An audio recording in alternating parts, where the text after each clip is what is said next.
Hello, good morning, chat. Glad to have everyone here in our first match of today. Our first team is going to be Team Longshot versus the killer Aria. And I'm joined in here today with two fellow casters, Cheery Gold and Reaver. Cheery, this is your first time live with us. How are you feeling today? I'm pretty excited. I'm very happy to finally be a part of Gauntlet and to be working with all of you guys. And I'm really excited to see how these sets play out. And Reaver, glad to have you here as well. How are you feeling about today? Good. I've been a participant in Gauntlet scrims and like the monthly scrims in the past, so I'm excited to get to see it from this perspective and watch all of our teams end killers. Nice. I mean, truly blessed to have the both of y'all here today. Chat, how are y'all feeling today on this wonderful Saturday morning? We are on a 20-second delay, so keep in mind we will try to keep up with chat while we can. And yeah, I mean, it's going to be great. Great day for scrims. Yeah, I think it's going to be a phenomenal day. We have a very nice mix-up of killers, some repeats, some killers that are only going to get played a single time. So it's going to be amazing. Right? That kind of difference between matches definitely keeps things exciting because you'll see one set of skills on this killer, and then the next time they're back around, they'll be playing a different killer. Always a big fan of scrims. I love seeing practice happen.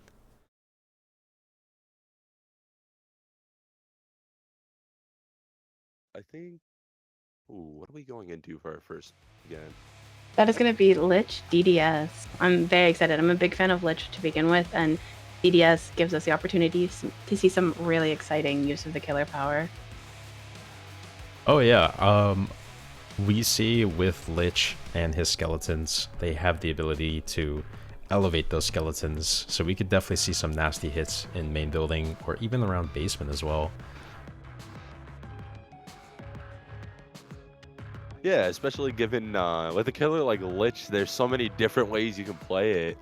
Some people focus on certain spells more. Some people try to play with all of them, and it's just a matter of seeing how Aria plays Lich compared to what you might typically see.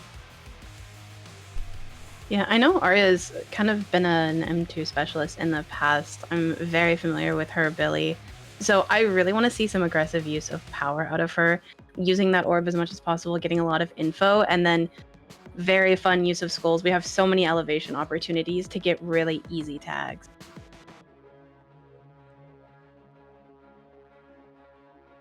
Yeah, So, I mean, especially. Oh, go ahead, sorry, Sherry. Keston. Go ahead, Sherry. Especially with the skulls, uh, we won't see it too much when it comes to scrims, but it's definitely something that can screw people over when it comes to pubs as well, just with the Eerie add-on where it's less, but you're not able to crouch it, and you just kind of have to bob and weave. Back to what you were saying, Kest? Yeah, I'm really interested to know why most survivors will not pick up the items throughout the games. Is that something we see a lot in these kind of scrims? Like, do survivors go after chests? I believe So, in most competitive settings, they're not allowed to. Okay, good to know.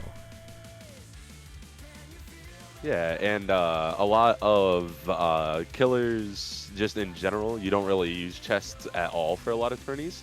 And that's just kind of like mainly so there's not, say, a double of an item, and there's multiple people going for a flashlight save.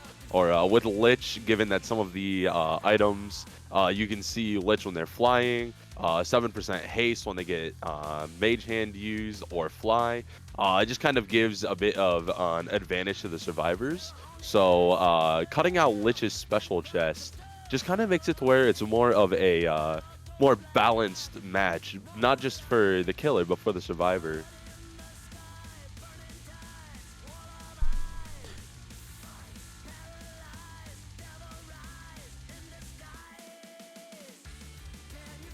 Remind me, what balancing level do we put a Vecna at?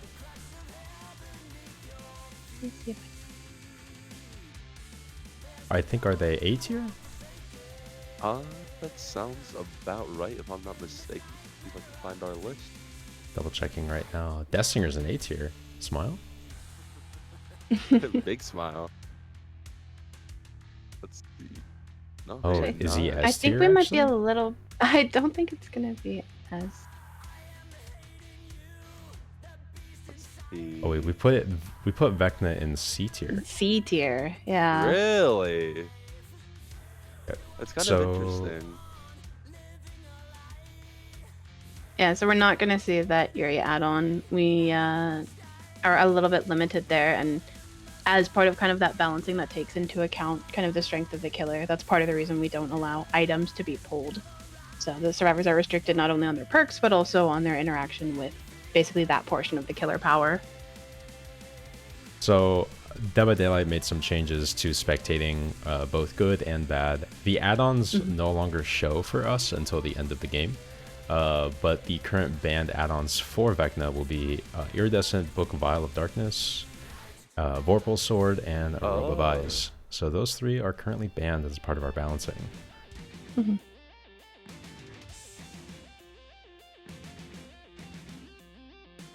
See, now this is a comment that I agree with. Slinger being S tier if Kessner's playing it. I mean, we've all seen the clips, right? We've all seen the dead eyes. I had, I think their name was Kira. They are part of like multiple DBD leagues as well as the Dead by Daylight community server. They're like one of the admins, I think, or one of the people part of their crew. I met them in a game just by chance, and they recognized me. Afterwards, they mentioned that, yeah, I definitely make Deathslinger look S tier in my hands. Oh, yeah.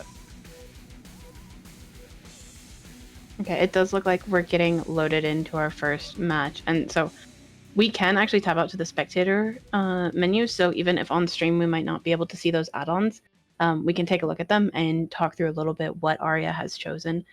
I know a pretty common choice of add-on is basically Mage Hand, but for our killer. So they'll get the Palette Lift, and then they also receive a certain amount of haste. I see that really commonly used on DDS. It's really beneficial in some of those short fillers. So I think that'll be my expectation, but I'm excited to see how Aria has chosen to kind of build up their available perks and add-ons. Yeah, because we're going into this blind. Yeah,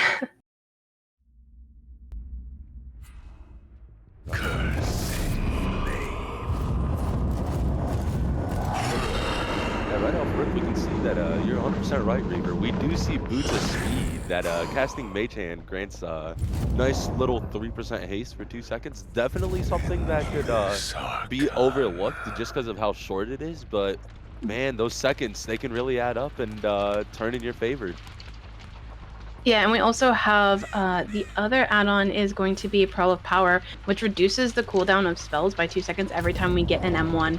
So using this power for zoning, even just using skulls to force a survivor off of a pallet and then securing the M1 will give a little bit of reward.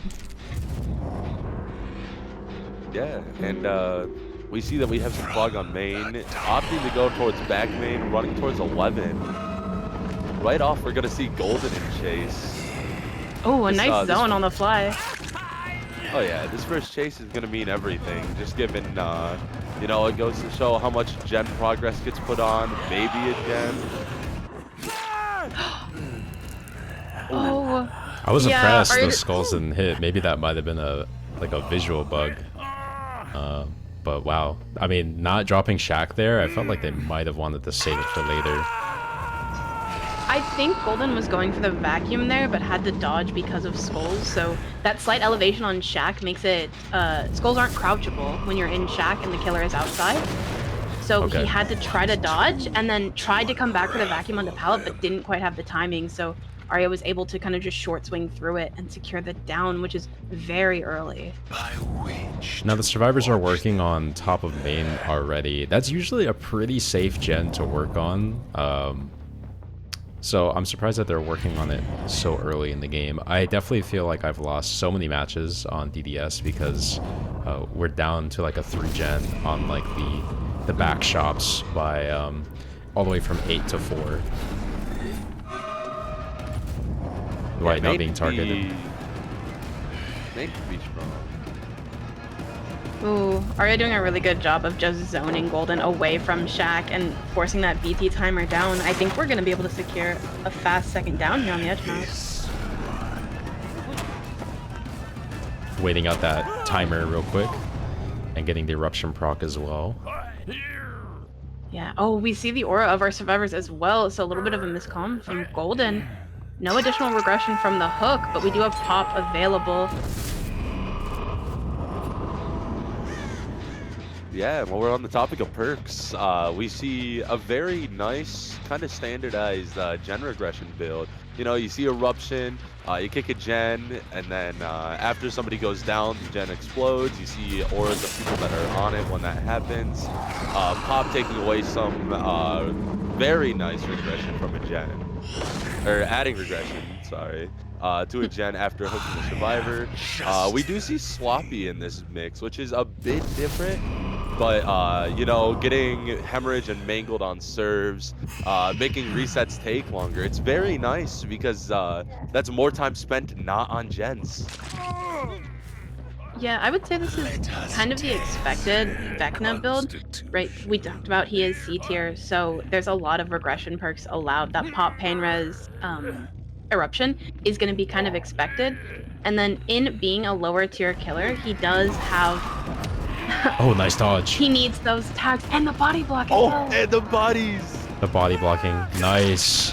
Unfortunate. And we have hand available to deny Shaq pallet. Definitely, Really definitely nice a and great done. play by our killer there, utilizing the skulls to force the unhook to stop, as well as body blocking to prevent the save from happening. I definitely feel like in situations like that, you gotta call over someone else to come for the rescue if you're gonna go for it. If the killer is right in front of the hook. Yeah, I see what our survivors were going for with the last second unhook. Yeah, exactly. They need the progress as much as possible, but because we waited so long, that body block from Aria was just too much and able to secure the death onto Golden. Yeah. It looks like Envy's gonna be able to pop a second gen. Yeah, I understand also the call out of maybe not wanting to work main so early, but if we look from our killer's POV, we have a very, very unforgiving gen spread over towards Water Tower and Gallows. Yeah, I see that. And it's so difficult to work these generators against all the power that Aria has available. I think our survivors just wanted to make sure that they popped the safe gens, get them on the board, and then start playing for this gen spread that's so easily controlled. A few good chases here from our survivor team. We could see a change in pressure for our killer, as Otter has now been spotted, does get the pallet stun off. Our killer opting to break. And yeah, something I've noticed a lot too is when a survivor does hit second stage, they've been left on hook for quite some time. You know, this is only in pub matches, but they will automatically pull. In comp, if that ever happens, they're opting to just leave that person on hook if possible, if the killer is trying to secure second stage. So, so far, I mean, our killer's in a, I say like he's in a pretty good spot, but taking this chase in main, we could see some definite changes in pace. Oh yeah, 100% agreed. And going off of that, Kest, with Golden's death, it's a situation where I think it's unfortunate that only one person went for pull, but getting the secured death was a good play on Aria's end. Also, very nice stun, flashlight stun. Yeah, might as well utilize it to buy yourself a bit of time. And, I mean, look at him go. He doesn't have Shaq here, but I think he's opting to run to the wagon pallets. On the unsafe side right now, goes for the dodge, drops. He's not going to make another loop on that. He is going down. Ooh. We see the eruption hit Envy's gen as well. Over here towards Old Town, we are able to get the Good stun out of stun. Vlad.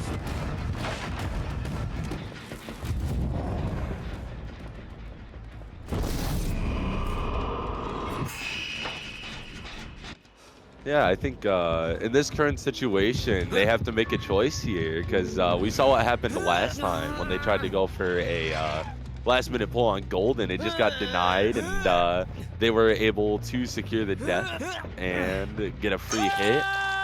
But in a situation like this, now you have to make the choice of, do you go for a 2-man and guarantee no death and put no pressure on gens, or do you just sit your gens?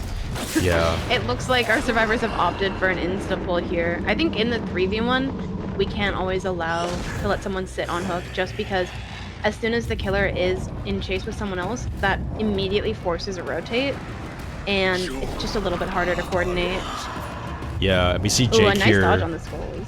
taking aggro, which our killer is going to opt for just a little tag there, apply that sloppy butcher to Jake, using fly to catch up. I mean, it was a great play, right? The insta-pull off hook forces our killer there to go back to chase the survivors again, and the survivors wasted a lot of time with the killer by taking them behind main.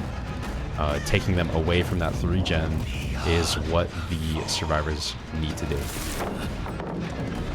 Yeah, I think it's been hard for our survivors to keep chase outside of this gen spread that Aria has, just because it covers so much of the map. Oh, we get a really nice head-on. Good head-on. Yeah, head-on from Renato. Even though he's on death hook, he's not afraid to play aggressive. Yeah, I think that dance with me actually came in really nicely because he fast vaulted out of that locker. Aria was a little bit lost for a bit because those scratch marks did disappear.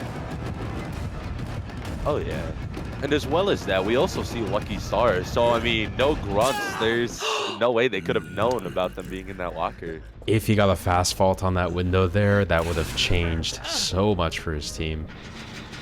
Yeah, we hear the eruption go off, which means we get the info for Aria. I believe Glora will be able to pop an additional gen that's gonna take it down to 2 generators remaining, as long as Aria doesn't land directly on top. No, we will be able to pop it. Yes, nice, nice. Nice! Good double pop. I think our survivors had a bit of a difficult start just with that early camp onto Golden, but they've definitely pulled it back. Getting it down to 1 gen remaining is really nice. It shows that they've been sticking to these gens, and now we unfortunately do secure a fast down onto Envy, and that'll just be Glor left standing. I'm not sure that we'll be seeing another gen pop in the 2v1. I think it's just a little bit too difficult with the amount of info that Aria can gather. Yeah, if this gen spread was any better for our survivor team, they could definitely sneak one across the map. But it doesn't look like it's possible, especially with basement hook. Now, in the comp scene, we guarantee where hatch is going to spawn always, so there tends to be no RNG put in place for hatch spawns. So if our survivor can't make it to hatch in time, our killer will knock it before they get a chance to escape. Jacob being pulled. I think we might have pre-stealthed into basement here and snuck around Aria. Okay. Our survivors do have the coordination to make it out. Oh, and that will be a grab. Nice use of skulls there, using the basement elevation. Very good skulls. And I think that might cement the 4K one.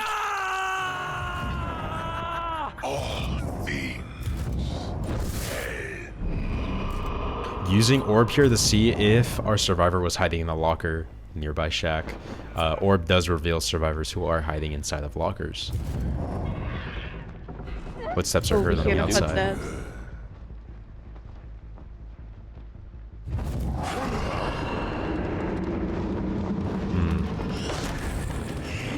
Oh no. Oh. That was a bit of a misplay. Possibly yeah, thought I think we weren't. Lich was gonna go over the window.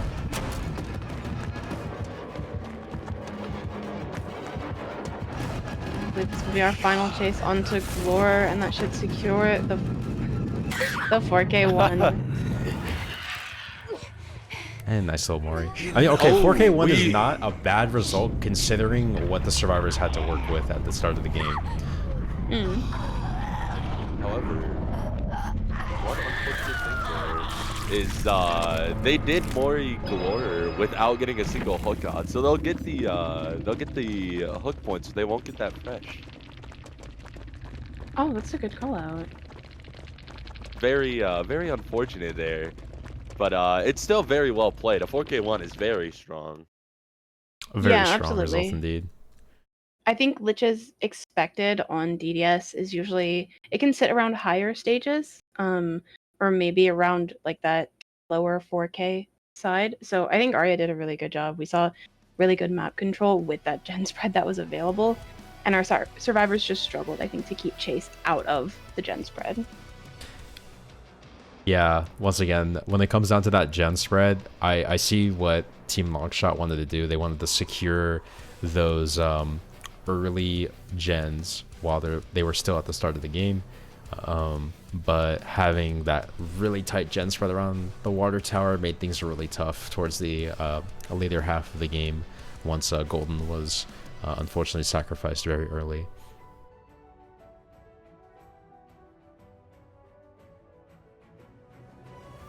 I think one of the other tougher things was just I'm very happy to see that they did end up popping that 3-gen, because that could have with a 3-gen like that, where they had a gen at 9, a gen at water tower, and a gen at 6.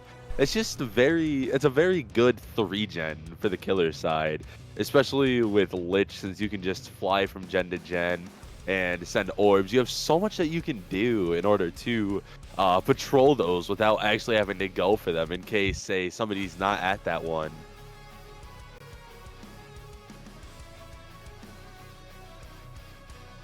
Yeah, I think our survivors also did a good job. They kind of allowed that camp on Golden to happen.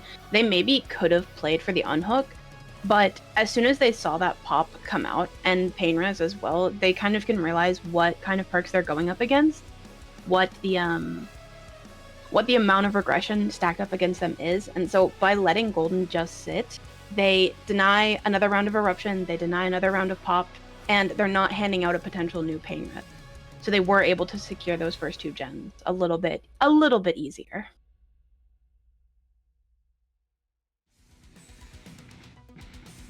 We'll say next we will be seeing I would feel bad if I Gudalz. butcher this, but Gudalz. Okay.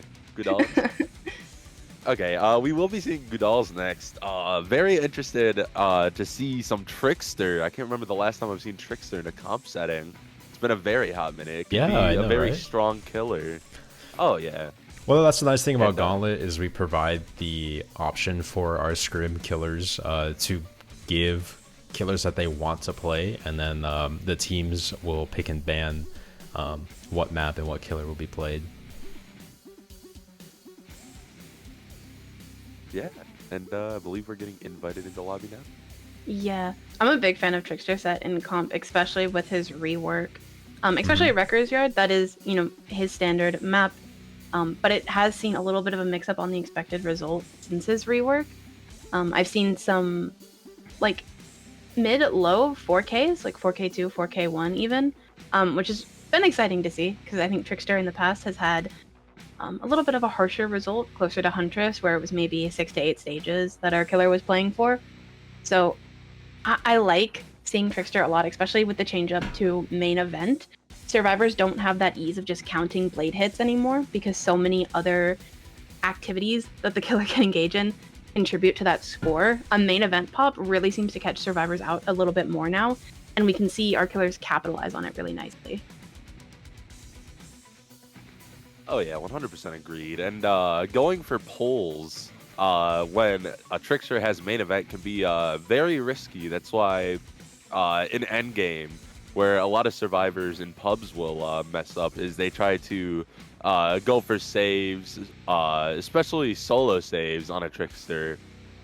But with main event and how fast the blades go and how fast it is to go healthy, injured, and down in the matter of literal seconds, is it's definitely more of a 2-man. But even then, just going for poles against Trickster can be risky if not done right. Oh yeah, absolutely. By the way, did Team Longshot get a new photo? It looks different from what they had before. They did. Yeah, I believe. I had talked with Shay, but I forgot who did it. I remember their photo was like a sniper directly looking towards us, but now it seems to be a bit more off to the side. Their color scheme has also changed from gray to purple, so fantastic new photo, Team Longshot. Love the commitment towards making the team better.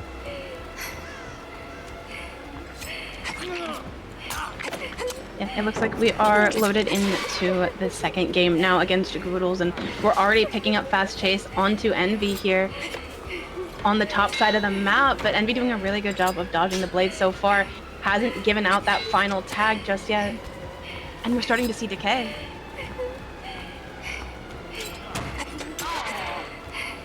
And it's back. Yeah, I mean, dodging those trickster knives while being one shot away, fantastic movement from Envy. Yeah, we're holding this TNL really, really nicely. We see the decay starting to kick in again. Oh, but we may be able to secure the first injure here now. Nice. Well, Good injury. oh, I believe this will be a balanced landing play that we see, but that's a little bit risky, giving Gudalz the eyes in the sky. But they do make decent way with it. I see. I think Gudalz now is out of blade, so they were having to try to play for that M1 for just a moment, but they'll lose a bit of distance on Envy, and we've already had our first generator pop. We have golden 50% on another gen, and we're full chasing in Corrupt Intervention right now. I feel like the commitment for Envy has been so hard that it's about time to either drop or at this point just full commit until they're down. There we go. Oh, unfortunate. Speaking of down. So, for a killer, we have that Corrupt Intervention, which Envy did a really good job of keeping chase within, and what we're about to see come out as well is our first stack of Pain Res, and that Agitation for a killer, allowing Gudalz to get a really nice mid-map hook. Honestly, looking at the Pain Res hooks, they're in a really good spot for where Corrupt is also located. So if our Survivor team here is opting to make the right plays, we could see a 3-gen towards the end of the game. Yeah, I mean, so we're about to get a second gen pop for first hook, even with the Pain Res getting applied. And they've done a good job of breaking the map up with the generators that they've popped. So we only have 2 generators located on the far side of the map from where initial chase was. Oh, we have Otter coming in for a very risky solo unhook. Yeah, this ties back into what I was saying. Trickster unhooks can be very risky.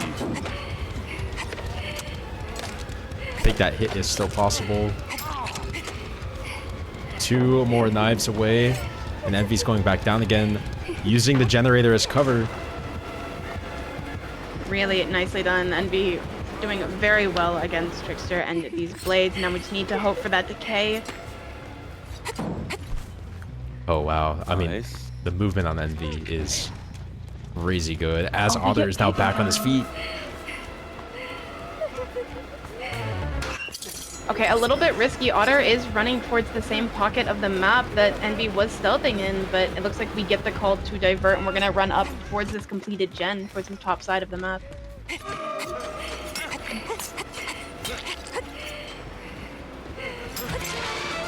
Oh. I'm noticing the Trickster's aim a bit. They might be a controller player.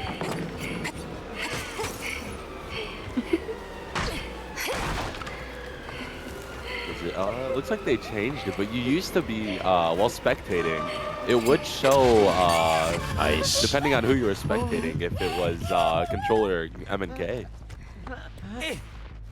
So before, old version of Trickster would usually play out, get your knives. If you can get it down before you get main event, you'd pretty much just hold on to the 99 of main event. When someone comes for the M-hook, you hit one person with a knife, then you pop main event and just melt them down. But now with this new version, you're limited on how much time you can use main event for. And not only that, you can't really 99 the main event either. So it's a balance between, you know, giving Trickster that downtime while also not letting your teammates, you know, rot on hook. Yeah, it looks like Gudalz did pay attention to that heartbeat and Killer Instinct we saw during the earning of main event, but it doesn't look like we were able to find the Survivor stealth in that corner, so we do lose a bit of time kind of just searching around. Looks like we're gonna pick Chase back up on a new Survivor, and we will get the proc main event before it decays.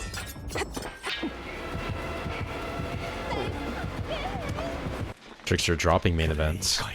Yeah, I think good choice by Gudalz, realizing that just because of the slowdown during main event, we're really not going to be able to play this palette out.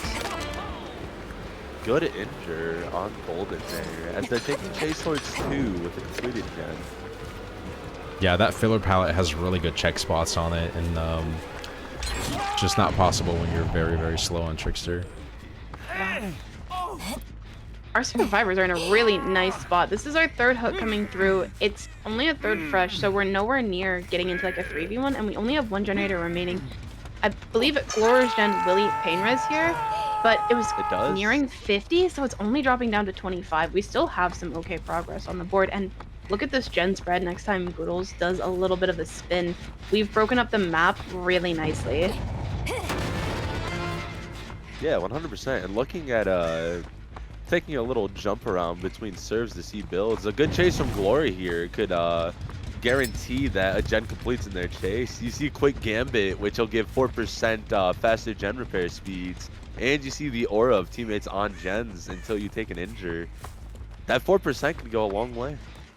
Yeah, it looks like we are going to pick up chase on Envy, and given how our opening chase of the game went, I think there's very strong potential here. Although we have far less good line of sight breaks here on this portion of the map, and no filler palette on 5. Oh, our Trickster seems to be low on knives as well, with main event now being procced. I think this tile is a little bit more playable around main event just because the longer wall gives us the ability to catch the survivor on a check spot. It'll be up to Envy to not make any mistakes here and avoid this down as much as possible. Good Nice. patience, deciding not to vault the window. Yeah, going for that vault down. there. But I think this is still ideal for our survivors, even if we aren't able to unhook here, which, I mean, because of main event, we likely shouldn't. It's only 2 additional stages. Envy has been hooked already, so we're still pulling a really, really nice result. And yeah, it seems like we get that door open and we immediately want to make our way out. Yeah, they're waiting right now the cooldown of the main event, if possible, before going for a save. They know that if Trickster pops main event in front of the unhook, a few people will go down.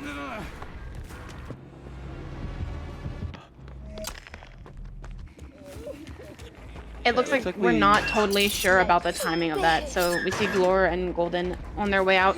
Otter was a little bit more towards Shack, so I think they'll just have to make the rotate to the door, and we'll secure the final stage on Envy.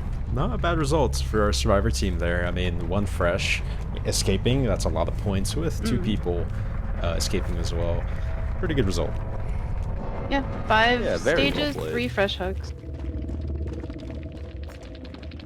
So Armina bringing Tequila Moonrock and Ripper Brace, which allows them to get some bonus move speed and action speed throughout the game. We definitely saw that when she was in S rank and just breaking right through that palette that the Jake was looping on. But yeah, definitely I feel like the new version of Trickster just makes it so much harder to kind of play like that around hooks, around that main event.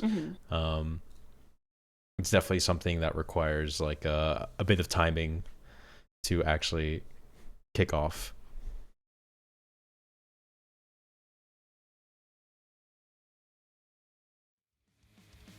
Yeah, I think it was a very smart move for the survivors to decide to just go and take the outs there, because as we have said a couple times, it's just so risky trying to get those unhooks. With main event being gone, it definitely would be a lot easier. But it's still, one person is most likely going to end up going down, and that's whoever they get the injure on that's going for the unhook first. And it's an issue you see a lot with a lot of ranged killers. Trickster, I think, has it easiest just because of how many throwables they get. And if you land all of them, you know, it benefits you a lot.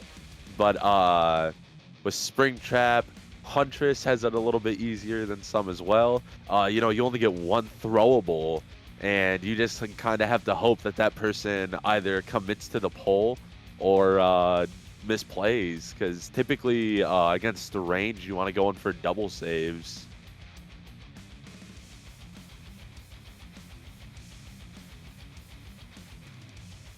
Yeah, I really liked the map play that we saw from our survivors as well. So we had Eruption available to our killer, but just because of the direction that a lot of the chases were pulled, they did a really good job of at least doing their best to keep it around the gens already completed for the first hook onto Envy. So we didn't see very many procs of Eruption. I think maybe only one or two throughout the entire course of that game, because Gudalz just wasn't given the opportunity to run past those active gens and apply the perk.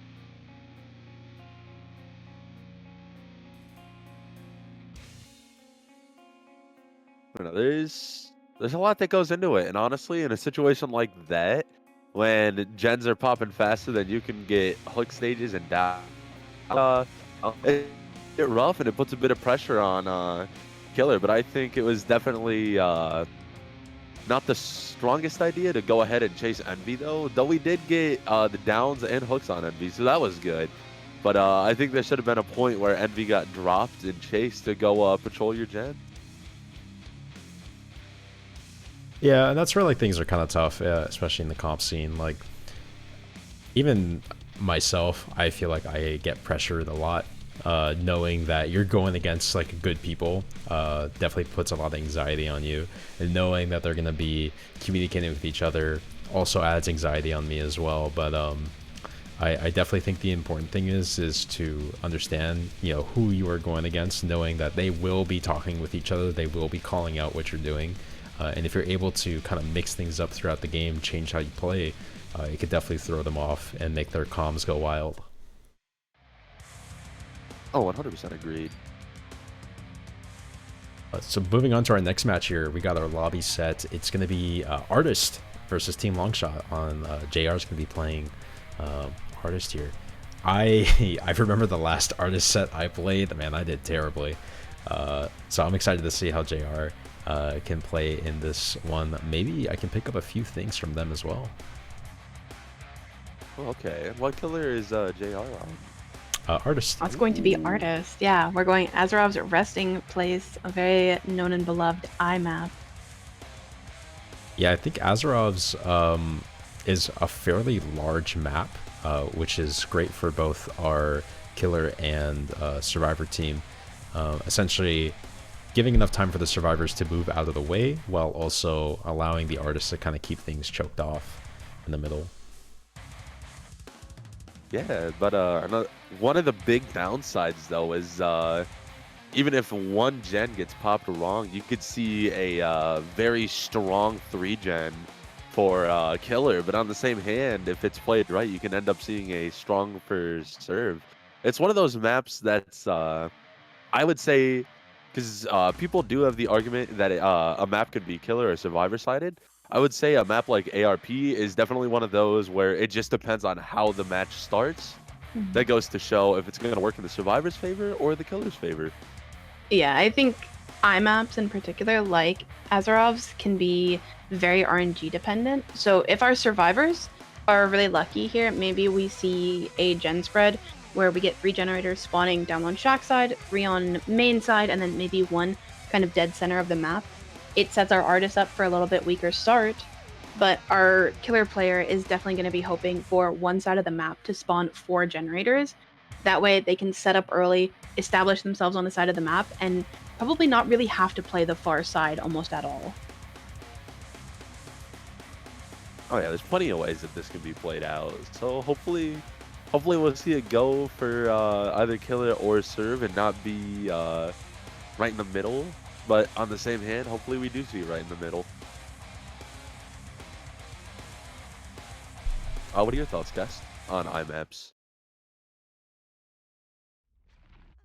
I think they can be pretty fun. It really just depends on how our killer is going to play it. Bringing Corrupt here is definitely good. Blocks off those far gens, gives you enough time to kind of set up birds and scan around the map. Even if they don't hit people, if they're close enough to people, it will reveal them. It looks like we have gotten that very fun 3-1-3 split. So it still gives our killer the ability to hold a 3-gen on one side of the map here, depending on where first chase gets secured. But it doesn't set our survivors up for too bad of a start either. Oh yeah, 100% agreed. Here we find chased with Otter. Man, Otter Otter seems to love these chases. Yeah, this is a bit of a risky spot to be against Artis. Looks like we are going to take the M1 and then run into Shaq, but JR... Oh! Using the locker, they get rid of the birds, but do they make this pallet? I think they do. They do. Wow, that was very impressive. well played on Otter's behalf. And that will be smash hit as well, buying Otter a lot more distance to another filler pallet. Ooh. Okay, we get some fun info for that first chase. We are going to see the Undying Totem get cleansed out. So one thing we haven't commented on yet is JR's killer build. So we have Ruin Undying, which will be very nice for holding gens if we're able to pressure our survivors off with birds. We also have Pain Res available and Corrupt, which is now up after the first down onto Otter. Yeah, so we have two Pain Res hooks really far away from each other over at the, let's see. I think we still need a map update if possible. But this is Azerov's resting place. So I believe that will be like 6th side of the map. Mm-hmm. I mean, Yeah, Shaq is going to be bottom side of our map. So we do have the 3-gen available down here. It was being protected by Corrupt. So JR is going to be able to know that there's basically no progress on any of these generators. And we did spot out who was working this mid-gen, and we're able to pressure them off with birds, maybe trying to secure an injure. No, we won't secure the injure onto Golden, unfortunately. This is a really good play by our artist here. Keeping this middle gen protected as long as possible. Their totem is in a pretty bad spot, but they're willing to take that sacrifice if needed be. And a For the People plague going off. Tunnel out is important for artists, but I think maybe risking another hook, another pain res as well so early could be a little punishing, but JR is having a little bit of difficulty, I think, locating where our survivors might have stealthed off to because they crossed the bottom side of the map so fast. Yeah, taking a look at Glor's build, we see that Glor is our For the People player. They also have Second Wind, but it's very unfortunate because the For the People and Second Wind combo is broken right now. So you will not be getting Second Wind when you use For the People. Oh! Okay, Otter making a really risky play there, taking a tag, and I don't think managing to get rid of any sort of like Hex Totem. Now we have a potential tunnel out that's crossing to the top side of the map. They do have a good reason to cleanse totems as a part of one of their perks. Wow, really nice play by Envy there. So we saw the severed hands. It spreads birds when survivors afflicted by them get near each other. So Envy unfortunately did pick up some birds from Otter, but immediately ran back into JR's next placement of bird to try to prevent the injure from coming through. And so he just takes the M1 instead, which will slow our killer down much more than being able to send birds. Yeah, unfortunately for Otter here, running in the main, there's just nothing you can do there. There's, you got birds out the back door, but the back door hasn't been broken. Then the two entrances, you could put birds there, and that's just somewhere you could hold somebody indefinitely. So it's a very rough spot. This is starting to look really nice for our survivors, though. We popped a gen top and immediately brought Chase up here onto Otter. And then I believe we just popped a generator bottom, which now any 3-gen JR wants to hold is going to have to include this middle generator, which is pretty far from both sides. It's going to make this a lot more difficult for a killer. We're going to have to play for some very fast chases if we can. Exactly. Even though Ruin is still up, our survivor team here is going to be forcing gens out of the artist's hands with Ruin still standing. One thing I learned recently was that artists can actually hit up like that on top of the hills with birds. I found that out completely on accident. And there he goes down. That's a clip right there. Very cheeky clip. But straight to the For the People. FTP off the hill. Oh. Wow, what a great play. Very smart idea there. That's teamwork right there. That is good teamwork indeed. What would have been someone being dead at 3, now our artist here is dealing with the pressure. A fantastic use of birds, by the way, just being able to completely snipe them. Yeah, really nice play by JR to get the down, and then our survivors immediately stealing it away. We will be going to the 3v1 now, and we have 2 survivors injured, which is a little bit rough, just because, yeah, we immediately pick up chase onto one of our injured survivors. I believe we saw Envy's BL get used a little bit ago, but JR has set up a really nice bird, which does kind of zone Envy off of being able to play that dropped pallet. So we're going to secure second down. It's not in any sort of regen, but it will be painless. Looks like there was a late comm there. It sounded like Gloria or Nancy did scream from that.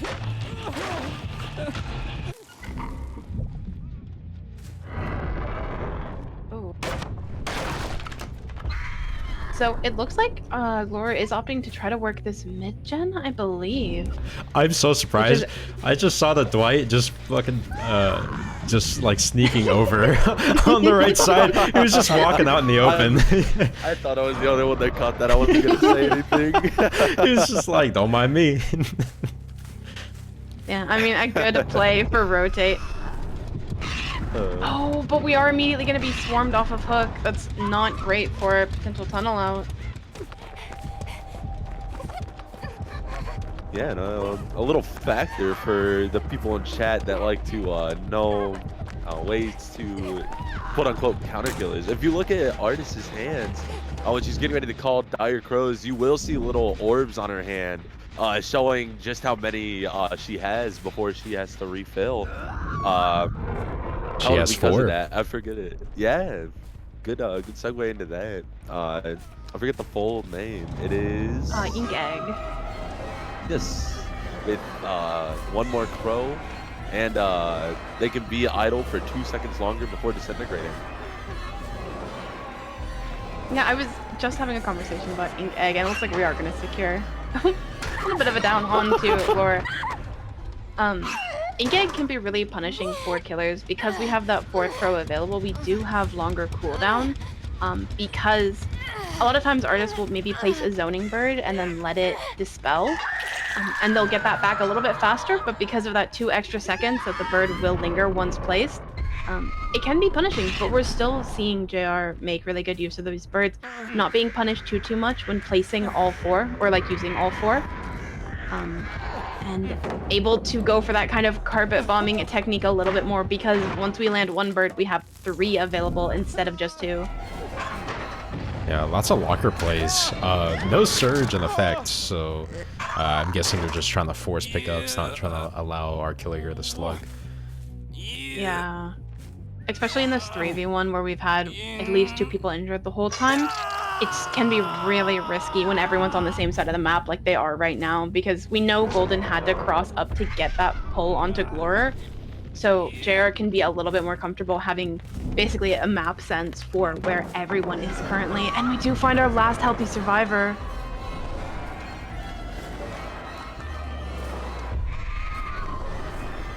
Ooh, almost a good slingshot. Yeah, with Glor being injured, meaning they can't use for the people here, our artist does hear the unhook happen, so they're going to go right back, go right for Glor.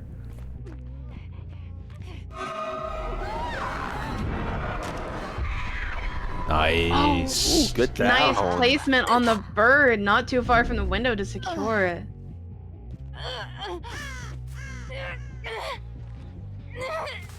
Yeah, it's definitely a rough situation here. Not having anyone to shield, especially the fact that we know just before taking chase with Gloria that everybody was topside and nobody was on a gen. Yeah, I mean, holding that gen in the middle there for so long did kind of mess up with the tempo of how they were going to play this map. The survivor team was expecting to break that middle gen, and then they could slowly whittle away from the top and the bottom side and kind of leave our artists in a bad position in terms of holding these gens. But with Ruin still active, I mean, hey, they don't really have to do much. Ruin is going to do the work for them. Yeah, it's really unfortunate. We've had chases towards that top side of the map near where the totem did spawn like a number of times, but I think we just haven't landed eyes on it, or if we have, because of JR's map pressure, we haven't had the time to just sit down and cleanse it. There's been so many other things happening that our survivors have to balance. Exactly, and with Otter bringing counterforce as well, their totem jockey now being down, it's going to be harder to get rid of that totem. Ooh, nice double back there by Envy. Knowing that JR is going to have to play for Bird on window just to zone him, he is going to opt to immediately double back as soon as JR places the Bird, but we can't double back from a straight shot Bird onto a pallet. Yeah, exactly. I mean, the only options they really had was to fake the pallet and turn off to the side, but with the size of the birds and how close she was, he really didn't have much of a choice. Yeah. Oh, We have our survivors maybe Pros on trying to double both. out one last gen. Oh, but we won't secure. Unfortunate. Lythe coming in play. Oh, but Glora waiting a little bit too long to try to dispel the birds. I think this would just be securing an M1 because we couldn't play for the Shack pallet. Yeah. That's a 4K2 secured for JR. That's a really, really nice artist result. Artist can definitely be out, so to be able to make that much use of Ruin and just kind of push these survivors around very heavily on the map is really nice. I like what I see here because I understand now why Ruin was brought. Ruin Undying was brought in on this map was because Artist lacks that map mobility, but she does have a lot of map pressure. Yeah, Artist is one of those sets where if the survivors, once they enter that 3v1, everything becomes a lot harder. They would really need to see Ruin out before that point. But we had a little bit of a tough tunnel onto Otter, so I think it made it a bit difficult for them. But essentially, the way the survivors have to play in the early game is they kind of split. They send 2 survivors towards top, 2 survivors towards bottom. So when someone inevitably gets hooked, the killer doesn't have the opportunity to hold the mid map, which is kind of what we saw happen. JR did try to hold mid, but we already had someone bottom. But once we got into that 3v1, the rotates got a little bit shaky because you can't hold 2 and 2 anymore. Exactly, exactly.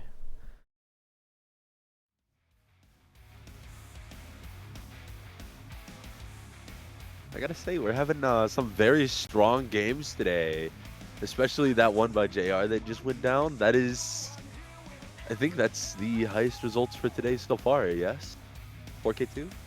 Yeah, I believe so, because we managed the 4K1 against Aria's Lich, so JR does have the lead on that so far. And we did have Aria miss out on that fresh hook as well because we opted for the Mori. JR also opted for the Mori. Golden was their last Yep. fresh and went for the But Mori. even though they get the Mori, they still receive full points. Okay. So right now, Aria and JR are both sitting at 24 points, which is the maximum you can get on Killer. Okay. I think irregardless, no matter what, they've all played well so far. Both Longshot and all of our killers that have played so far. Absolutely phenomenal games. It's very nice to see some variety. Especially, I know a lot of us are kind of getting tired of seeing Jason in pubs. So even if we're not playing, it's very nice to see that variety once again.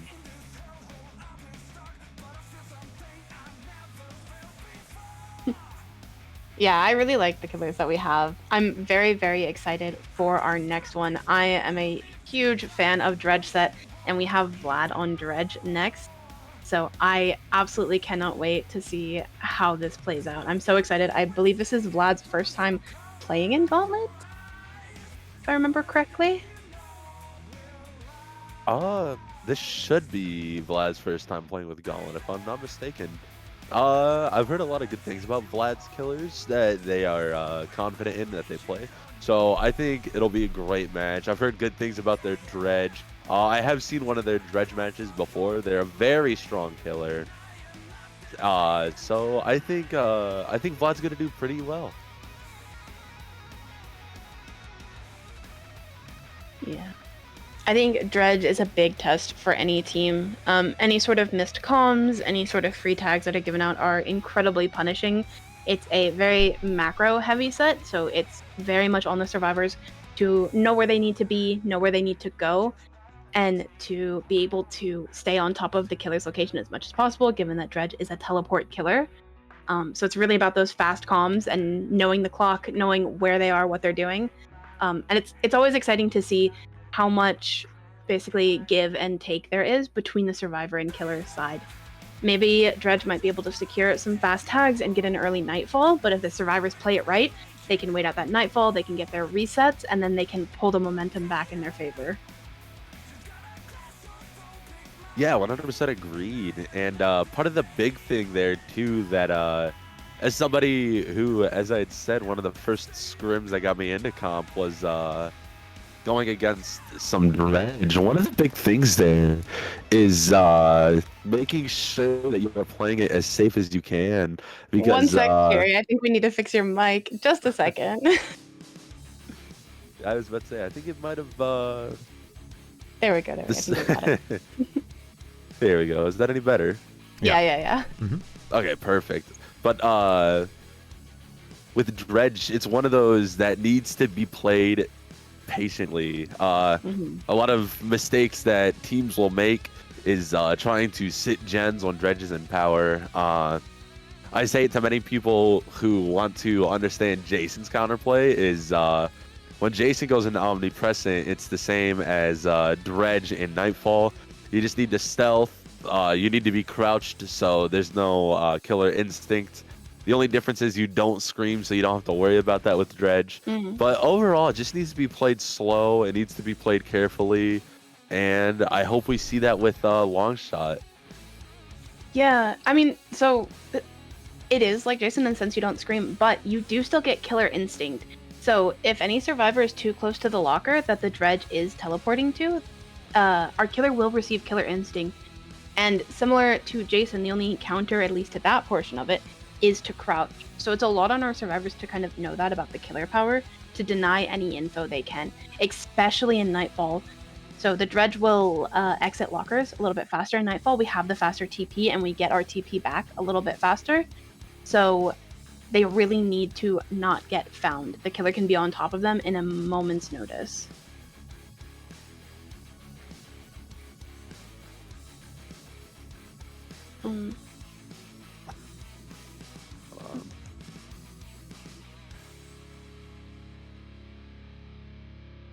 But Kessner, what are your thoughts about Dredge sets?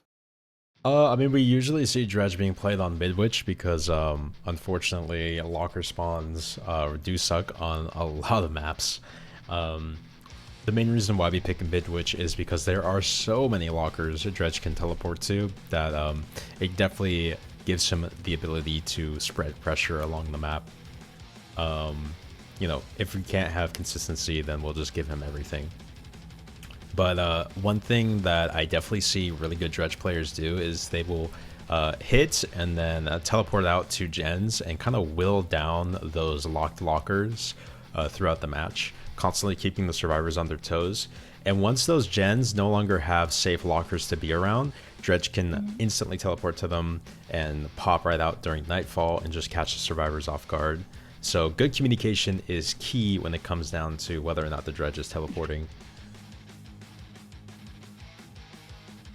Yeah, 100%. Go ahead. Oh, that was just it. One thing I love about Dredge set is, even though Dredge is a weaker killer, so this is one of our lower tier balancings, it's still very punishing, and at times I feel it can resemble kind of a Blight set in terms of speed. So you have Blight rushing around the maps, you have some really fast chases that are possible because of those rushes, those lethal rush. But similarly, Dredge, once we get the ball rolling a little bit, we get a couple injures, we play that early hit and run, a Nightfall coming in can be just as fast as a very lethal set of Blight rushes. We can get multiple downs, and we can just see a massive snowball that you typically only see on some other higher tier killers.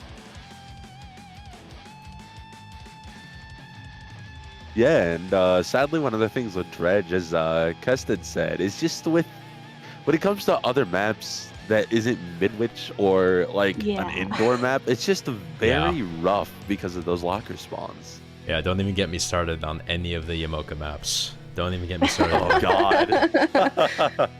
There will just be like 2 lockers on like the half side of the map, and that's it. That's all you get to work with. And you have to be grateful for it. Yeah, exactly. Oh, with the buff to Dredge's movement speed during charging his little power that he has, definitely helps him be very strong in a lot of loops. Yeah, we are getting loaded in. So this is Vlad on the killer here on Midwich, and I immediately want to talk about this build. We have Surge, Ruin Undying, and Nurse's Calling. This is going to be very exciting to see how our survivors are able to spot these perks out. Ruin Undying, really easy to find. Surge, they're not going to know about it until they're hit by it. And Nurse's Calling may be the hardest one for them to spot because it's free aura for the killer on resets, which is so much info on a 2-story, very tight map like this. Oh yeah, and that's just like one of the things that I also like to tell people when it comes to Dredge is it's kind of just like playing against an Oni. That first hit, you know, the longer you can delay it, the better it's going to be for you and your team. Yeah, it looks like Lore is going to be our first tag. I'm not sure that we'll make it to the filler. Yeah, we're just going to opt to take our distance here.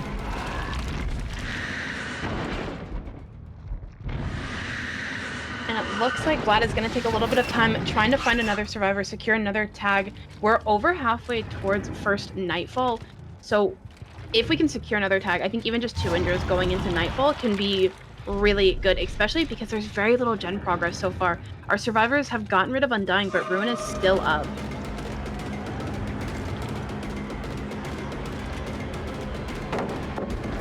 Nice, good pre-drop on Envy's behalf.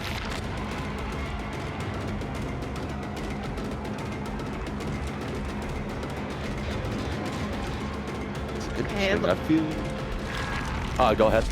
No, it looks like we got a little bit lost there, but we are going to pick immediately back up to Lore, and we're going to try for a cutoff here, but the locker was locked very nicely by our survivors in advance. And Vlad not going to even try to play a teleport mind game here, just immediately breaking this God palette here at 5, and maybe transitioning off, wanting to get a bit more pressure here in Nightfall. Yeah, we will enter our first Nightfall. We are hot on the heels of one of our survivors. And look at all that info we've gathered already. I think that's heartbeat on 2 or 3 different survivors, and we do pick up on the injured Lore. But now we're trying to confuse our survivors. It seems every time one of our survivors gets eyes on the killer, it seems like we take the teleport and we're trying to catch someone else off.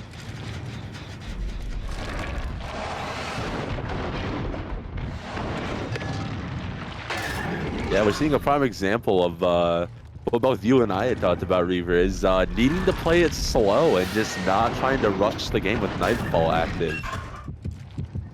Yeah, this is going to be very punishing to Vlad, though, because of one of the add-ons we have available. We are maybe going to see a secured tag onto Golden here.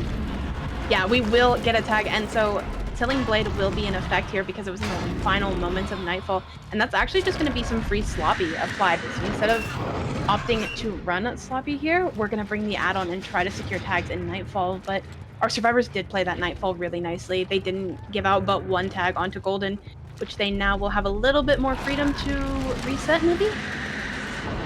Oh, I think that was a missed TP by Vlad. Oh. Nice, good swing through the pallet. Yeah, we finally do see our first hook. Adding back to what you were saying about Tilling Blade, Reaver, with Tilling Blade, or even if you were to bring Sloppy, both are really strong against Dredge, because that's just feeding Nightfall, basically. There's not much that they can do there.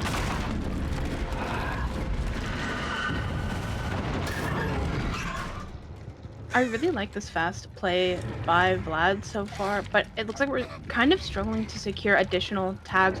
Our survivors are playing nice and wide of those lockers, and as soon as, I believe that was Otter, saw that Vlad had teleported back onto the hook, he immediately left it. Not willing to give the tag, not willing to give a trade to our Dredge, we're just going to let Glora sit. Which I think, now that we're going into Nightfall, incredibly good choice. Oh, but we don't see the Dredge in Nightfall. Okay, only a tag will be given for this unhook. Oh, but okay, we do make the window. We do make the window. That was so close.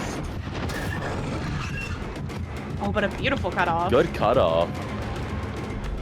Yeah, I mean, fantastic use of power from Vlad here.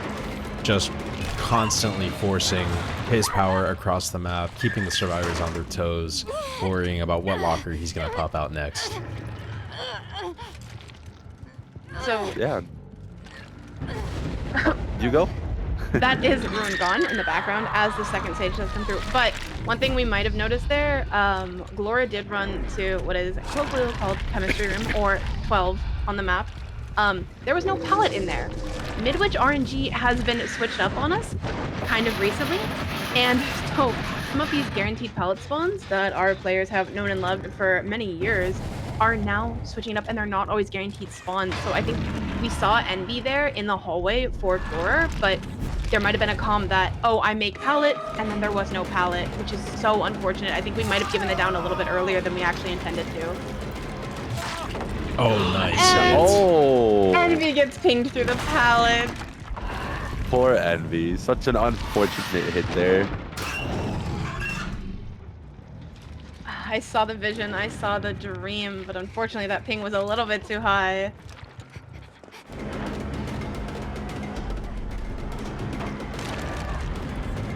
We have Vlad playing the window really nicely with Remnant, but Flora's not going to get caught out by it, able to take this instant filler pallet, but this is relatively weak. And yeah, that will be a down. This is scary for our survivors, I think. We're at 4 gens remaining. We have Envy on the ground, Otter and Golden both injured, and we're going into the 3v1 in Nightfall. This is going to be very tough. What are your thoughts, Kess? Good luck. That's all I'm going to say. I think they say in a dying light, good night and good luck. Yeah, exactly. We got all heartbeats there, I think. Ooh. Lots of information. I just know where to hide at all. Envy not playing risky on that pallet at all, not willing to take the swing through again. That will put it down. We're back on the ground, and I still have eyes on our survivor that was over here. We have eyes on both survivors.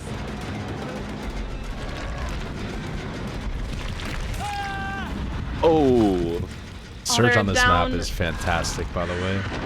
Just being able to hit so many gens up or down. And Nurse is calling now, coming through. We see that the pick happens. Can we force locker maybe? No, we do take the down. Now it's only Envy standing. We try for a cutoff. We are out of Nightfall now, so Vlad not going to be able to catch up quite as quickly, but and this is Envy in the classroom with no pallets. Wow, I mean, we have a 4K at 4. That is very well played by our Dredge there. Like I said, just constantly moving around the map, keeping the survivors on their toes, breaking through their safety nets with the locker locks. Just makes it so hard to get anything done once the Dredge starts getting the ball rolling. Oh, agreed. And that's like, what is it? Dredge is very underrated in my opinion. I've seen a lot of teams getting into the comp scene and go, oh, Dredge is going to be an easy set. Same said for Doctor as well.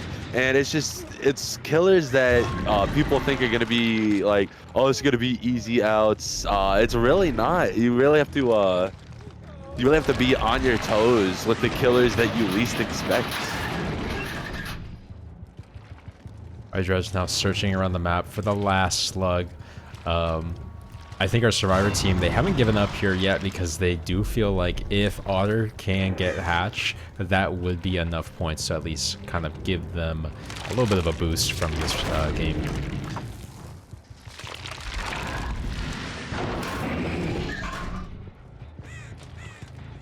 Yeah, Vlad did not come here to play. I have no idea, but I cannot swap over on my screen, unfortunately. That would be revealing too much information. Oh, that's where. Okay. So yeah, y'all have the advantage on that.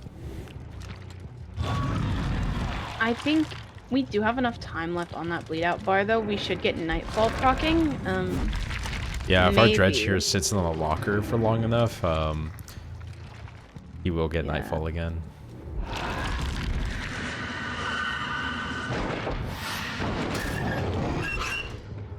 So just sitting in a locker does passively charge Nightfall a bit quicker than walking around does.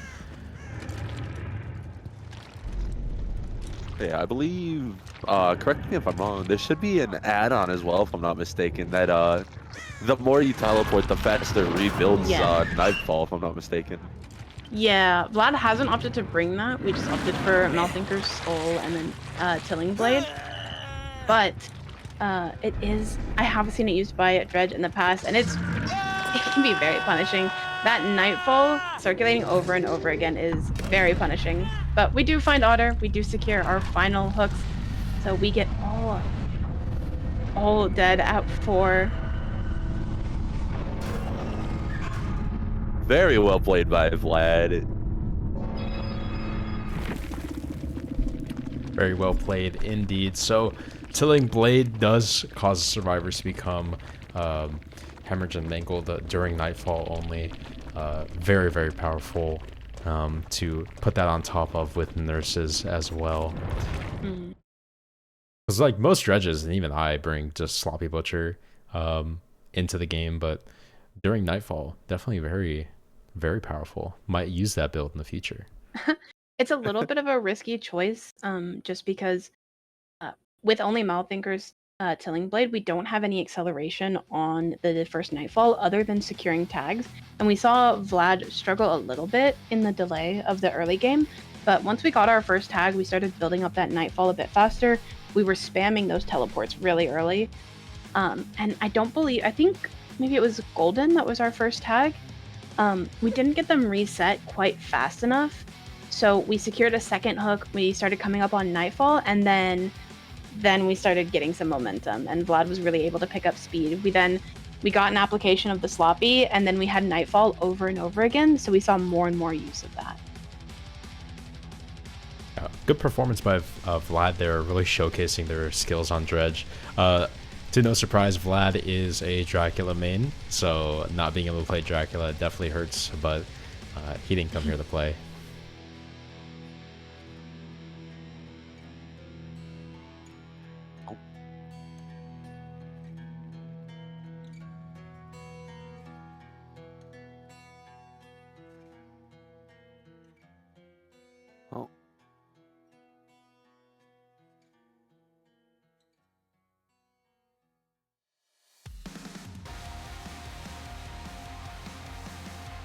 So Team Longshot has one more match remaining. That will be against Oni. Oh, here we go. The Oni mains in there.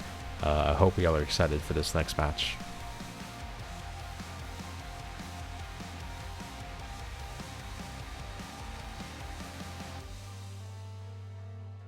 Yeah, I'm excited to see how they hold up against Oni. We saw that nice performance on Trickster, and we saw them struggle a little bit on DDS and Midwich.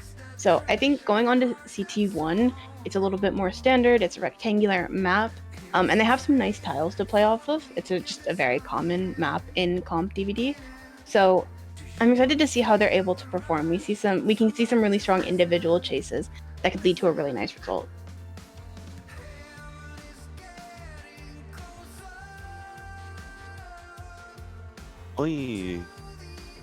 There's a lot to go into Oni, and it's a prime example of, as mentioned, to be careful with your playstyle on the survivor side, and just making sure to delay that first hit as much as possible.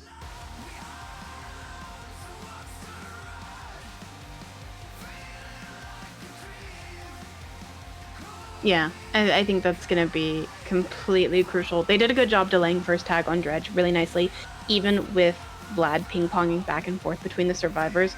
And then on Trickster set as well, we saw Envy doing a really good job of holding that Trickster chase. We held off Blades really nicely. We saw some really good pathing.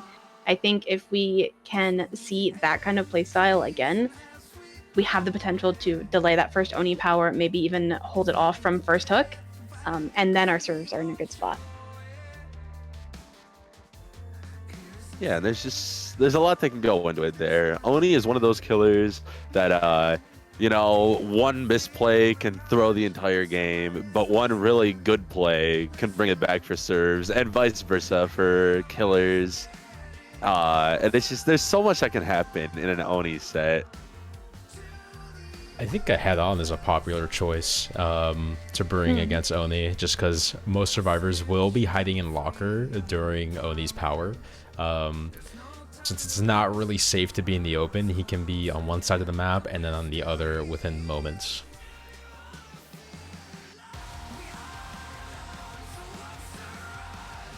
Yeah. We especially want to see kind of slow play out of our head-on player. It is pretty common to see head-on used in first chase, but then we need to keep that teammate safe basically as long as we can, just for the sake of there are a few chase perks allowed on the Oni set, some exhaust. Head-on is not the strongest of them all by any means, so we don't want that player potentially posing as the tunnel out because they essentially are the support role on the roster.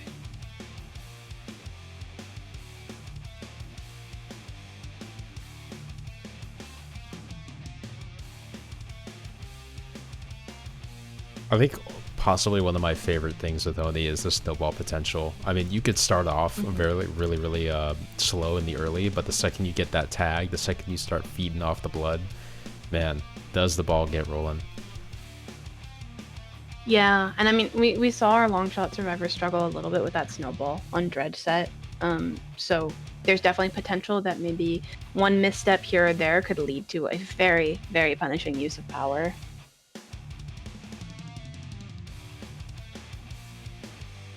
I think this could go very well. Seeing how Longshot did in the Dredge match, obviously it's going to be a lot more important when it comes to delaying it on an Oni set, and that's purely just because Dredge does not have the one-shot down ability.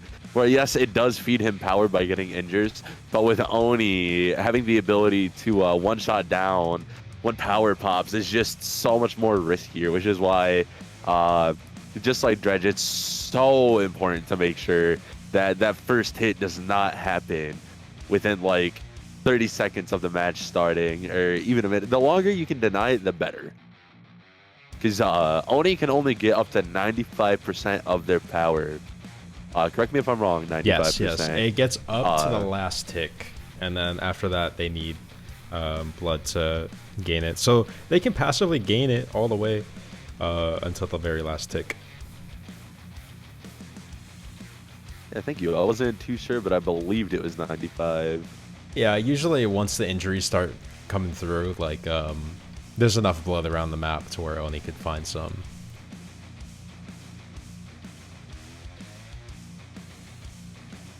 Yeah, one thing that I think gets missed by some survivor teams is the importance of reset locations. So we want a fast heal, we want to drop as little blood as possible, but we want to also make sure that we're resetting in a place that the killer can't go pick up that blood as easily. Similar to something like Plague, where maybe when you cleanse next to a completed gen, or you cleanse very far away from where the Plague is trying to like camp something out.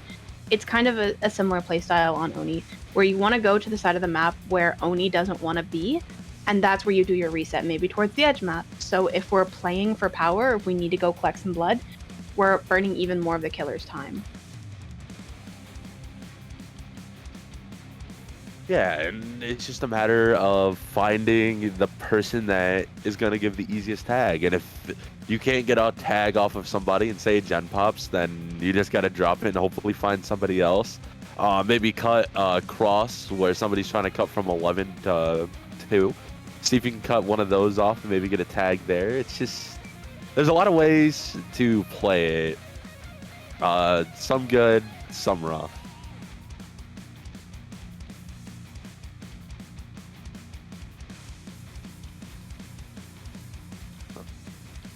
Looks like we are getting everyone loaded in, so we should be maybe moving into this next match very soon. Final match for Longshot. I'm very excited to see Kakshie on the Oni.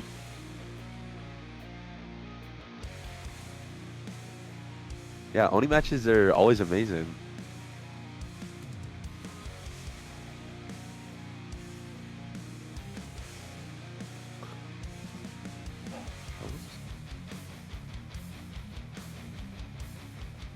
And now we're loading into the match.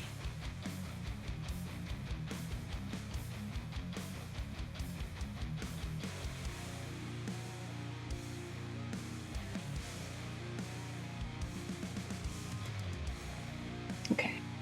I think the first thing that we're going to want to see from like our killer's POV is what the gen spread looks like. Full Tower has been a little unforgiving this last week, at least what I've seen in scrims, with how strong of a 5 gen it can spawn top. You'll get your generator in main basically guaranteed every time, but you'll see multiple generators spawning towards the top side of the map, and it can make a very devastating setup for the survivors to have to work around. And it looks like we are seeing that just a little bit. We have that generator on the hill where Kakshie has spawned. We see main, we see another generator to our left, and 2 just on the far side of main. So this is going to be a little bit of an uphill battle for our survivors right off rip. Yeah, immediately, what goes through my mind that the Serbs are going to need to do are just direct all of their chases straight to the bottom side. If they want to be able to get high prog on those top gens. I mean, a gen spread like this in general for any killer with decent power is able to make a lot happen with it. Yeah, so it looks like Meg here wants to take aggro from the Oni. Our Oni does see the bait but doesn't want to bite. Instead wants to fall back, see if he can catch a survivor in the open. Does catch him on a filler pallet here. Yeah, just burn right through that. We will get the stun, but unfortunately because of the orientation of that tile, we managed to force, yeah, I believe that's Otter, up the map instead of being able to leave down. Oh, and we're playing a little bit greedy. I think this is first tag. Yeah, that's going to be hit. Yeah. Unfortunate, they really don't have much gen prog, so hopefully this chase can go long enough. Yeah, I think if Otter can make it bottom before giving too much power to Oni, we're in a good spot because Kakshie will have to commit at least to a little bit of chase down here to secure that power if he even wants to just drop and go top without securing it down. I think that might be the plan here. Yep. Yeah. Second I saw him backpedaling, I knew Very exactly what he was going to do. And that's kind of the move here. Like, that first tag was really crucial. If Otter dropped that pallet there, we would have seen this chase gone on for a lot longer. Yo, Definitive Turdies, thank you for the raid. Welcome in.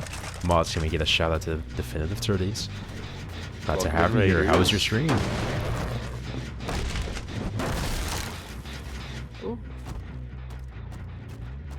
It's good to break that door on main very early, just because it gives you a good look out of this 5 gen.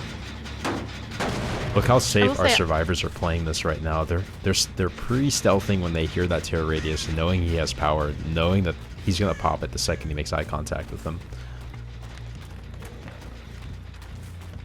Yeah, this is a very risky spot for our survivors to be in. Kakshie kind of gets some freedom to go around and apply that eruption onto generators, and I think maybe observe a missed skill check there.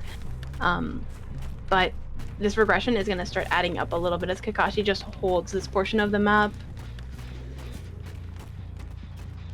Oh, and we do finally have some eyes. There's the roar. Ooh, stuck on the gen there. Unfortunate.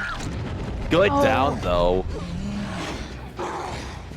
An insta-pick actually being pulled, which is, I mean, a little bit interesting. We can pull this up, and we didn't have eyes on anyone else, but I feel like we could have used maybe a little bit more power. We get a head-on save! There it is. Wow. I called it. You did? Very nice prediction. Tempo broken just from that one play right there. Does spot a lot of blood.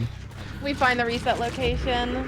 Power That's what I was talking about. We can't reset so far up the map. I think a little bit lower down. Maybe Kakshie might not have seen that so close and been able to grab it quite so quickly. Yeah, exactly. And he knows what gens are being worked on. That does spot the Dwight walking over to the corner. He's trapped. He's zoned. He's got nowhere to go right now. A filler pallet and a dream. Yeah. Nice. Good fake. Similar play to what we saw, I think, take Laura down just moments ago, forcing the drop. Good attempt at the prediction of where they drop and run.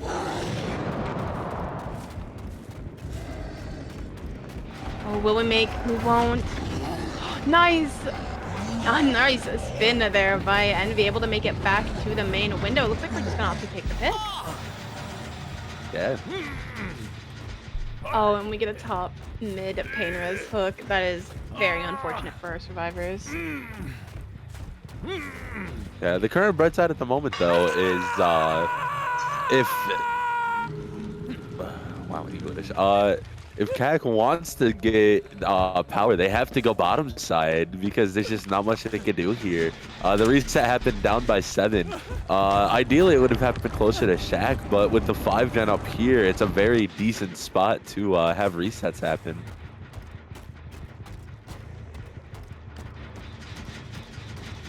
Nice, good free lead without running.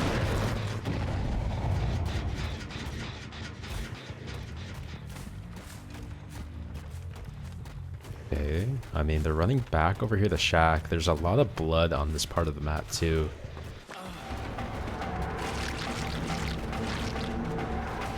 Yum, yum. Our Oni here wants to get the down. Hopefully being able to proc Eruption before that gen can pop. Oh, he's using power Oh, we're on going to Dwight. pop power. Oh. Okay.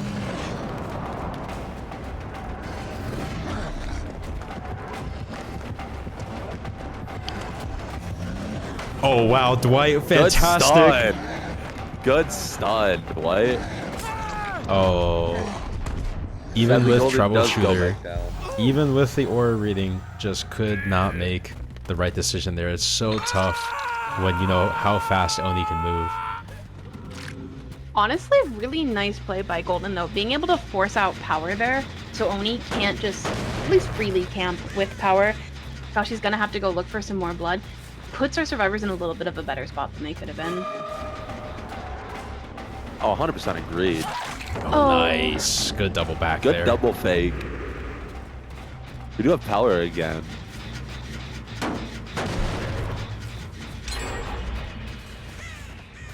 Looks like we are finally starting to see this 5-gen break a little bit. Yeah, I mean, good gen spread so far by our survivor team here. Look how many gens right now are marked in yellow with Eruption.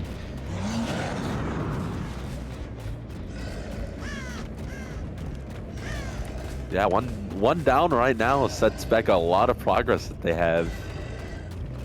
I believe they have progress over on 11. That might have been 11 that popped. Ooh, Oh, another drop on the wrong side. that was good use of Oni going wide, catching the survivors off guard there. Nice. That's going to be huge. Good idea to slug. Yeah, with Dwight in his line of sight, he had really nowhere else to run to. This part of the map has been whittled away in terms of resources. And now with Shaq being dropped too, without much value from it, it's like not looking good right now. But, you know, we did have a lot of progress around the map, so I'm going to assume at least 2 more gens are going to pop before another person might actually end up being outed. I'm not sure. We do have another Painter's stack coming through. We're going to take it on this bottom side of the map. And it should send back... I believe that will be Otter's gen. Yeah, dropping it back down to around 50, which is where Envy's is as well. We still have a bit of a 3-gen top, but they did pop the important ones at least. We broke it up a bit more, but we immediately land eyes on a healthy serve that maybe thinks they're a little bit more invisible than they are. Ooh, popping power. Yeah. Okay, good choice. This is going to be pain resin again, though, and now this is going to hit Envy's gen, which I think Envy now can't commit to even try to, you know, push this into a 4K2. We have to go for unhook on Glorer.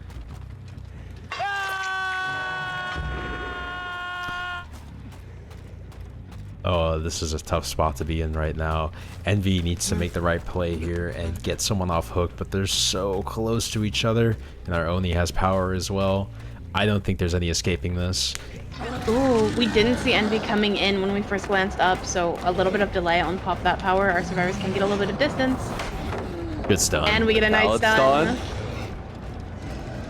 And immediately we're going to transition off back to this unhook. Yeah, we don't want to let Otter get this unhook for free, and this might just be the down. Yeah, that's death onto Otter. Oh. Kakshie read those rotations perfectly, understanding as soon as he committed to Envy that Otter was going to rotate down, which is really nice heads-up gameplay. Oh, we find scratch mark. But where did the scratch marks lead? I think I saw them. They're about to pop the unhook. Yeah, they do. Nice. Using the No body block tag. here won't allow Oni to get power even if he hits her. Nice, and we play the window perfectly. We force the swing Good on the final recovery. moments of BT. Yeah, this is a really good recovery by Team Longshot. Taking a bad situation with good teamwork and communication, they're able to bring Oh. it back. We immediately get Otter cut out again, though, on this 8 tile. He's not on Death Hook, but he is going to feed the Oni a lot of blood here, that's for sure. Does the swing land? It does. Nice. Good down. Okay, this isn't at the very least going to be pain res. It will be a mid hook. But Oni will then have that pop to go apply. I'm not sure if we identified what Envy's gen was earlier, although I'm assuming it's at 1. I believe. Yeah, Kakshie will look up there, and I believe land eyes on it. They do have a lot of decent prog, so as long as they could just play it safe and work on cranking away on these gens, they definitely could make it lower. Ooh, this is dangerous. We know where everyone is, and we just popped power. Nice. Good down on Glor. Opting for the insta pick. Very interesting. I don't disagree. We're at 3 gens remaining. We know our survivors have racked up a good amount of progress, and this is going to push us into the 2v1. Plus, there's more than enough blood left around the map for another power, which means we can be on top of these survivors very quickly once again. Ooh, looks like we do see Scratchies running into main from 1. That should be Envy, I believe, because we don't see the puddle of bloods that Otter would be leaving behind. My guess is Otter is sitting at that one of the bottom gens they still have remaining and hoping to either pop that or Envy will pop his gen. Ooh, we see some balanced landing value there. Doing a little bit of styling with the nodders. Oh.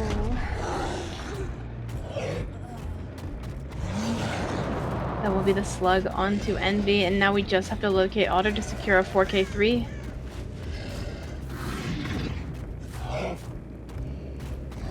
Possibly going back to check 9. We did hear prog on it.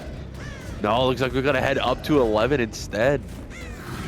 Yeah, maybe we want to predict that our survivor also happened to be top and maybe going for the pick, but now we can make sure that nothing pops in this 2v1. We take our final pain res hook onto Envy here in top mid. Ooh. And we see Otter. This is going to be 4k3.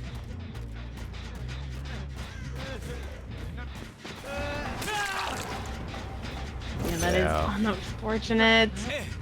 We Really saw our good try. survivors get smacked around those pallets a few too many times, I think, especially by the Oni power. So we saw some very, very punishing insta-downs. And Kakshie did just a really good job of predicting our survivor locations and managing to get not one tunnel out early, but securing a second tunnel out at 3 gens remaining is really, really well played.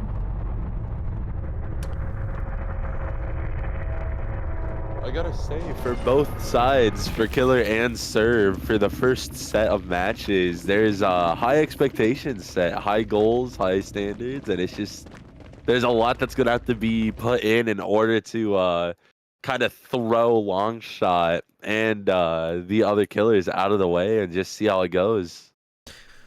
Oh yeah, absolutely. I mean, Longshot, these are scrims at the end of the day, so I definitely see them participate in a lot of our scrims and tournaments as well. I can definitely see them improving as a team if they keep going towards it.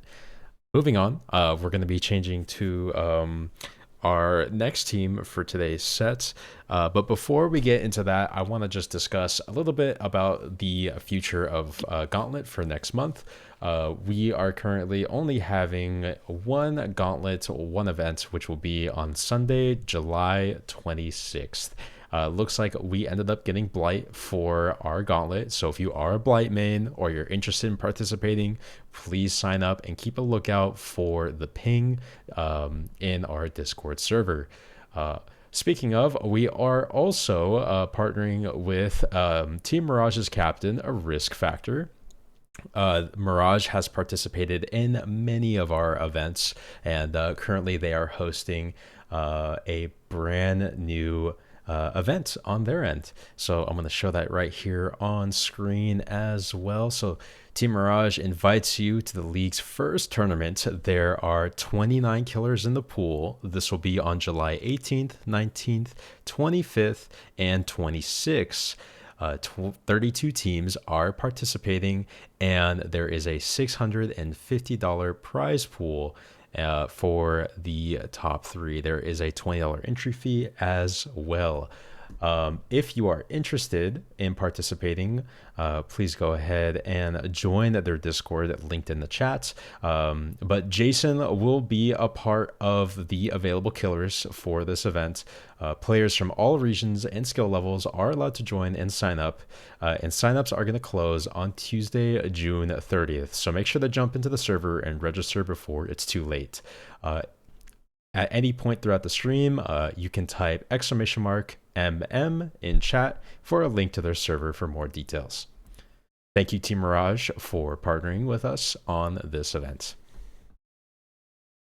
Okay, moving on, we're going to be going into our next killer and our next team. Team Scylla will be versing against Freddy. Now, we usually see Freddy in Dead Dog Saloon, is that correct?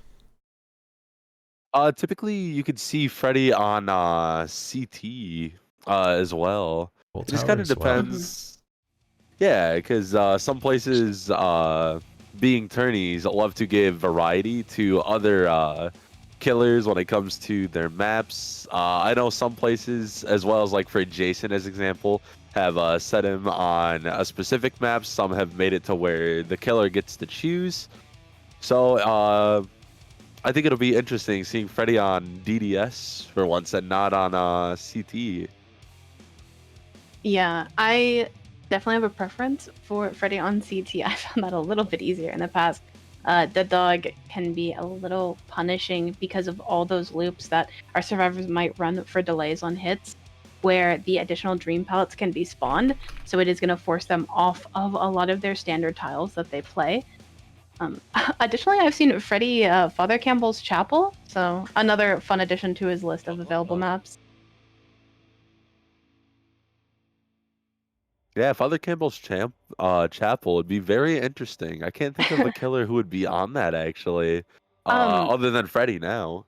So Nurse, in ye old days, occasionally would get thrown on that map. I've been so fortunate enough to play Nemesis on Chapel as well in competitive. So it's kind of just some of those fun M2 killers. Obviously, main can be a little strong, but with M2, you have a little bit more playability around those high wall tiles. And then you also have some weaker fillers as well. But DDS is so known and beloved. Our players definitely know what they're going into, but I'm excited to see how the Freddy is able to set the map up in their favor to force the survivors out of their comfort zone. Yeah, there's a lot that can happen in this Freddy match, especially just given, Freddy isn't. People just think low of Freddy just because you don't see him too much, but Freddy, you put him in the right hands, and Freddy can definitely do some knockouts here and there. No, absolutely. I think just this weekend I was spectating a Freddy match, and I think the The winning result on that was 4K1 or 4K2, so he can be very punishing in the right hands. On DDS, I believe his expected is just a little bit higher. The survivors aren't allowed too much against him. I think we'll see maybe a limit to exhaustions. So they're going to have to rely very heavily on resets and then also keeping each other awake. So the fun thing with Freddy is the more survivors asleep, he gets a reduction to cooldown.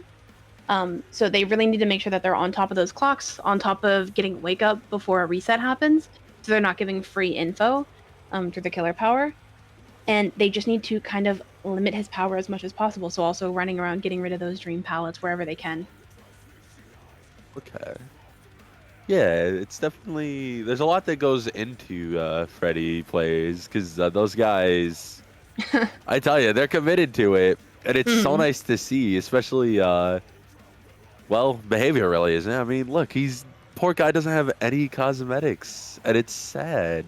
He needs more. I feel like Freddy is such a classic horror icon, so for him to not get much love, and I've said this a lot personally, I just hate the way that they made him look, because they went with the early 2000s remake version rather than the original Robert Englund Freddy. It's because I have to. Go ahead. It's because Freddy talks shit to the entity, and that's why he doesn't have any cosmetics. Yeah, I believe it. That's the lore. I believe it. Freddy can be mouthy. He's like, I need buffs. My power sucks. Nah, you'll live. It's like, I think one of the strongest things I saw the other day that I didn't even think about was with Freddy, if somebody's going for a heal tech and exit gate, you dream snare the person healing, and they'll scream, and you just pick the serve. I thought that was crazy. I believe similarly you can affect people going for flashlight saves as well. Because of the forced animation, they're not able to aim it. So there's a lot of really fun. One thing that I love to see from experienced Freddys is the use of the dream snare to phase through a survivor. So we're gonna have our survivors come in for body blocks, obviously, because you always want to protect tunnel out. And if they pull up dream snare and trigger it just right, they're able to phase through a healthy survivor and play for that tag onto the injured tunnel out. Oh, okay. It's very similar to how Onryo can use her manifest demanifest to pass through survivors as well. Ooh, early stun. Looks like we are going to commit to Nox the Tori heading over towards the water tower. Get a kick on 9. We see Call of Brine come in. Yeah, we have another exciting perk for survivors to discover, and we have a little bit of a surprise M1 onto Neko here at Shack. Nice, good use of Dream Snare. That's a very fast down, I think, for our Freddy to secure. We might have wanted to see first chest face last a bit longer, because I think we just have Indy and Obsidian now getting onto generators, and this is a basement hook. Yeah. Thanks to Aria looking around and looking at the hooks, it looks like we don't have any Scourge hooks. So basement's definitely gonna be a nice play here. It's gonna be rough to try and not let that gamer die, but it's just gonna be, there's a lot that it's gonna be, honestly. Yeah, it looks like we're immediately picking Chase up, and we get our delivery of our first pop after that hook. Immediately going to use our TP to come back to Shack, cut off any unhooker that might have been coming through.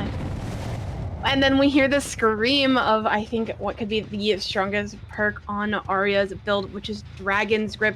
We have Indy now asleep and exposed in the back area here of Gallows. The first swing isn't going to come through, but Indy needs to play very safe for, I believe it's a full 60 seconds to avoid an insta-down, and I think this might be the tag. Yeah. Our survivors are now very aware of that perk.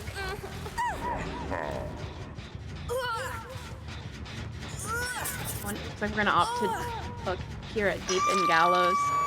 So now we're gonna have that pop available again, and Aria immediately on top of taking the teleport and finding a decently progressed gen.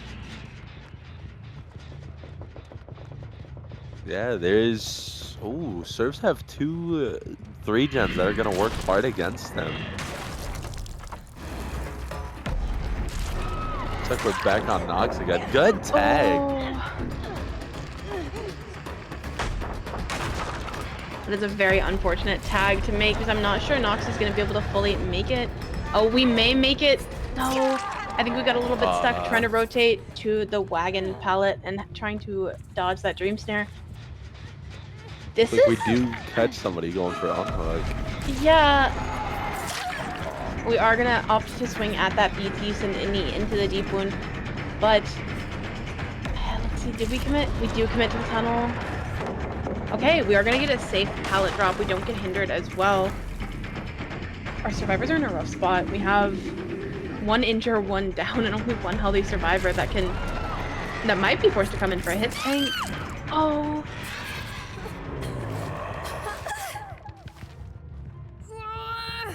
No, I Also, believe... Go ahead. Oh, you go? No, really nice use of that dream snare there to prevent another rotation of that front main filler, and we're immediately dragging our hook back into our 3-gen.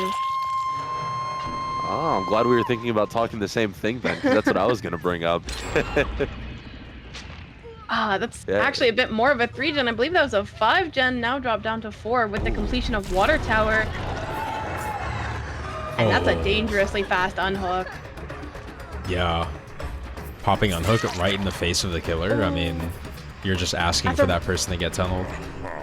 Yeah, especially Obsidian there takes a rough protection hit. It helps Indy get some distance. I think it distracted Aria just enough, but we are immediately going to be on top of Indy here at main.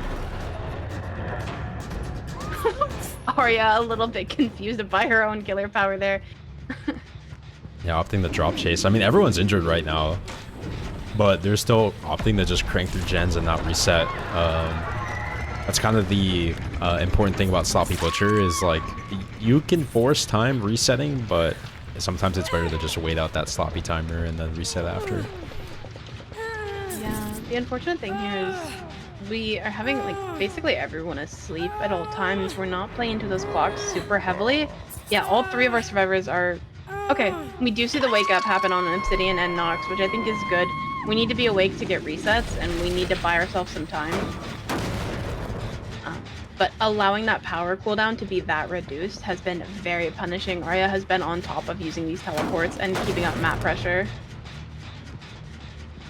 Yeah, also, I will say, it does seem like those, the time between falling asleep and waking up is going a little faster. And I want to say that's because of pill bottle, because the rate that these survivors are falling asleep is definitely a lot faster than normal. At least that's what it looks like. We find all 3 of them. That's so unlucky for our survivors. Oh, but we don't secure a tag, so we still have 2 healthy serves. Oh, nice hits. We didn't know that was fake. Oh, double tap. Good double rapture, double tap. Oh, I think that's going to secure the death on the Neko. That's a clip we have right there. That's double deaths right there. No, the last minute. Neko. Good last minute pull. That is a painfully fast death onto Indy. Yeah, the pressure's on now because Neko's on death hook and being chased with nobody nearby to provide any extra hits. Neko has to take the chase of their life here, and Caster's curse. Unfortunate. I guess this curse. That's the 2v1 at 3 gens remaining, and I'm not sure that we have much gen progress right now. Survivors might prove me wrong. No, Good we're gonna fake of the teleport. Yeah, just buying time, zoning off. That's probably Unicorn block if I'm correct on the add-ons, because that zone of the palette is huge. Yeah, we do get that expanded radius from Unicorn block. And yeah, this is really nice use of the add-ons by Aria as well. I mean, getting that double palette tag. I think the first one on Indy only landed because of that expanded radius. Exactly.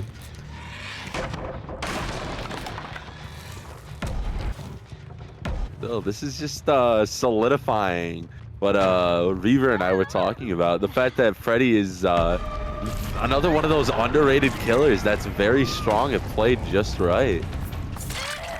I love the hot swap between powers, hitting the slow snare and then swapping immediately to pallet form, just providing no time for our survivor here to move around. Yeah, Aria has proved very adept on these M2 killers. I love seeing this heavy power usage. It's been very domineering on our survivors.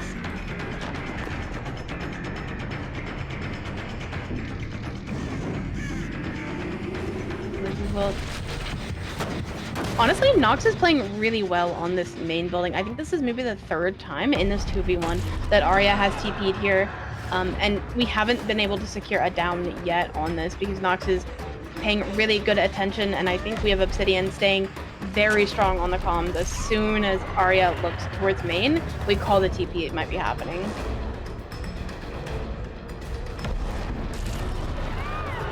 Oh, but we do land that snare. I believe this will be the down. Yo, no people on the table, please. Looks like Freddy is not a fan of the people on the table.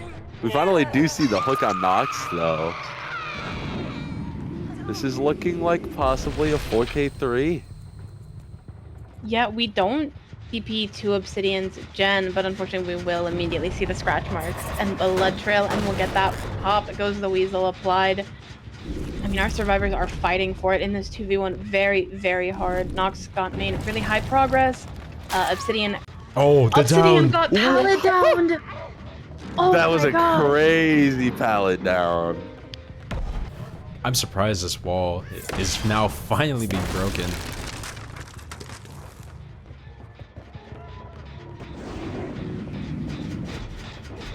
To be honest, I haven't hated the wall not being broken just because Aria seems to have really, really good positioning on the dream snares. We've gotten the slowdown on basically every survivor who's vaulted through that window. Yeah. But now in what is essentially a 1v1. Oh, balance Weasel to get landing. the balance.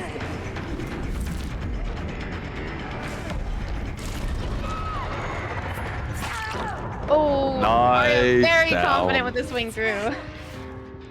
Yeah, that slight that's- fake going to the right and then immediately swinging through. Nox is just not prepared for that to go through. Oh, 4K3. Yeah, really That's nice pretty good. done. Our killers today are showing very promising results. Yeah, 4K3 is that's such a stellar result for Aria. The power was used so nicely. All those power downs and the prediction on that tile to get the down onto Obsidian Yeah. completely, I mean, that secured the 4K3. It was looking maybe like our survivors had a chance to pop that final gen, but after Obsidian goes down there and we can just pick up chase onto Nox for free in the 2v1, it cemented it. I mean, they're a P100 Freddy. I expected that. I expected that kind of respect it. behavior. Yeah, just seeing that like double pallet action there right outside the shack, that was beautiful. Really beautiful.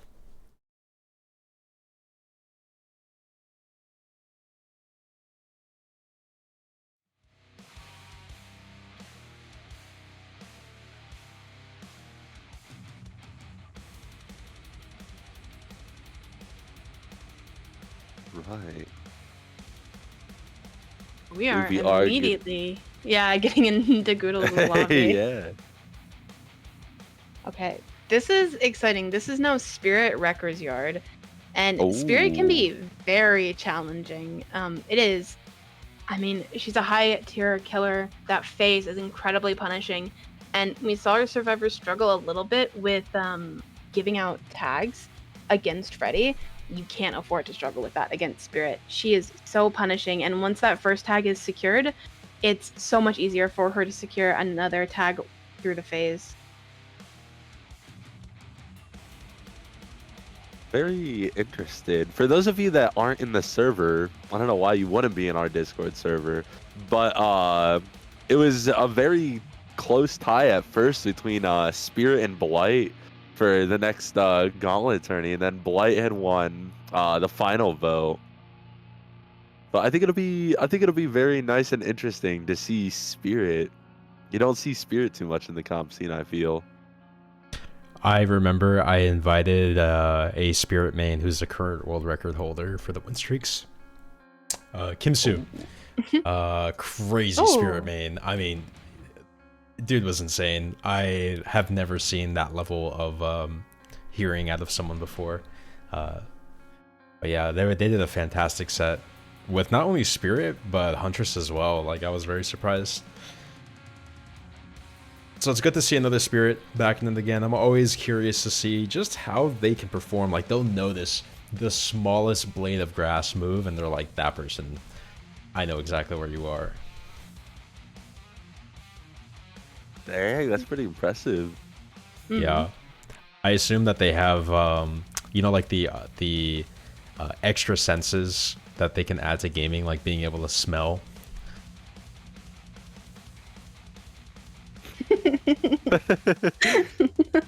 And the scratch and sniff monitor. Mic. Yeah, yeah. Scratch and sniff monitor.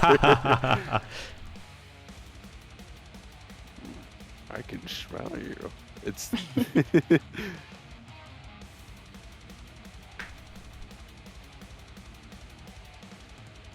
Looks like we are finally loading in though. Very excited to see this match. Spirit matches are always fun to watch.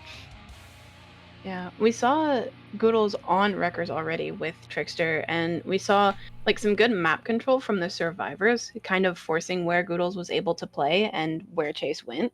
So I'm curious to see how much more like zoning we can see out of Gudalz. I think with Spirit it's a lot easier than Trickster. Obviously, Spirit's a lot higher tier, so we get to see a little bit more, like a little different skill set out of Gudalz on this set.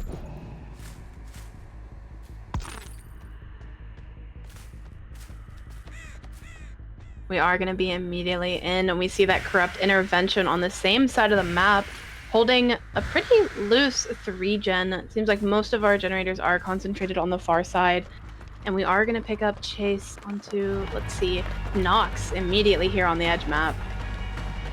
Well, this is not good.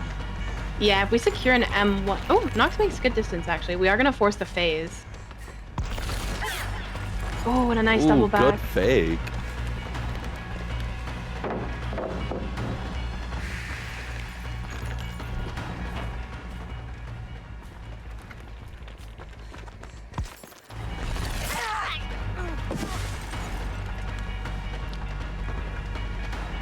Okay, we do get our first tag secured in a good period of time, and it looks like we have our survivors stacking one of our generators, trying to secure at least a generator on the board for this first chase, but Gudalz goes into the phase, body blocking the pallet, and now Tori plays a really nice double back mind game.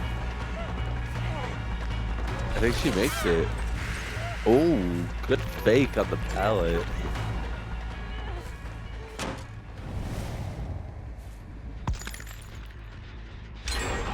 Smart, opting to drop Chase to go check our Shack gen.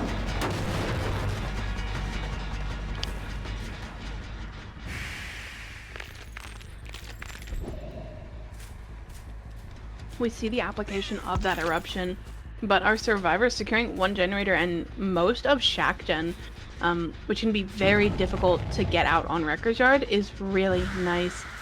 Corrupt is finally just running out, so we're 2 minutes into this match already, and we've only secured the tag onto Nox.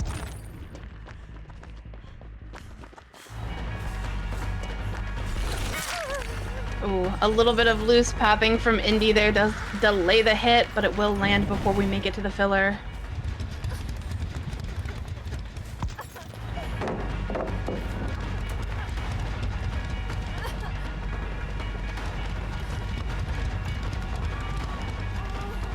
I think Gudalz is playing the zoning game, yeah, until we get the phase back up.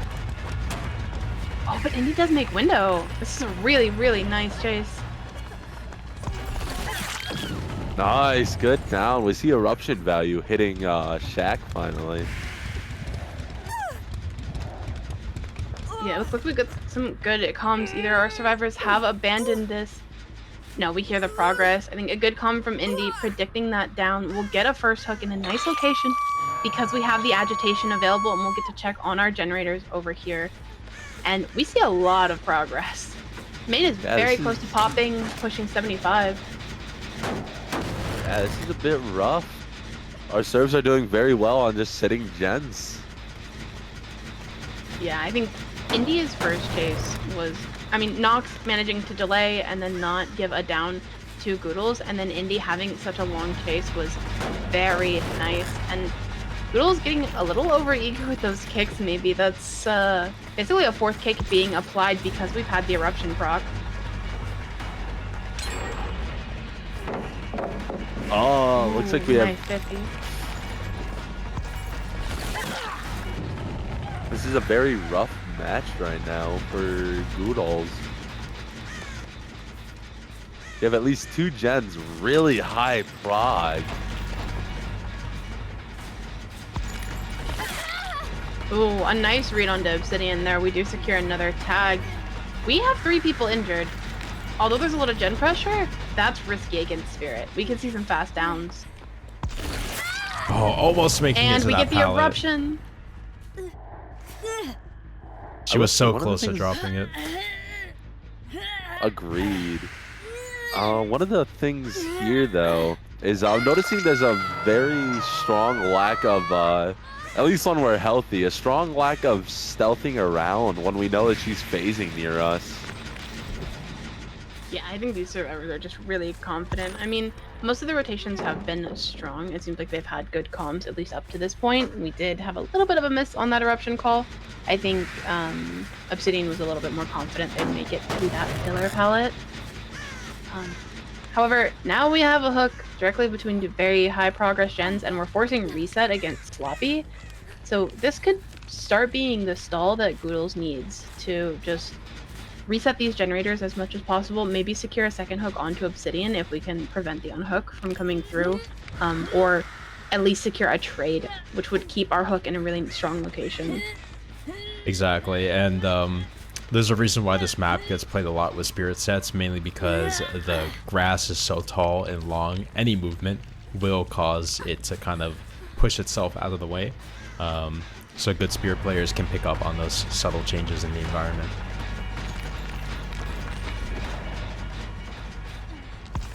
Confirming second stage right now on Obsidian. And yeah, so during this time, it wouldn't be wise to pull her immediately after second stage. They're going to wait out another 60 seconds if so before going for a rescue. And our spirit has no intention of leaving this area. I mean, they want to hold this place down as nice as they can, because now they're down to 1 gen with 4 people still alive. I definitely feel like after second stage was hit, it's just best kind of to rotate around the map, see if you can catch someone injured off guard. Yeah, I mean, we still have good progress here. Oh. And we have Nox right underfoot. Okay. Second win. Obsidian has 30 seconds to make second win happen. This is a good job here. Our spirit main hitting Obsidian and putting them into endurance. Even if second win procs, they're going to still be injured afterwards, healing through that deep wound. But Obsidian does have an opportunity here, if they can, cleanse themselves out of that, but they just couldn't do it in time. We will make a filler. We get a little bit of stay of execution. And we have Neko past 75 on the last gen. This is still looking good for our survivors, even with that little stall. Oh. Good phase, good eruption.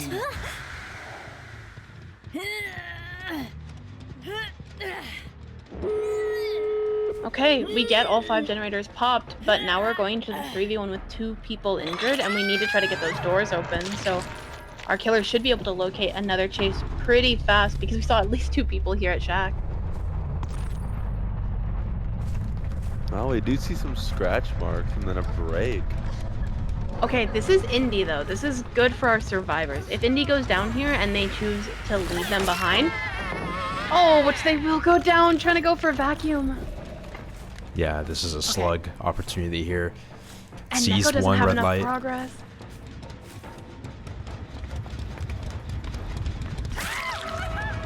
Good Our killer tag. here, yeah, wants those fresh stages.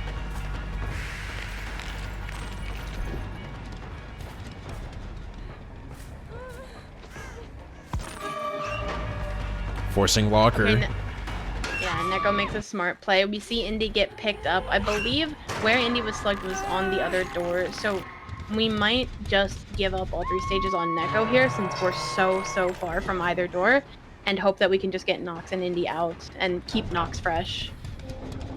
I think she's definitely going to be able to get that gate open in time.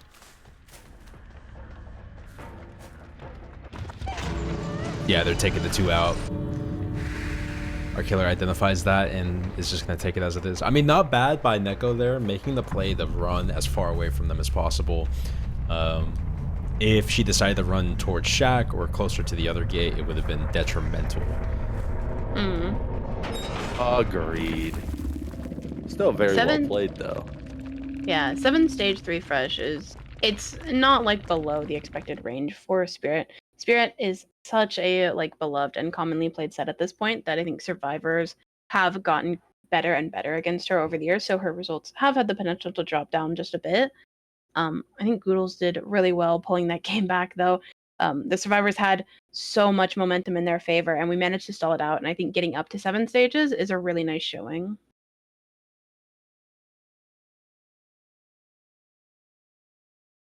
Dang.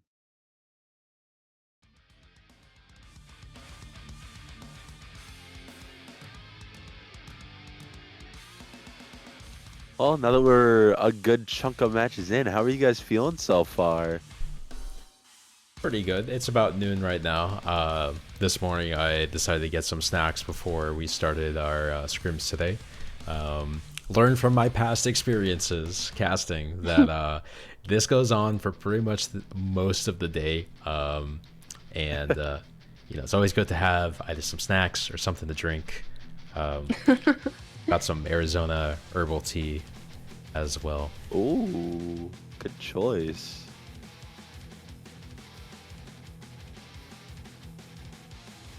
Yeah, casting is something that can be, if you're not used to it, it could be very tiring.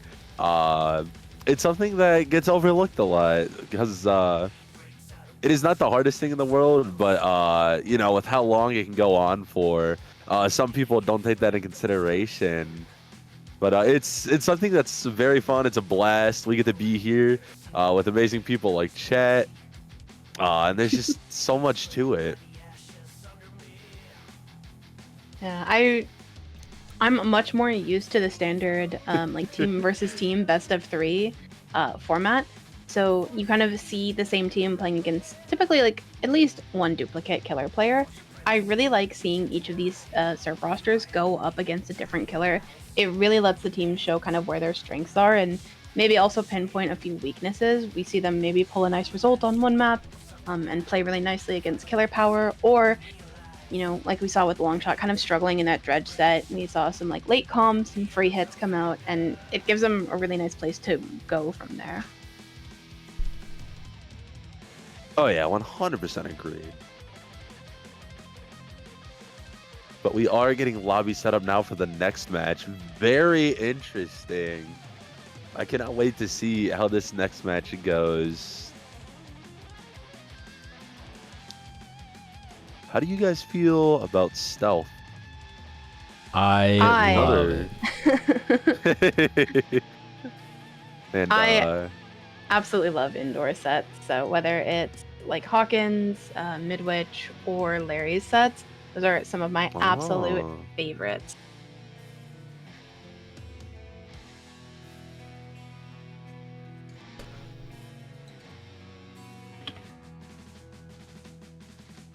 I believe. Yeah, because our next set is Ghostface Hawkins. Hawkins, not the typical Ghostface. We're usually a little bit more used to seeing Larry's, but Hawkins is a fun map. There was a brief gap where it wasn't, played because it was briefly unavailable. But now with the return of Stranger Things to the licensing, we see the map return, and it's been very fun watching teams kind of learn how to play it out. And I know comms can be a little bit difficult as everyone still is learning kind of like which room is which number. So I'm excited to see how the team can play. Similar to Midwich, it's very, very comm heavy. And they need to be playing very safe during those times where no one has eyes on Ghostface. Oh yeah, 100%. And I agree so much with the fact that it's weird seeing Ghostface and Hawkins in the same sentence rather than Ghostface and Larry's. Because typically, when you think Hawkins, at least for me, I think of Michael. Wraith as well is a common pick that I've seen on Hawkins. So just it's a very stealth-centered map. I think I've been unfortunate enough to experience Skull Merchant Hawkins as well. Oof, Yeah, that's so rough. it makes sense. Like I see the vision with it. But yeah, that's not a set I have played before.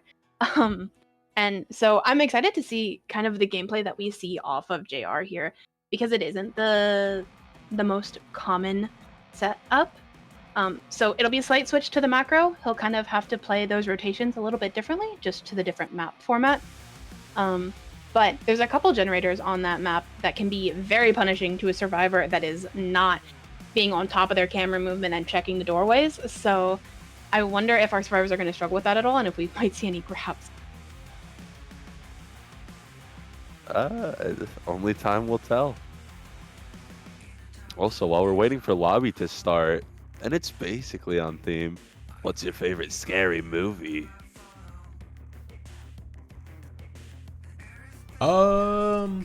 Let's see. I think it would have to be Nightmare on Elm Street. Oh, okay. Any Um, specific one, or? I don't remember. I think I was like 7 years old when I watched it. I couldn't sleep for a week after watching it. It was that good. Now that's how you know it's a good horror movie. Mm-hmm. What about you, Reaver? I will admit, being a DVD player has been the reason I've seen most horror movies. A lot of the original license in DVD I never saw before. Friends on the game convinced me to play it, so Texas Chainsaw Massacre, Hellraiser, Friday the 13th. I hadn't seen any of those, as well as Halloween, like none of them before playing the game. But Really? my first horror movie and a very beloved license of mine is The Ring. So I have been an Onryo enjoyer from day one, because that was one of the few licenses I was familiar with coming into. So I was very excited to see Sadako added.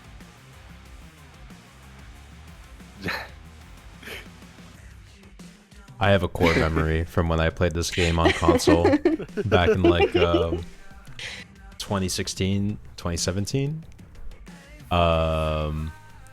They were adding Michael Myers to the game, and it was like the biggest. I remember just feeling overwhelmed with joy knowing that he was being added. Mm. Oh, okay. Good memories, good memories. And now he's gone. I don't know when he's gonna come back. Yeah, They hate us. tragic. It really is tragic. Okay, we are getting loaded in. We have JR on the killer here. Immediately into that shroud. Not crouching around, trying to get a little bit more haste, moving around the map. Going to be looking for survivors. We see the stock being procced around the corners. Trying to catch any glimpse that we can.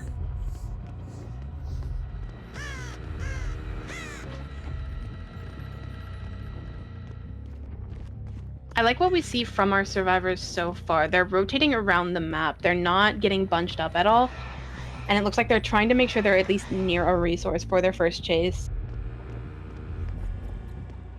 Yeah, 100% agreed. They're playing very well in something around. We do see scratch marks over by 10. Yeah, it looks like, I believe that was Obsidian. Wasn't totally aware where JR was for just a second. Okay, we do get the pop out. Okay, I think that's an interesting choice by JR there to take the M1, just because we had a lot of stock on Obsidian at that point. We could have played for an insta-down potentially. And this is a very strong pallet setup. I think we have to break this or leave.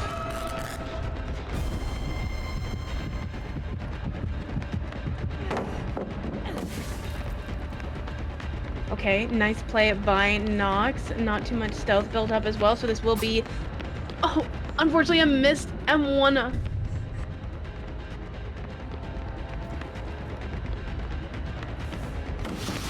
Here we are starting to build Bloodlust. We secure our M1. We have 2 injures now, but Neko and Indy are both past 50% on their generators.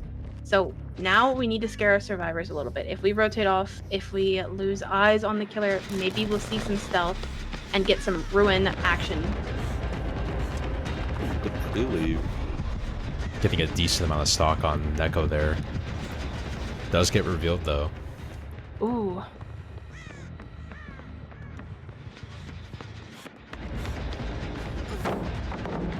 Okay, we are able to force this down nicely. Let's get it. And we will. Oh, Nice, such a tough good palette. down. Nicely played by Indy there, using the animation to kind of fake the start of the vault animation, just to fake JR out and maybe hope for a swing on the incorrect side. Oh, JR getting a little stuck, I think, but ending up doubling back to this first pain res hook. That actually hits the gen we're hooking on. That's really nice for our killer.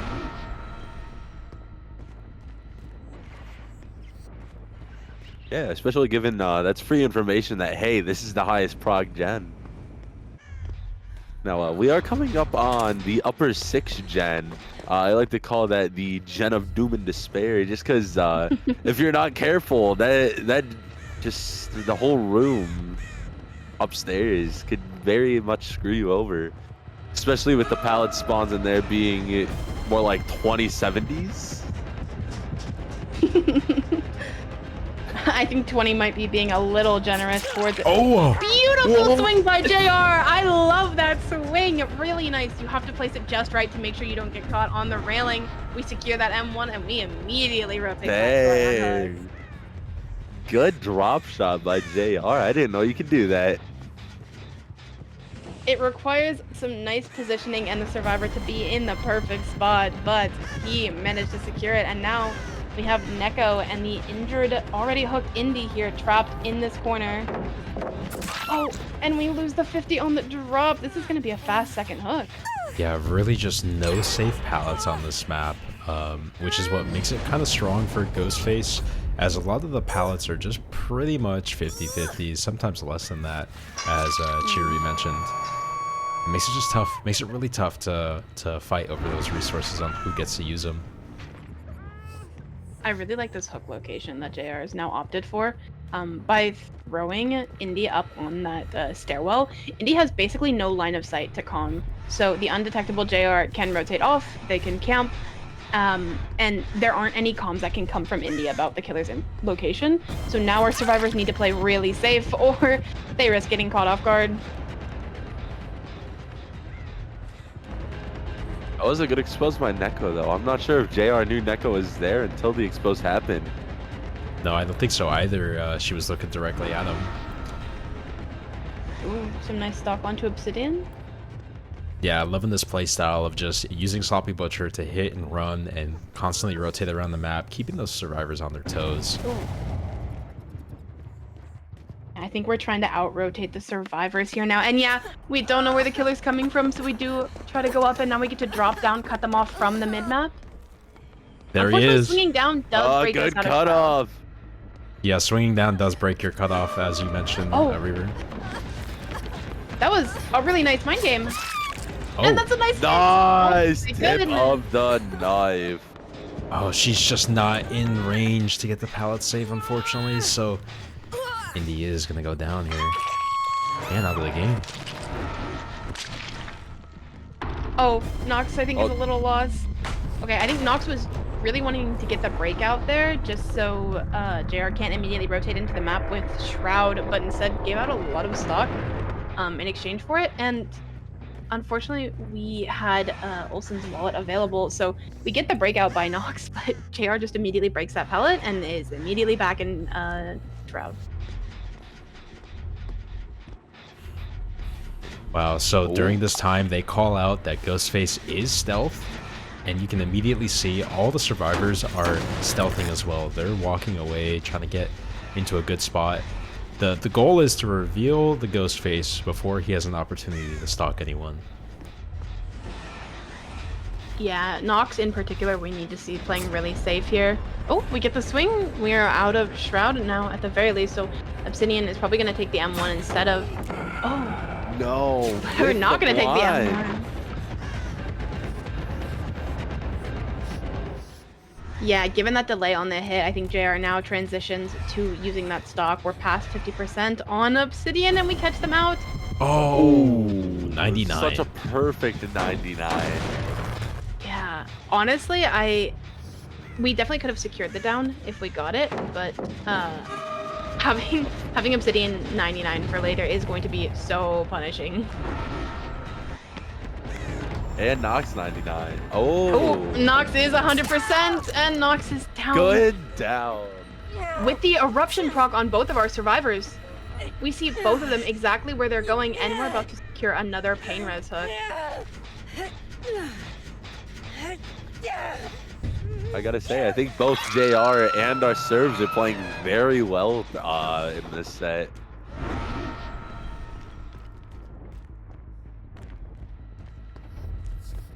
Yeah, our survivors definitely need a little bit of stall to get things in their favor. They got rid of Ruin, which is definitely working in their favor. Now it's only Eruption and Pain Res that JR has to work with. But if Obsidian gets found here, this could very quickly spiral. Ooh, speaking of Obsidian. Yeah, Obsidian's playing incredibly safe, using these pallets to their fullest. We will see it drop leg sheath in action, though. We get a little bit of haste, which we're going to opt to use to break that pallet and then pick back up on Obsidian's trail, because I mean, those two pallets together especially are very strong, and we're able to push Obsidian, I think, to a much less safe filler. Oh no, it looks like we just held W. Oh.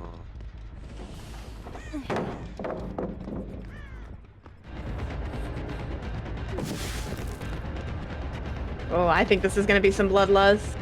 A good connection, though, by Obsidian. Ooh, Oh, but we Roof didn't doesn't get a connect filler here. over here. Okay, but we Good swing bait out. of the pallet.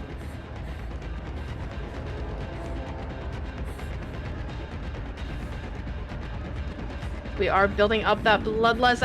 Yeah, too much speed from JR is going to cut Obsidian off from making that connection again, but that was really nicely played. Yeah, very intelligible plays going on both killer and serve side. And especially given that we're technically only on the second game for half of our killers, it's just going to start getting better and better throughout the day, because now we're going to start moving out of the start of the day jitters, shaking off the daily rust that comes before you play some, and we'll see some better games come out more and more the more we get into the day.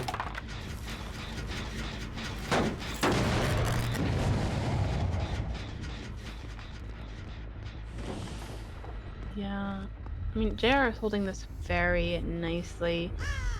I definitely believe in our survivors to get at least one, if not two more gens done. We are still in the 3v1, and we have a whip out of power, but we get stuck on the barrels. We do secure the M1, and we immediately 180 and spot injured Obsidian. Maybe some miscoms from our survivors.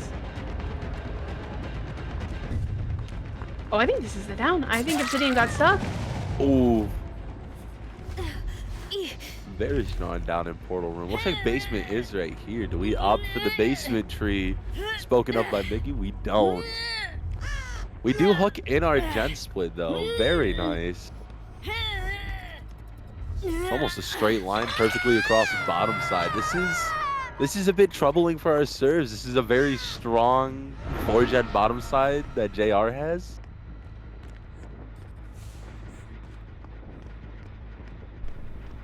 This is a lot of progress that we hear up here. Oh! And Nox that we find as well.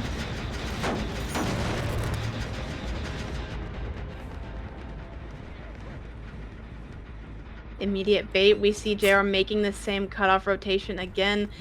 And yeah, we see Nox in the corner. No heartbeat reading for Nox though, because we are going to be in Shroud, and we catch them out. Nice! Good double bag. more and more, especially in the comp scene, you just see that it's true, as people say, DBD really is just a game mixed of 50-50s and mind games, and whoever wins comes out on top. Yeah, that was very nicely played by JR. And I like this play here. We're not committing to Neko, but we're building up some stock on them. If Obsidian and Neko now try to play for reset, Neko is still going to be very quickly insta-down pool. Oh, but we might not even get the chance to. JR doing a good job of body blocking. We make it to this filler, but this is so incredibly weak. Okay, Nox choosing to leave, but will we make something else? Big swing? No, not opting to swing. I think we were in our final seconds of PT. We make it back to this filler palette, but Nox did die on this earlier, but JR swings on the wrong side. Now using Bloodlust to get some extra movement around the map. Was that a full kick? I don't think that was a full kick. There looked like No, one. I think we heard our survivors and didn't want to commit to the full animation, potentially. Nox is still up there. Could we see a double Oh, whammy? is Nox Wing gonna get again. clipped again? No! She baited it. Unfortunately, that is the risk Good of bait. that swing. Oh, they're gonna Okay, pop we another pop. one. I think this might be 4K1 if played correctly in the 2v1. We have a lot of progress on this nearest gen. Oh, but we don't have the beamer coming through. Putting the spotlight on Nox.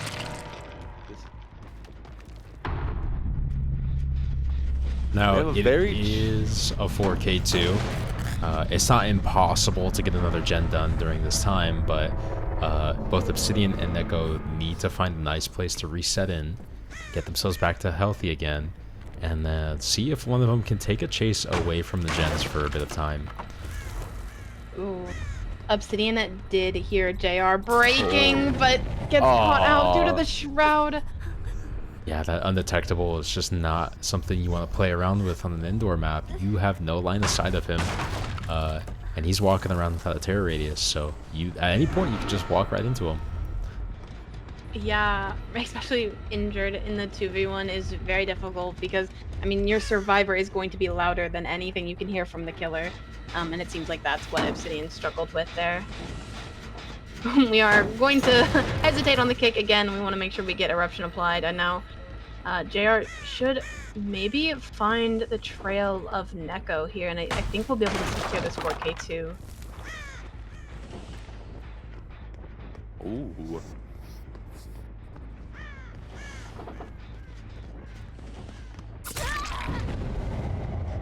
And back on the ground. Hubby time is a must when it comes to Hawkins.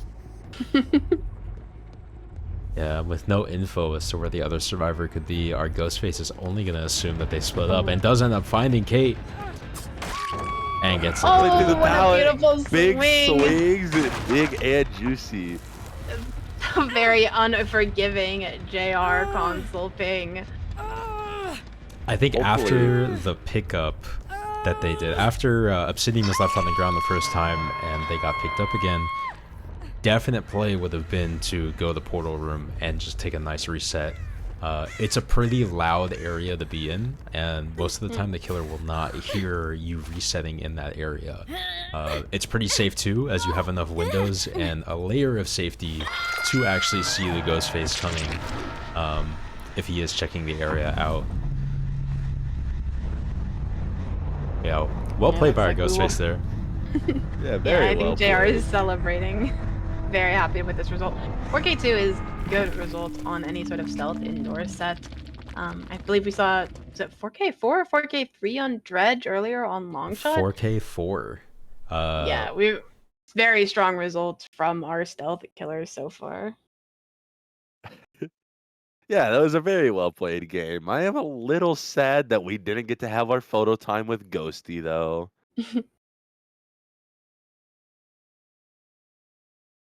But yeah, no, it was a very well played game. Honestly, don't think we've had a single bad game today. I do believe we're getting lobby set up for the next killer. should be Vlad, I believe.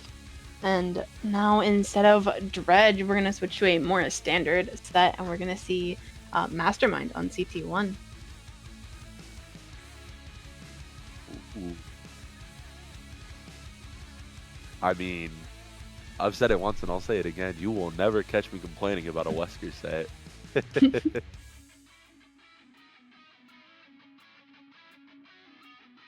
Yeah, I definitely love Wesker set. I think it's a really good demonstration of like individual chase skill that we see on survivors, as well as some really nice finesse that we can get. Wesker players have spent a lot of time refining his play style and the way he can counter certain tiles and fillers.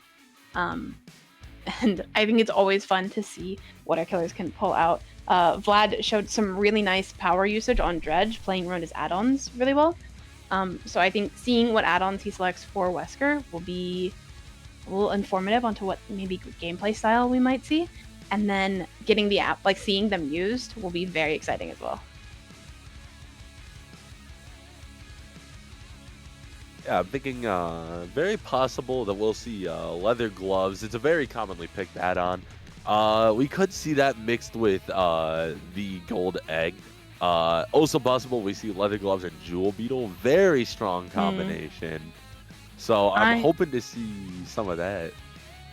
Yeah, I am more appreciative of jewel beetle myself.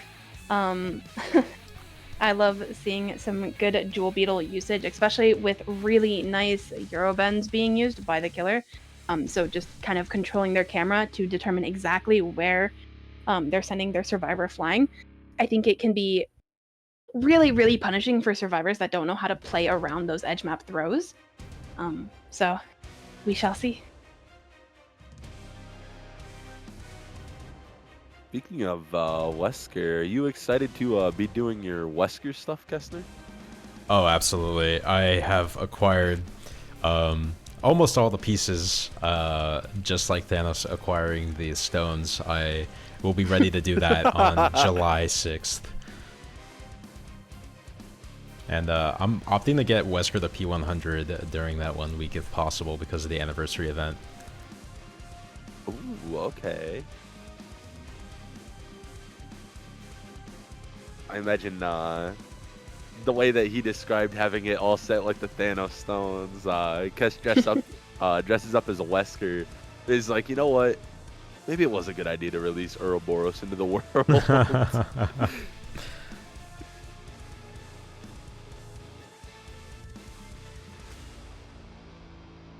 We are getting lobby set up right now, though.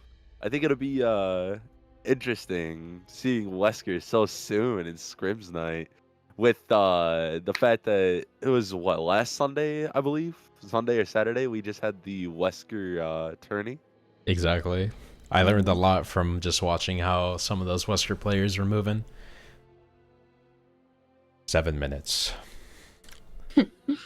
I recently added a Wesker TTS to my chat as well, Cheery. I know you're aware of that.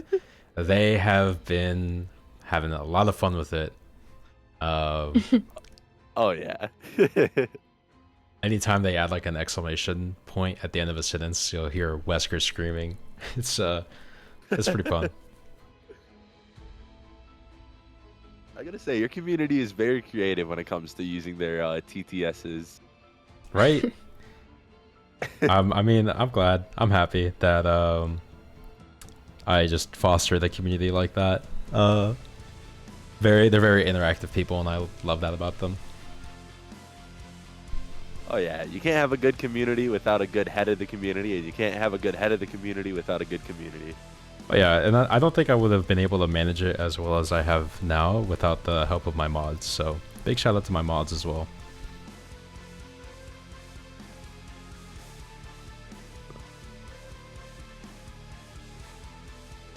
All right, in we go. Vlad killing once again. Very excited to see how he does on Wesker. Did not fail to please with the dredge sets.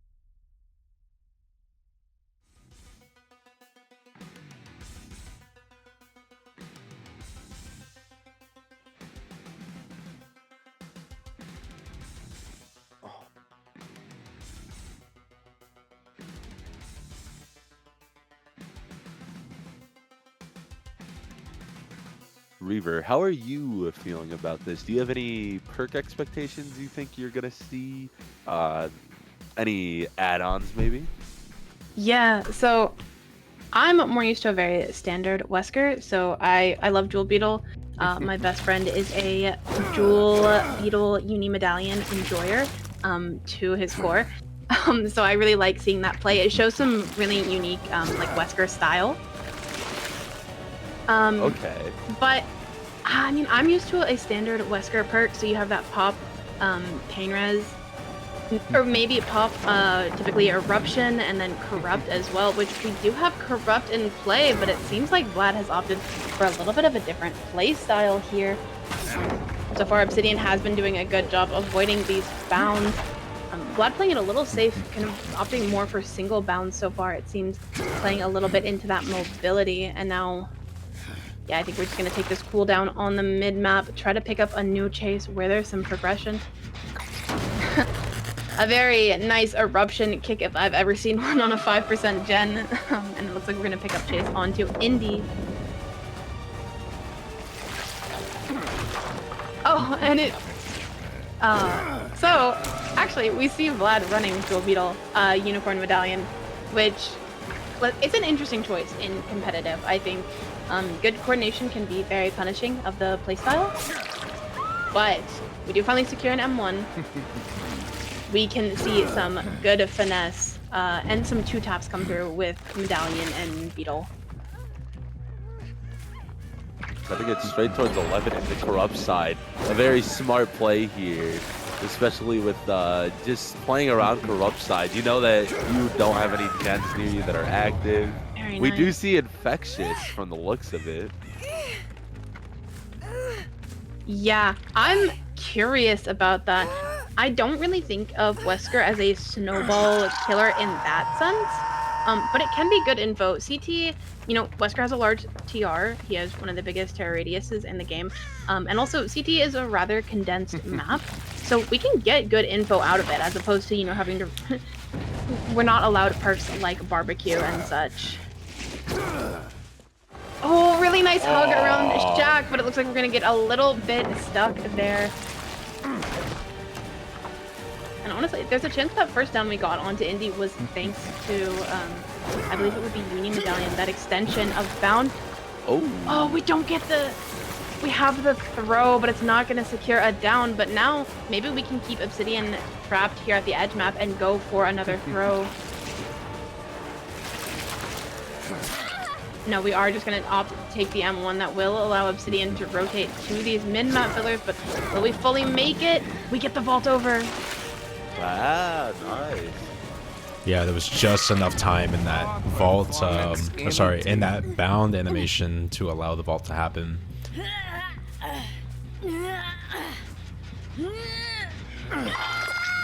Also, once again, looks like we do see PR coming back. It's a very nice anti-gen perk, commonly used on almost any killer that you can.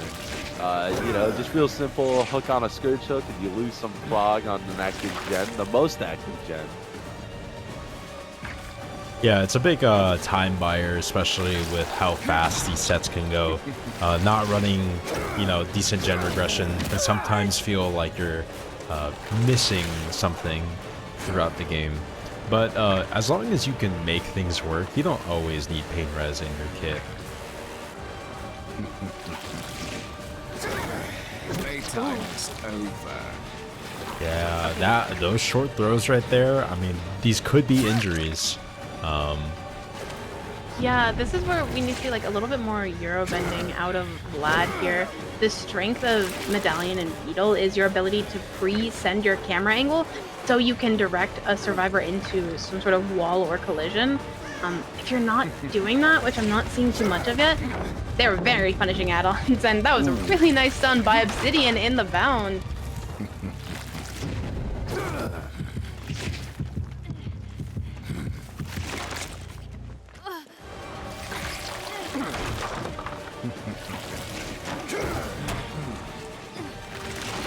Alright, so we do get the vault on the window, continuing the chase in 5 tile. I think this might be a down here.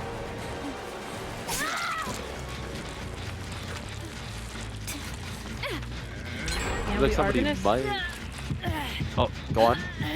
No, we are going to secure a second hook, but not having a tunnel out at quite yet. I believe we have at least one other generator high progress, and we've at the very least broken up the main 3-gen. Yeah, that's a almost completed generator there. We could definitely see the tunnel out only coming through at maybe 1 generator remaining, which if we can then throw Indy in front of the killer, this could look like 6 stages for our survivors if played perfectly. This is true. I will say, serves have a very decent gen split. If they can pop that one over at 7, they have a very juicy 2-2 split between 9 side and 3 side. Yeah, I like Vlad making use of this kind of vantage point here in the mid-map. We're able to watch for that unhook to come through. Oh, I think we might have missed one of our survivors stealthing at 9. And also watch this gen that we really need to keep. But it looks like we're going to opt to drop off. We want to make sure no one's coming in for this. We really want to secure this death at 3. And I think with no one coming in, that will be Obsidian out.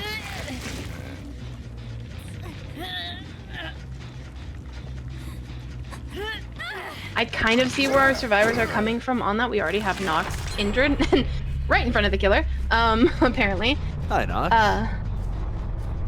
Oh, Nox making a good BL play, gonna rotate all the way towards bottom, and I think Neko or Indy should rotate onto that generator at the east tile, and we'll see, at the very least, we'll see that get completed very soon, as long as Nox doesn't provide too fast of a pain res.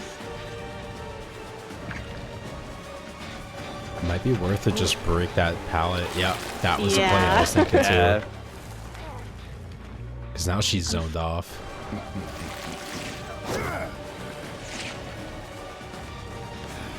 Ooh, no egg add-on here means we don't get to hold that for a little bit longer and maybe try to set up the hit along the 4 lane. So Nox will make this player... Oh, and we get another... Good stun. Yeah, Vlad, I don't think that just drop chase here. They go check on gens, but it might be too late to make a play like that. I mean, if we can get Indy in here, like right now, to take this down for Nox, that'd be ideal, but I think Indy was a little bit too far top. Oh, we don't get the hit through the medium. That's stuck there. More unfortunate.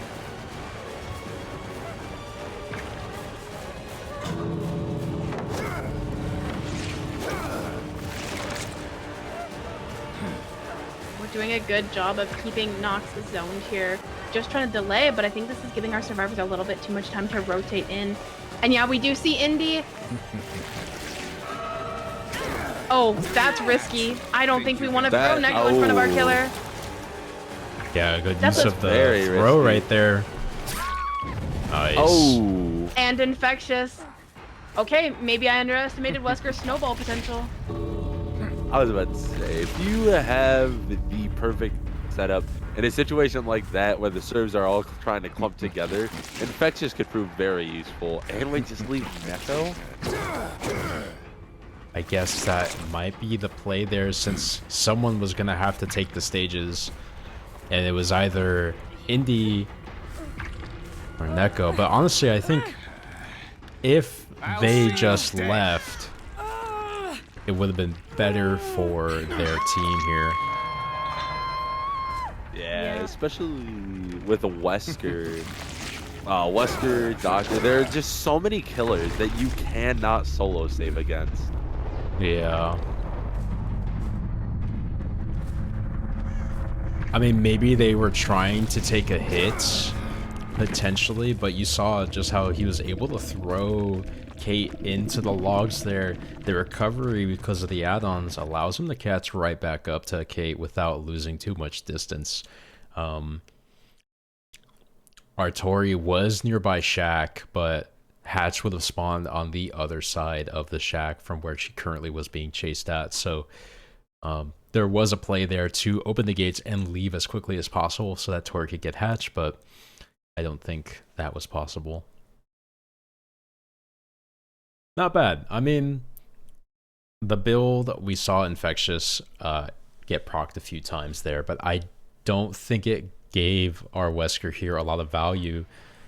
Usually we see Infectious in more of a slugging kind of play style, where you get the Infectious proc and then you leave the person on the ground to chase the next person over. Yeah, I'm much more used to seeing Infectious on something like Blight as opposed to Wesker.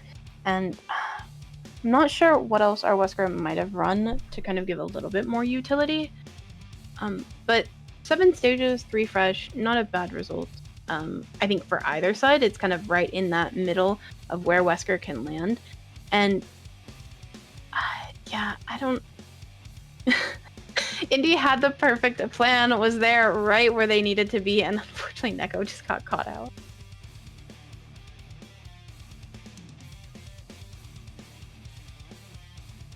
Either way, though, the next set, we are going to see Kakshie come back as well on a Mastermind set once again. Back-to-back Wesker. Now, this is what I'm talking about.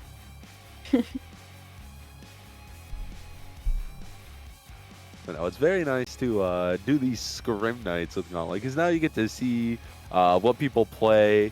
Maybe, I know Kessner had mentioned it, especially with maybe something later tonight he might see with the Wesker, maybe in the next match with the Gauntlet tourney that we just did. That was Mastermind. There's a lot of potential to learn about a killer that you might not have learned something about.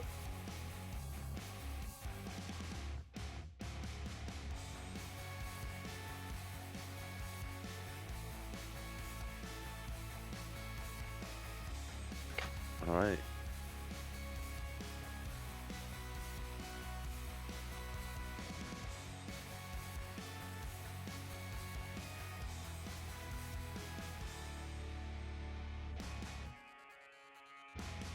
There's one more person that we need to get in this lobby.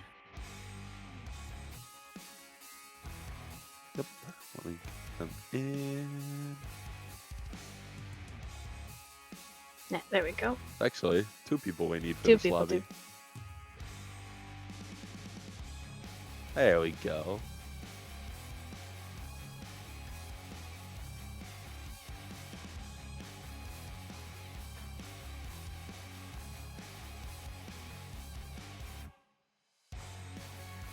So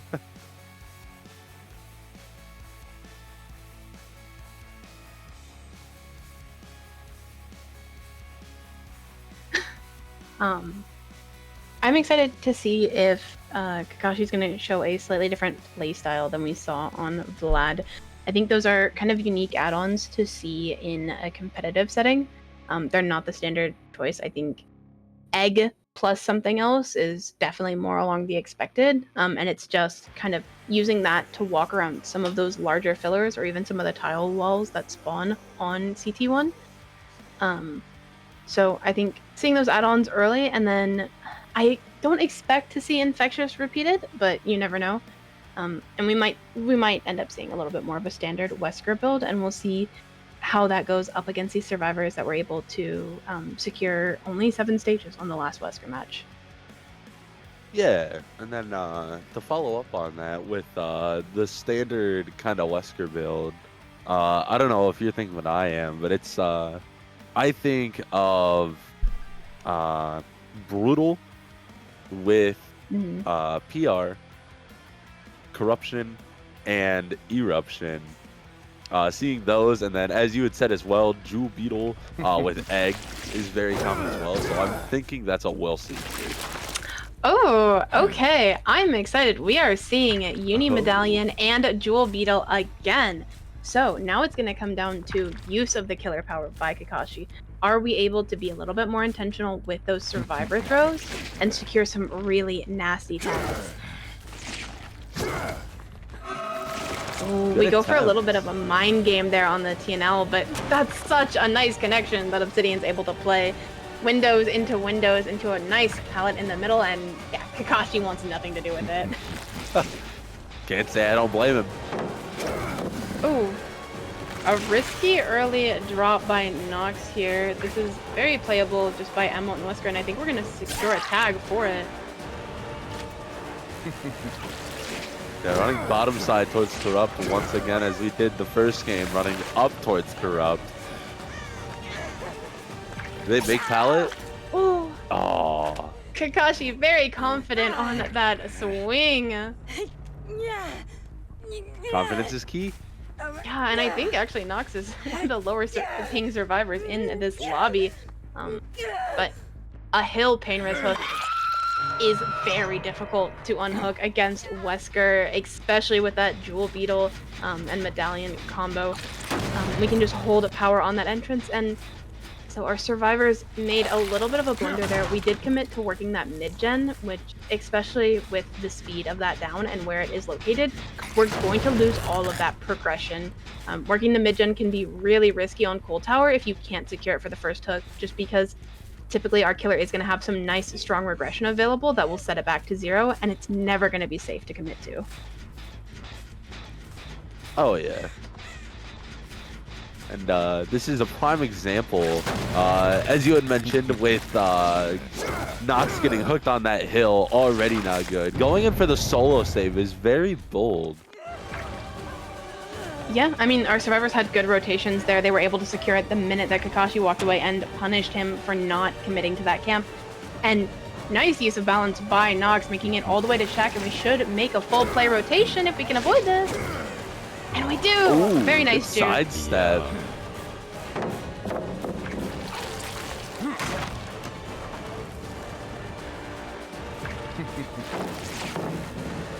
What are your thoughts about the match so far, guys? How do you think this is gonna go?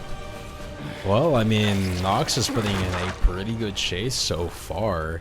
After the unhook, it's gonna buy their team enough time to possibly get another generator done before she goes down here. It's excellent utilization of the tiles, and probably has another filler nearby as well. Yeah, this rock is a tough one for Wesker to fight around. Without brutal strength, it's kind of hard to just get through all these pallets, with pallet density being a factor too.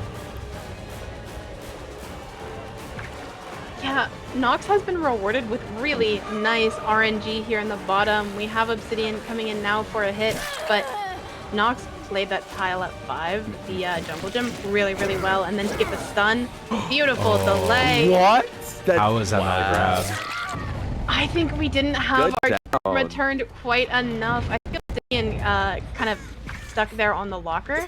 Yeah, So I we think didn't so. secure, even though, I'll see yeah, we you had the dead. presend of the camera, we had that kind of like Euro set up, but it doesn't rub. So we do see Neko running towards the hook while Obsidian's being carried to hook and then running off.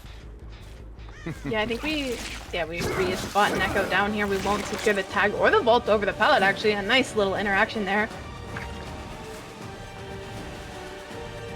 This is where things start to get a little risky for our survivors, though.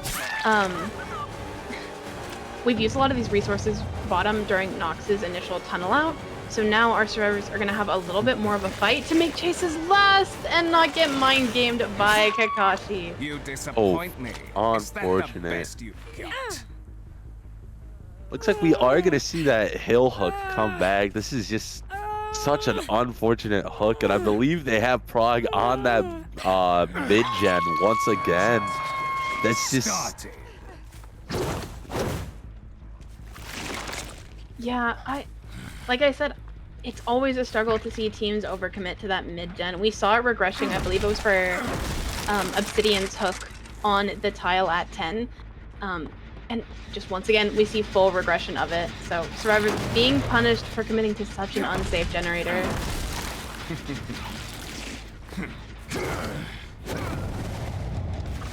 Ooh, we get a little bit of a bump there on the first bound, but our rescuer, I believe Obsidian, isn't going to commit for the pull, even though I think we might have been able to get it, at least get the unhook without giving tag.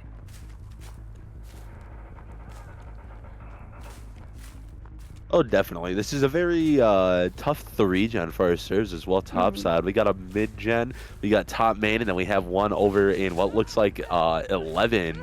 Very tough 3-gen there. You know, I don't hate it for our survivors because one of those generators is main and this is Wesker. He has to commit so much time to going up into main. Oh, we have a missed skill check. That is unfortunate. We have to commit so much time going up into main that it is actually relatively safe. And we know Nox is our balanced landing, so they could be working it safely, although it appears they may actually be working this generator down here towards the bottom. Yeah, interesting that it's not common for the BL player to be working on main. That's they're the safest person to be working on main. My thought here is that if Kakshie commits top, Nox can go play. Oh, very confident walker on the pallet. Nox can go play for that unhook and play it safely with balance, so you can have survivors rotating from either side. Yeah. And Nox won't be forced to burn BL just dropping off of main to go play for it. Yeah, it being a hill hook and the position of the hill just makes it so tough for our survivor team to rescue safely. Oh, we take the BT hit. Yeah, a little bit more Still had patience. DP.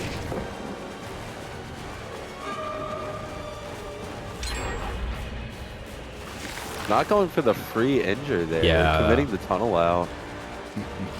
Yeah, I think Kakshie knows we're very close to end game, and so they really wanted to commit to that tunnel out. But if Obsidian is going to give such a painfully positioned tag, yeah, we're gonna get the eruption, we're gonna take the down, and we're gonna start collecting some additional stages. I would have probably hooked a bit closer to that gen instead of the pain res.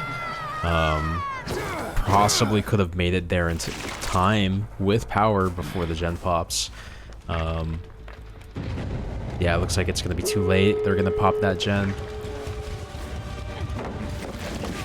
Ideally, we go for Indy here. Playtime is Oh, and we get a nice throw onto Indy, and this is Is a medallion toe jewel tap. beetle. This is The exactly beauty. what we want to see.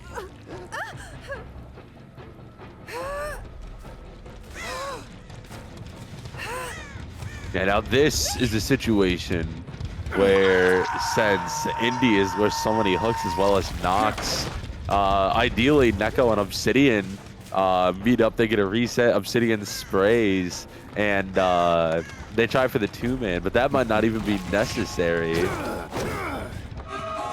But Kakshie running off of that hook, very interesting choice. Okay, nicely played by Obsidian. I think that is going to force our killer now back down to the unhook. And that was risky because Obsidian is almost full infect, but they're the least stages, so Kakshie does not want to commit to that. Nox is spotted on hill. Gonna use balance landing here to make some distance if possible. Good patience Good by our Wesker. patience.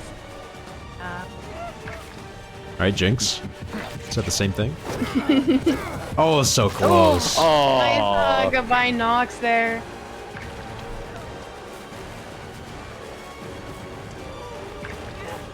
Oh, the body blocks. Here we do have Obsidian coming in now after the spray. We're gonna get the slam, but it doesn't really unzone Nox. Unfortunately, Nox is gonna be forced back up main. And that's a Nice! Oh. Good grab. Still savable. I still think it is savable. No, take him to the hook farther back. Not so close to the gate there, Mr. Wesker. I don't hate this only because we know a bunch of our survivors, if not all three, were here in the gate. We can force them out here, maybe. Like, yeah, they have to run in and play 100%. risky. It's just far enough away if they try to commit and get caught by Kakshie here. It's incredibly risky.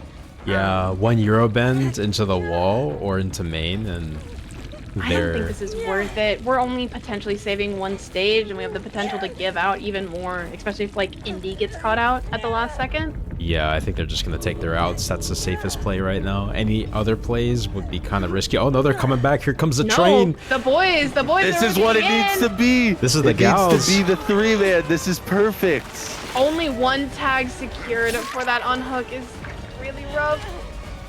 Oh, wow. And we have 15 seconds of BT. Eurobend, Eurobend, you got Can we this. throw? Can we throw? Can we throw? Oh, no, we the wall. overcorrect. Good oh, try. That is unfortunate. Well Wow. played. That is the kind of teamwork you see only in comp. But that kind of rescue just isn't possible in most of your pub matches. The level of coordination to not only go for body block hits, but to time the unhook with Wesker being there. Now, if that Wesker did put Tori further back into the corner by 1, we could have seen possibly someone getting traded in results of the save, or they could have just left. But you know what? A little bit of risk pays off, especially for those points. And you can see right now, you can see right now Scylla is leading the charge at 57 points to finish up their final match. Yeah, I believe Kakshie cured, if I'm not incorrect, the same number of stages as Vlad, but secured all 4 fresh, which I think in a competitive setting shows some really nice like spread pressure on our survivors. I think we still got 7 stages, but 4 fresh. Yeah, you would be correct. The only difference between Vlad's and Kakashi's was 1 more fresh on Kakashi's side. It was very well played by both gamers, though. Very tough and good matches.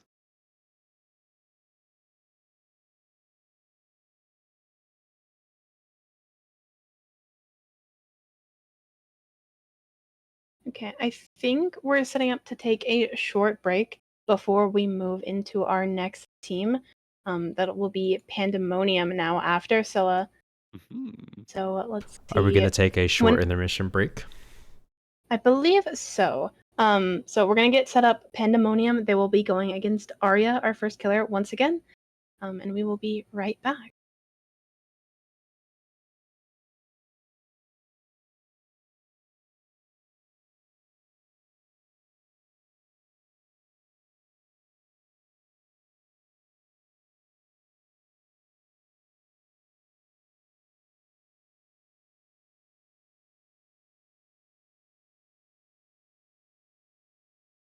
A choice on Wesker, being able to just slam through pallets and zone survivors off is ideal. And nice catches Dwight right away. We've seen some good chases out of Golden today, but I think they're prepared to meet their match. I think they're a little burnt out. I think they need like a little rest. No more first chase.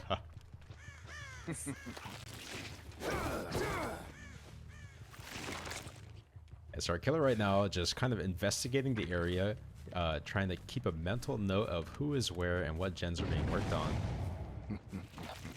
I think I did hear some progress top of main, but it's very quiet, so they just are starting to get to work on that.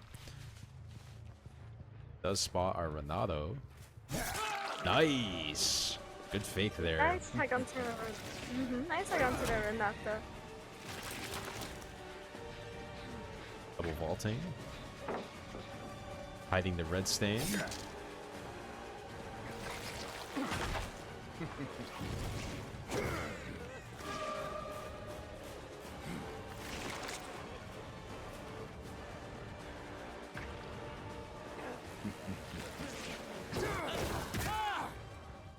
Okay, nice. A good use of power there, being able to just down Renato as quickly as he could.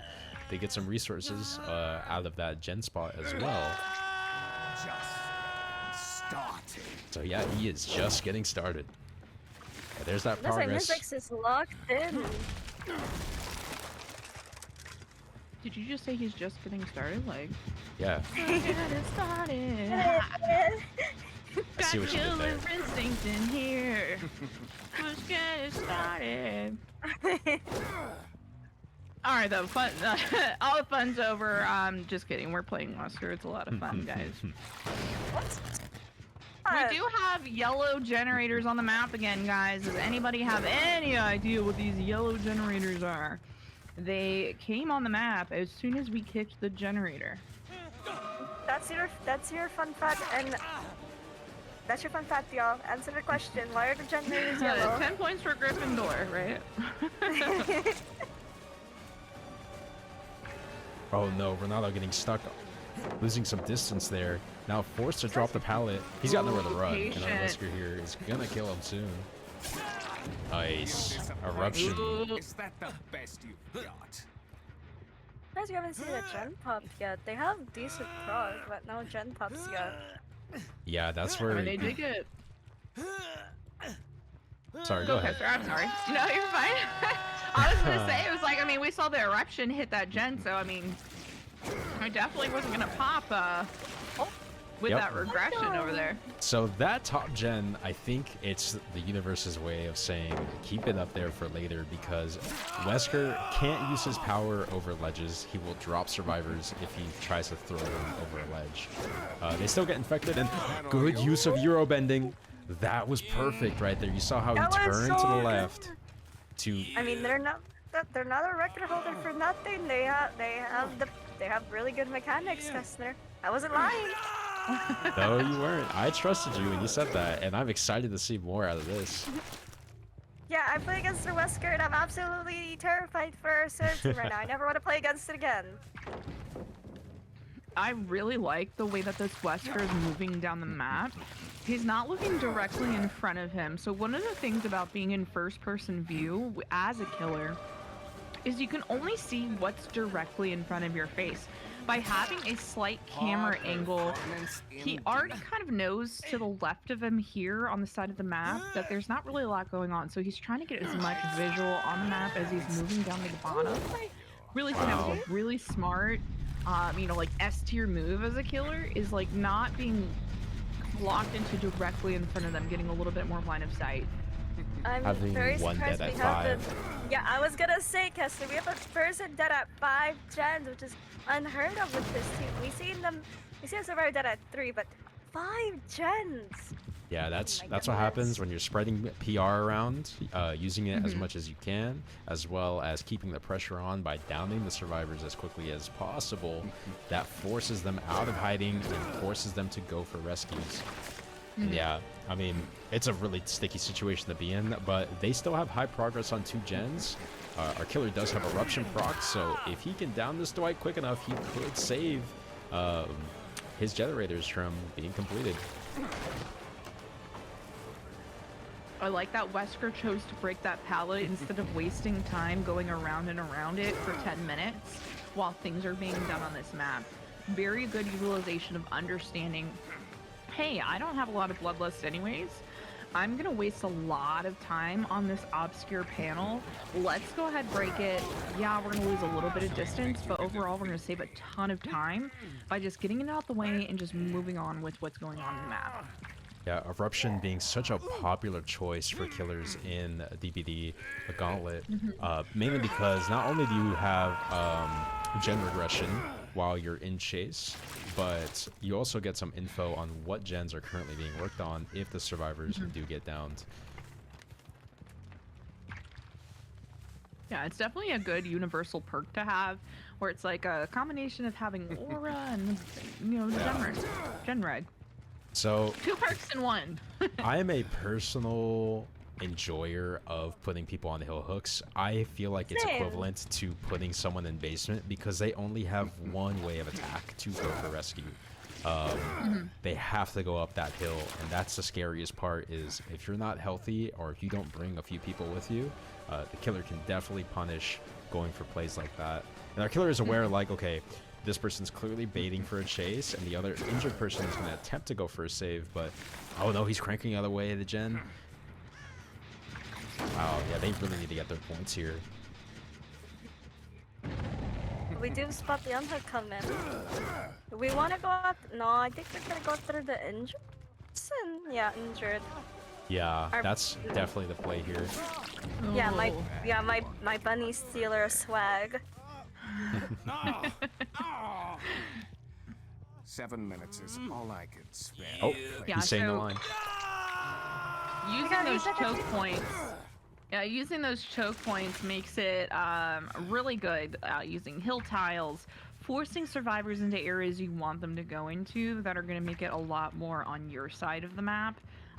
Is one of those really key elements of a really experienced killer, is understanding the map layout for one, understanding big macro, and then also being able to break it down into the micro as far as what's going on. I think Mizzix here has a very good understanding of the big picture, but also the small picture and the small pieces that end up fitting into that bigger picture. Stand up? Oh, nice. Good job, Dwight, using the elevation to his advantage. Oh, and he dies on the pallet.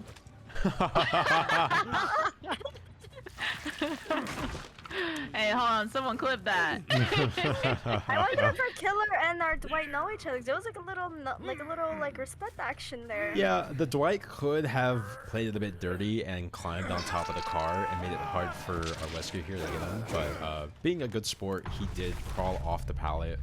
It is a funny thing that happens on this map, especially with that pallet closeness and the elevation. So glad we got to see that for the first time. It doesn't happen often, but when it does, it's really funny. And you definitely know in your pub matches, if someone, you know, gets the opportunity to, they're gonna abuse that. But we don't allow that here. No. Oh, catching Jake in the open. My bunny stealer of the swag.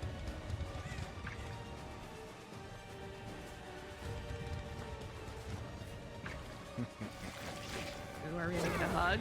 No, wasn't even Oh, the distance on it. So I mean, it's still a decent distance. Now, Jake also has a firecracker in his hand, guys. So I would expect to see fireworks. There we go. Yep.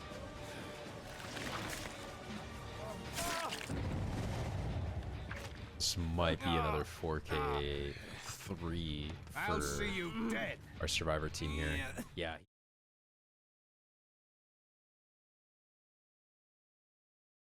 Alrighty, welcome back everyone. Glad to have you here. We have transitioned into our next team, which will be Team Pandemonium. We're joined in here with Angie Turtle, who will be taking the spot of Reaver, as Reaver had another event that they needed to participate in for a bit of time. So Angie, welcome in. Glad to have you here. Hi. Thanks for having me back. I'm super excited. I've been kind of hanging out all day. I've been seeing what's going on. We've had quite a few amazing performances today, and I'm really excited specifically for the Pandemonium set because we're gonna see my main here soon. I'm so excited. How have you guys been today so far? Pretty good myself. I mean, the matches have been fantastic. I've seen a lot of wonderful killer players showcase their skills throughout these games. Yeah, I couldn't agree with you more. It's been absolutely nothing but phenomenal games, both on serve and killer side. Awesome. Well, hey, I also want to say something as well. Hi, Vlad.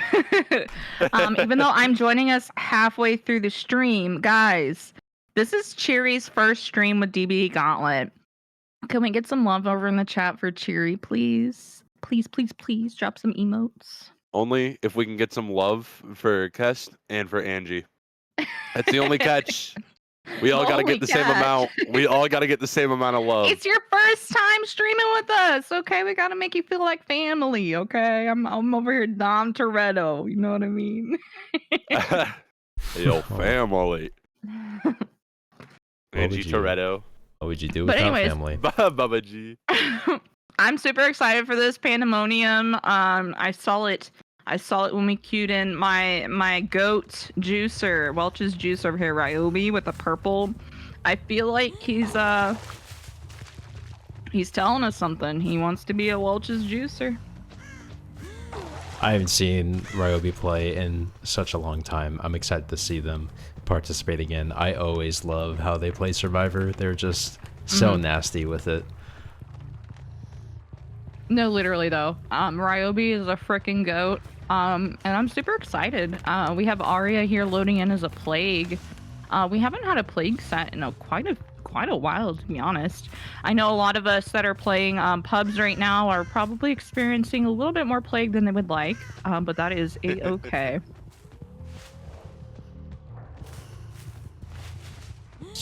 Now, one thing about the map that we're on right now, so we're in Cephalo Pit. So if you're not too familiar with our maps, this map is kind of I guess a comp standard map where you have a top side of the map and a bottom side of the map, and in the middle there's this choke point.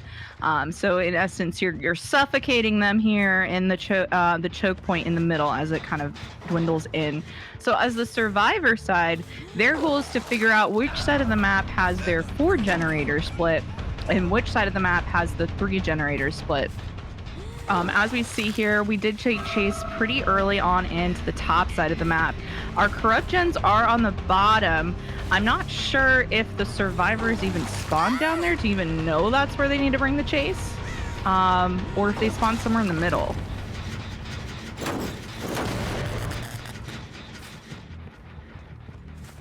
So I mean, one of the things that I've learned.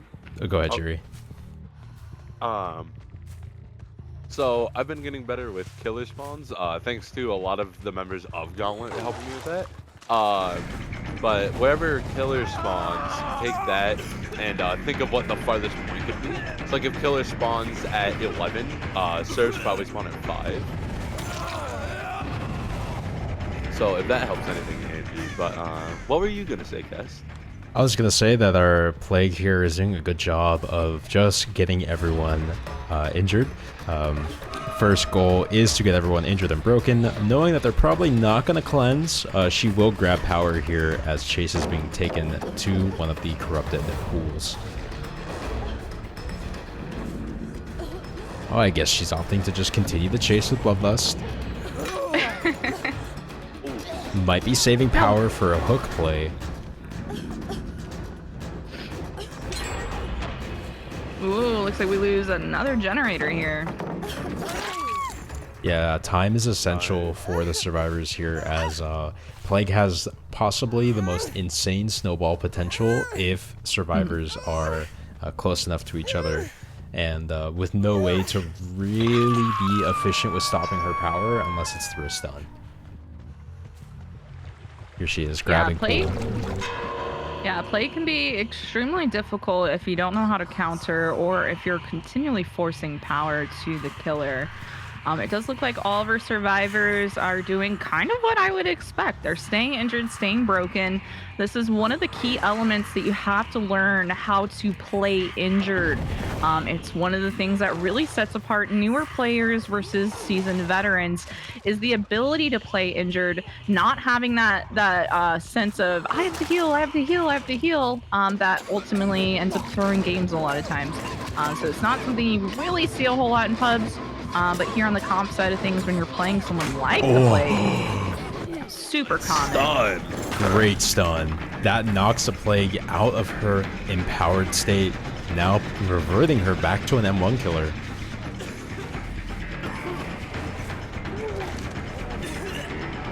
Now, one thing I do find kind of interesting here about the survivor side was, oh no, she's just getting pallet after pallet, was that I didn't see anybody bringing in a no mither build. That's usually one of the first perks that people add on to their set when they're figuring out balancing for a Plague. Usually there's going to be at least one person that's going to be running no mither, simply off the fact that we already know we're going to be injured. We're already going to be broken throughout the match, so you're really only getting the added benefit of basically having unlimited unbreakable. A lot of times what we see with these matches is they do end up snowballing, like Kessner mentioned, where these survivors end up just getting slug after slug after slug, and it's just really hard to kind of get back from that landslide. And no mither is usually one of those perks that you commonly see in a competitive stance against the Plague. Oh yeah, 100% agree with you there, Angie. And one of the other things with that too is one thing I've noticed a lot of teams will do is play with no mither in pubs just to get used to that if they're getting ready to go up against the Plague. Good head on, by the way. Yeah, knocks the Plague out of power again. So they intentionally cleansed up top so that the killer would know that there was a killer power pool up there, and then basically baited Aria here to come in through the door and get that head on. Yeah, so if you are like fully infected and you touch a locker, it will be infected as well, and the surprise of head-on will be given away by that. So the cleanse was actually a really smart move by our Nia here. Oh, 100%. We love to see it. And that's one of the things too. I mean, normally you don't see a whole lot of cleansing early game on Plagues. Granted, we have one generator left, guys. At this point, Aria really can't commit to these chases without having to go back and check on their generators. But a lot of times what the method to the madness here with Plague is ensuring that one person stays healthy at all times. It's better to kind of keep them a little stealthy. Unfortunately, Nia, though, touching something that was infected, more than likely that top generator. So it's going to start their timer again. Yeah, this isn't looking very... This isn't looking very promising for Aria here. This is a really big map to try and control, especially when the survivors have the ability of sanctioning off these gens in a good spread. We have one gen here bottom side and a pretty hefty distance from our furthest top generator. Oh no. I can't help but to say I kind of expected that. Yeah, so I mean, it's a very unfortunate Plague set so far. I definitely do think with agitation, our Plague here could have dragged the Jake a bit closer to her pools so that she can grab the pool of power and keep control of the hook. But with the exit gate spawning right next to where Jake was hooked, it looks like they are going to get the gates open in time. Maybe Rio here might go down. We'll find out. Yeah, but he does stun her out of power as well. Very nice stun out of power. Now the question is, where are we hooking? I think the best bet is probably to move them as close to Shack as possible. There is another gate right next to Shack, so they're opting to go a little bit further down the map. I don't know how far she's gonna make it though, yeah. Maybe a trade here incoming. Robe is willing to die for his team, as he wants to get these fresh stages out. And the life play coming in, giving V the distance to make it out. No. Heal tech incoming. Can they make it out in time? Did he get it? Did he get it? Oh my gosh, that was so close. No way. Firecracker. Oh no. Oh, I see the play coming right now. Jake is gonna crawl to the gate, and the hatch is gonna spawn in Shack. Protect the hatch, protect the hatch. No, no, no, She's no, out, double she's back. making it. She gets it. Makes it. Oh no! Wow. Oh!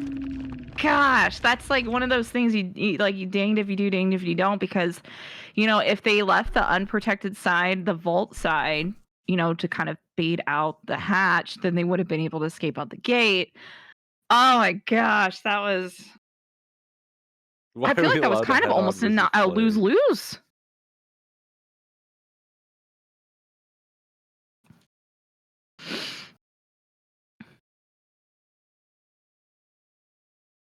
I don't know if there was any way they would have been able to play that any differently in that last chase because of where the gates spawned. I mean, they never opened the gate down on 5. So, I mean, potentially if they were able to kind of force them back that way and still able to protect the hatch.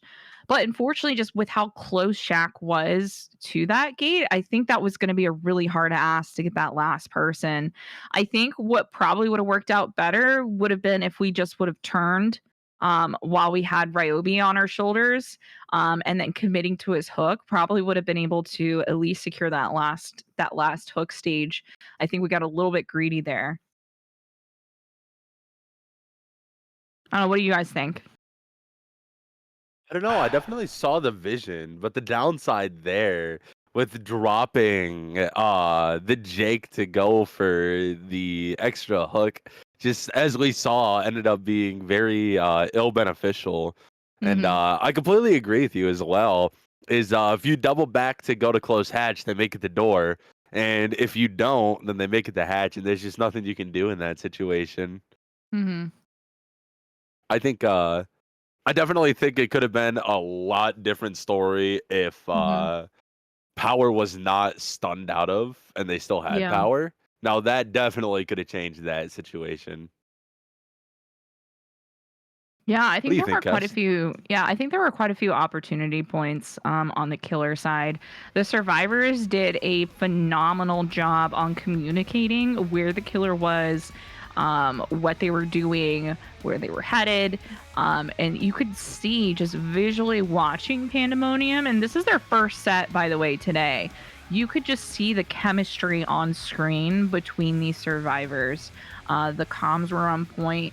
The body blocks ended up working out. The big brain move at the very end basically denied that final hook stage. I think we could have spent a little bit more time patrolling the gens. But again, I mean, Suffo Pit, it's one of those things where you have this wide area with the choke point where you kind of have to kind of commit to one side sometimes. And it unfortunately just didn't pan out too well for Aria on that set, but that's okay. We have 2 more sets for Aria today, so we've got plenty of points to earn. However, looks like we're gonna be moving on over to Gudalz with a Lich, the OG Vecna.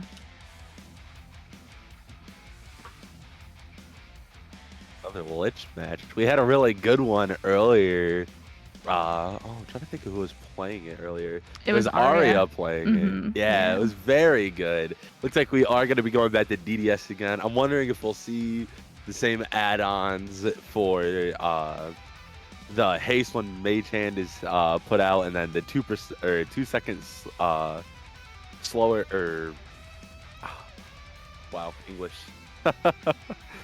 What is it? 2 seconds less to get power after a successful attack. There we go.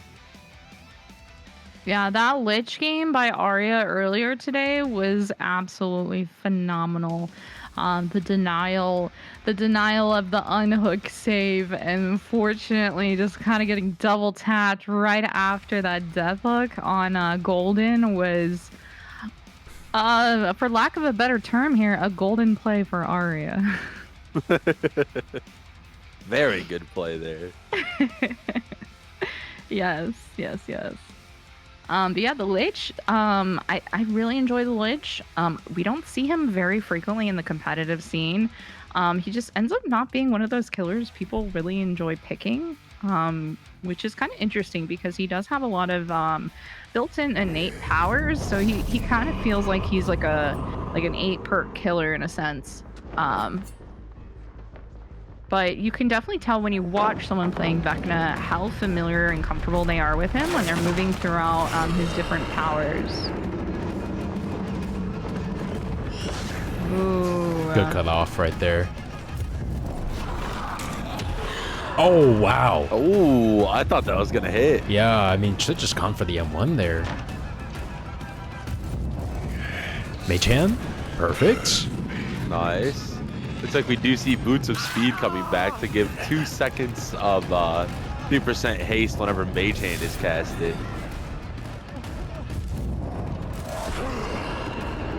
I think this is going to be a stun here. Nice, good early cancel on that. Oh, that's a beautiful decision there. Forcing the crouch Now- early. Oh, and he still gets it. Ryo, you What? madman. I really like how Ryobi basically saw exactly what was about to happen. He saw that Gudalz had his souls out, that he was basically baiting, waiting for him to vault over that pallet, but knowing the second he interacted with that pallet, he was going to be down. So instead of committing into the chase he was already in on that loop, he decided to leave that loop into another vault. However, he was able to get that crouch tech, which worked phenomenally here. It does look like Gudalz here does not want to commit to the chase with Ryobi. I think he may or may not know he is our local residence juicer, and Nice. he wants to take chase elsewhere. We get a little bit of progress here on a generator. Looks like we may have applied eruption with that yellow generator on the map, and Yato's over here just giving him the work on these pallets. Oh, wow. Oh no! No way. You said you want to get that pallet again? I got you. I got you. You want to hold that for me? I'm going to let you hold it. Very good chases, both from Yados and Ryo. Yeah. 2 generators gone, though. And I don't think they're going to get much value out of Pain Res. Yeah, I don't think so. I mean, they've already cranked 2 gens out. This gen right here, right next to the hook, doesn't have a ton of progress. This generator right here behind Gallows had quite a bit, but now at this moment, I mean, it's down to nothing. Ooh, good cutoff. All right, so looks like we have good visuals on our 2 healthy survivors. Now, if we are able to hold this middle point here, we could potentially keep our 2 healthy on top and may potentially force the injured survivor to go in for the save. Yeah, and that's where like good positioning on hooking the survivor can impact how the survivors are going to have to play for the unhook. I mean, looking at this hook right now, the only way they can attack this is from 2 different sides. And looks like, yeah, one snuck around while the other took bait. And now they're just going to go for a body block here. Our Lich just full sending it. Oh, wow. no. Ooh. Team Pandemonium, they have hit so many pallet stuns. And it's only the second match. Good body block, but they make it back around. Now, see, for me, when I'm playing killer, I personally don't mind getting all these pallet stuns early on into the match, because that just means these resources are not going to be here later when it's really crucial towards that end game, especially if these survivors don't do a very good job on that double back was crazy from Lilith. Yeah, good patience by Lilith there. Oh my god, this team is amazing. Oh yeah, I mean, fantastic players on Team Pandemonium. See, that's one of the things I was just talking about, is the chemistry. You can feel it by just watching their gameplay. They have so many hours together. They just flow. They're like peanut butter and jelly, you know? Or like, I don't know, people from the other side of the world apparently don't eat. What? No way. Boss giving Oh giving the Lich a little push over that window. And now forcing locker. Nice though. Holy. This pain The res is going to come in coordination. clutch. Yes. That was, I don't think I've ever seen that before. Like, he just swoop right. He just moonwalked his way right through that ball. But yeah, so what I was saying is these pallets, I personally don't mind taking all these stuns super early on in, because it's going to make it very difficult once you get to end game, especially if the killer or survivor team doesn't do a good job on splitting their gens up. It makes that end game extremely difficult, and you can usually pressure very good. So I'm kind of curious to see, especially with everything here on the left side of the map, pretty much gone resource-wise. Oh, good body block. Huge body block. He really tried to see if he could phase through the Lich during the cancel animation, but no, that's a solid brick wall he's running into. Sloppy Butcher from our Lich here is providing insane value. I mean, these survivors have been stuck injured for a very long time. Usually they're quick on the resets being full health, but as you can see, they're... Oh, and the orb just revealing the respawn location, the reset location.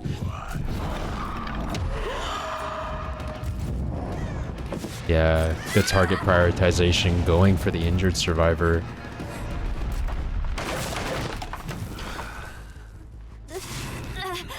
Yeah, good teams like this, it's very difficult to actually, you know, go for tunnel outs, because they know how to run it. They know how to deal with tunnel outs like this all the time. So spreading hooks around sometimes is the play to really catch them off guard. Yeah. And also, I mean, it benefits the teams, or not the teams, but the killers a lot more by getting these fresh hooks in, as they're getting more points. Not to mention, on the killer side, especially running pain resonance, we want those fresh hooks. I mean, at the moment right now, Ryobi is the only player who hasn't gotten their first hook. As we know, Lilith is in basement, so that means that pain res wouldn't have applied to them. So we do have 2 stacks of pain res remaining,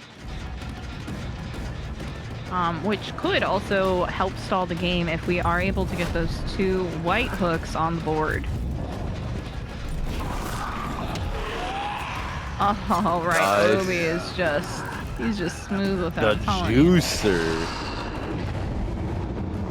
Ooh, going back to basement. Somebody gets left here. Oh, Ooh, they're still hanging out in the basement, I guess. Is it a head-on player? They're in a locker? No. Uh-oh. Are we gonna get our first out? I think we do. Now, it is pretty unfortunate to have a survivor who was on Death Hook go in a basement to get that save, because it does unfortunately remove 1 player from the game. However, he would have been the most ideal person to go for that unhook, considering that his point value would have been the least out of everybody else involved. Otherwise, we would have They are gonna put pop the everyone into gates. a very difficult scenario. Oh, DMS coming in clutch. oh. That gen is 99. We That need- boss is working on. We need a pain resonance now, Yeah. and we're not gonna get it by boss. We can't commit to this. Our Vecna here doesn't really have a choice, as that last gen is 99. If he can get it down here quick. Oh, good job. No. Good patience to wait up on the ledge. He got hit with the Coyote Ugly, and he's gonna go ahead and leave it, heading back to the generator. I think that's a very smart move here. Oh my god, are they gonna get it? No one's on it. No one's on the generator. So is that other gen over there like freaking cranked? We haven't been on that side of the map in a hot minute. The orb is going out to investigate, but does find out where they were resetting.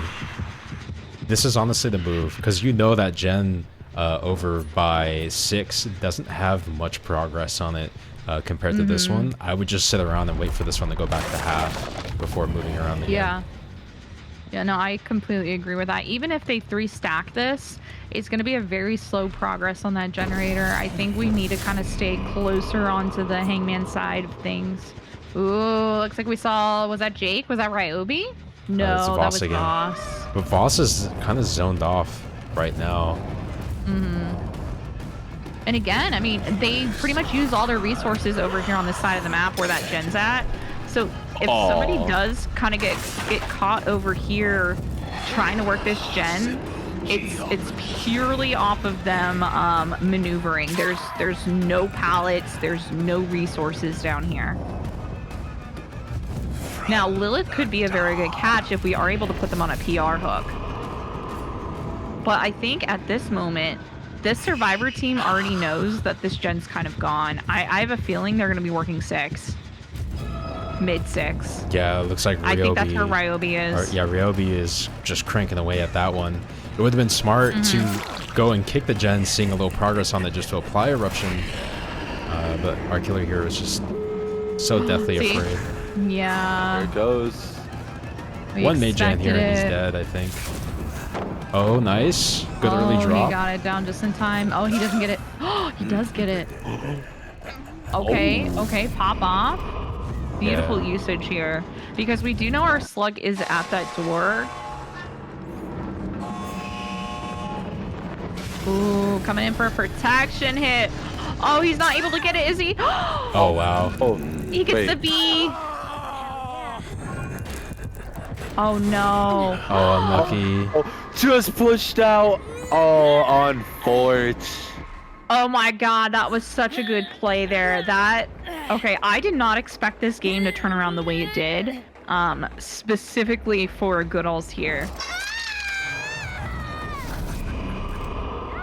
I definitely expected that gen at 6 to pop, because Ryobi knew for a fact. Why are we over here? There's no way he ran that far. There's no way he crawled that far. Better Even if safe he than had sorry, capacity. just to check it out, you know? I mean, I would expect him if he's crawling. He's probably crawling towards Shack. Yeah, if anything. because he could get through the backside of that a lot easier than he would to shortcut straight to the door. I think that was a really good play there with that bubble.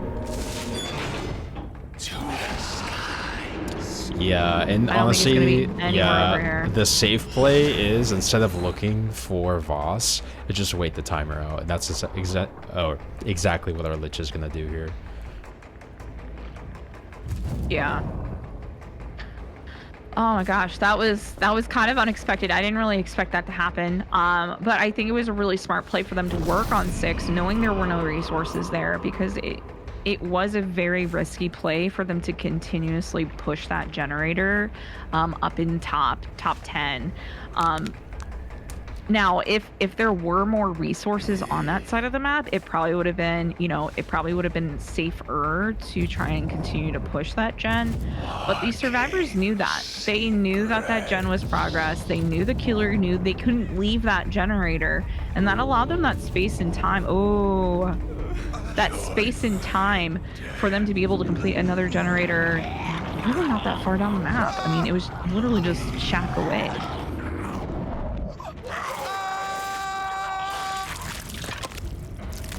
That was very phenomenal use of comms there on the survivor side.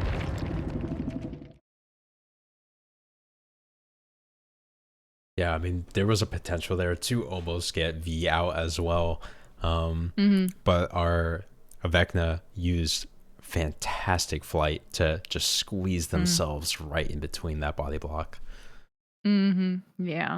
Yeah, they did a phenomenal job on both sides, honestly. I'm really impressed. I think this is the first time I've seen Gudalz in our scrims, so it's really delightful to see some fresh faces.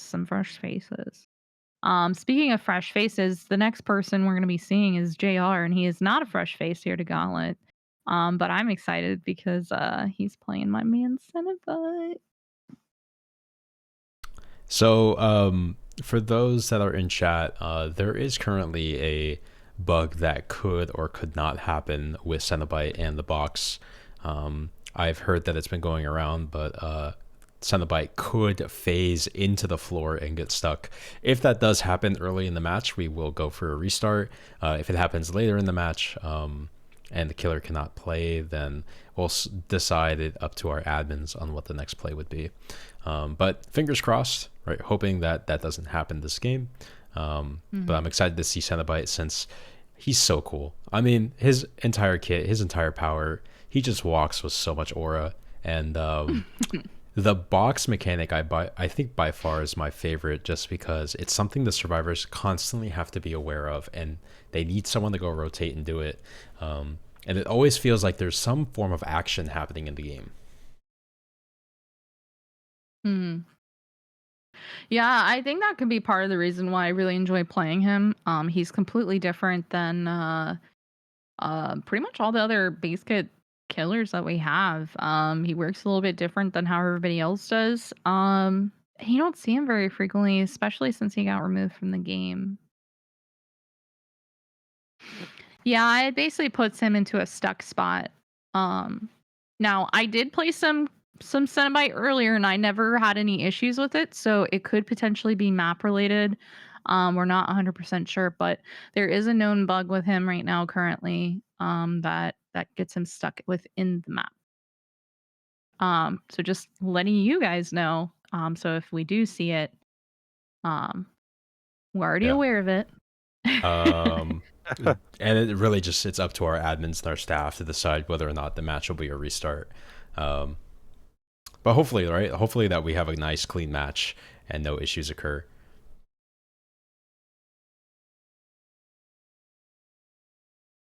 I think it'll be pretty interesting to see a Seno. I can't remember the last time I've gone against a Seno as a whole, not just whether it's pubs or in a comp scene or even watching a Seno.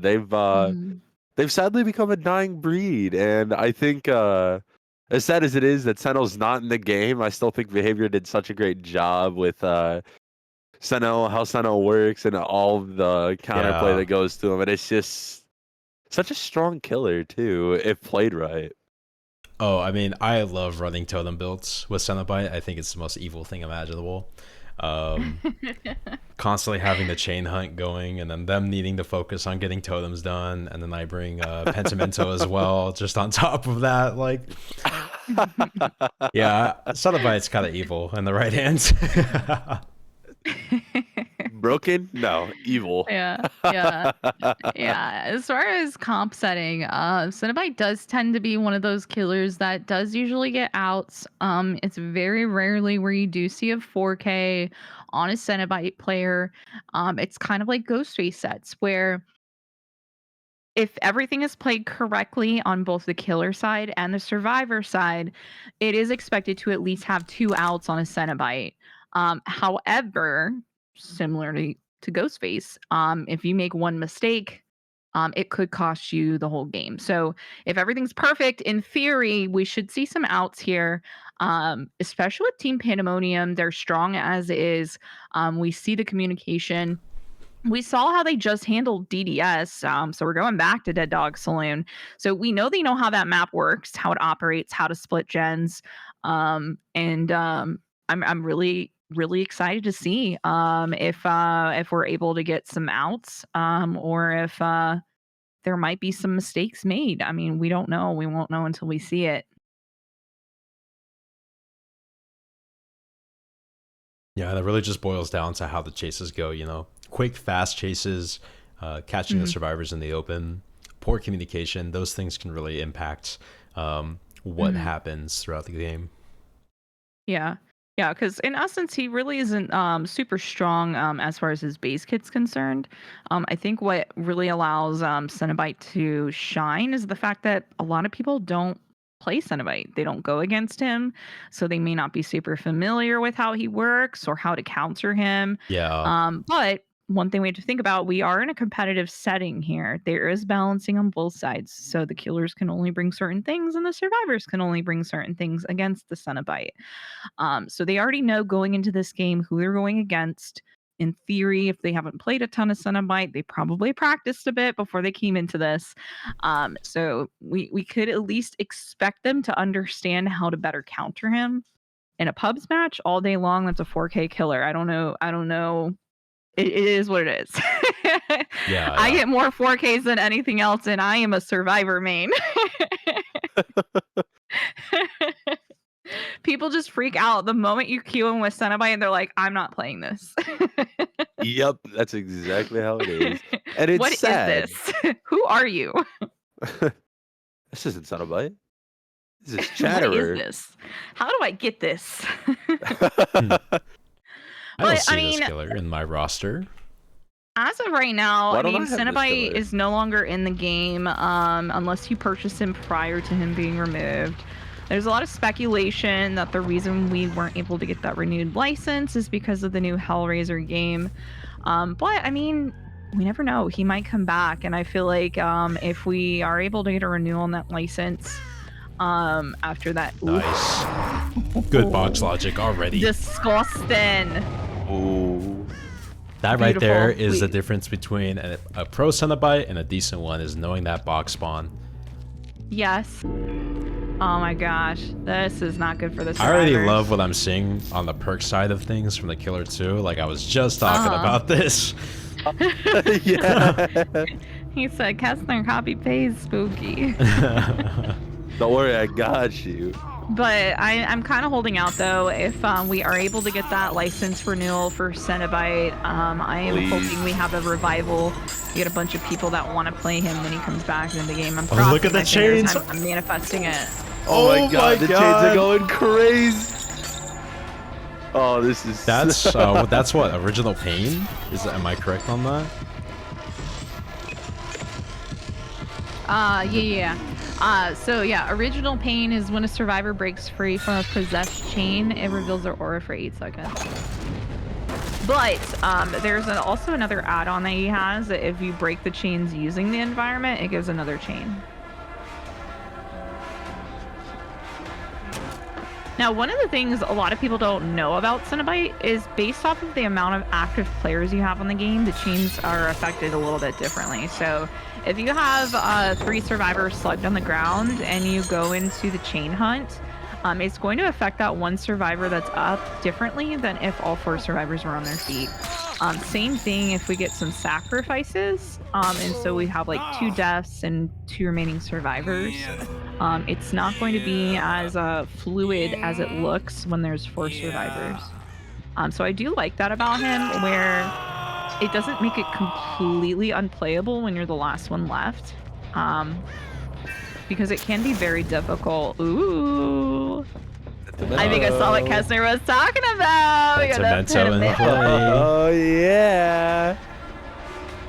So one more thing the survivors need to worry about now is that gen's gonna pop. Yeah, maybe it would have been best to use power to force them off the gen and kick Ruin on it.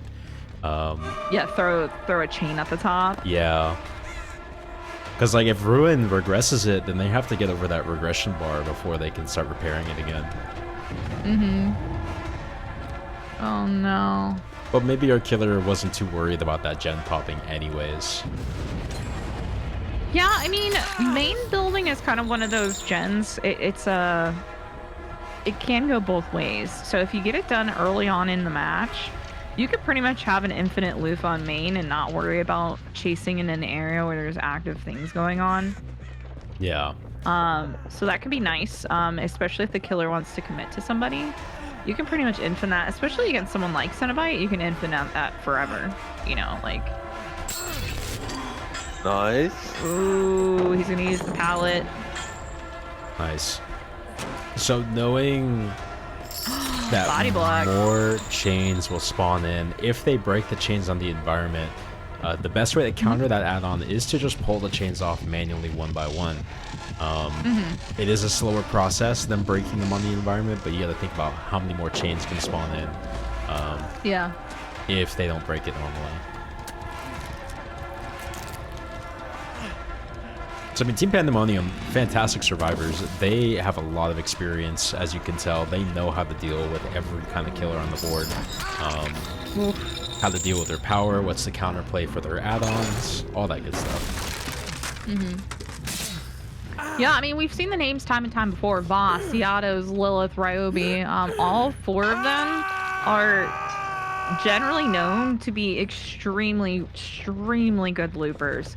A lot of times you get teams where, you know, there's like 1 or 2 strong loopers, and then everyone else is kind of like, they're hanging in there, but you know, they might be more of a stealth player or someone that's just really good at coming in for reset, super altruistic. But this team is just stacked with very versatile players. They all know how to loop.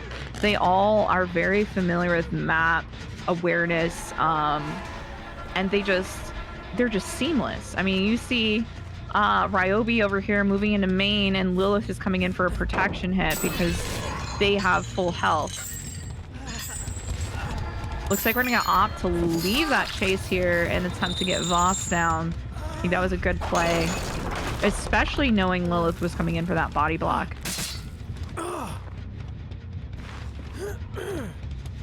So we have identified that Ryobi is our balanced landing player, and they're the ones that are going to be more aggressive on those elevated gens, because they can work on them safely without the killer punishing them too hard. And we do see they were able to get that heal off over here, somewhere behind main when that happened. We do see Ryobi has the box right in the middle of the street. Oh yeah, this is what I was talking about. So the Cenobite is now bugged in the ground. This is what I was talking about here. I don't think there's any way to fix this. I think the only potential way is if they're able to do another box. Yeah, and that would be maybe in main, but I don't know. That's you have to wait for it to spawn first. It's not active yet. Not this. Just not the flashlights. Oh, they're putting on a light show? Maybe if they can get a blind, sometimes stuff like that can help. That's really tough to know that one of Cenobite's power is being able to teleport to the box, but he can't do it anymore. Our survivors are now communicating that he is stuck in the ground. Yeah, I think there's just a standstill now. Or are they just cranking gens? Yeah, I think the call was to potentially restart the match. Yeah, it's just unfortunate. And with Senno, since he's been out of DBD for so long and not in it anymore, I hate to say it, I don't think they would fix the issue, you know? Well, I mean, Well, it is something new. It just happened with the yeah. most recent patch update, so it's only like 2 days old. And another issue is that behavior doesn't provide playtesting or PTB testing for these kind of updates, like anniversary events. I personally think there should be a PTB for every minor update as well, just like this, so that we as a community can test things ahead of time before they're released, because things like this, they slip through the cracks.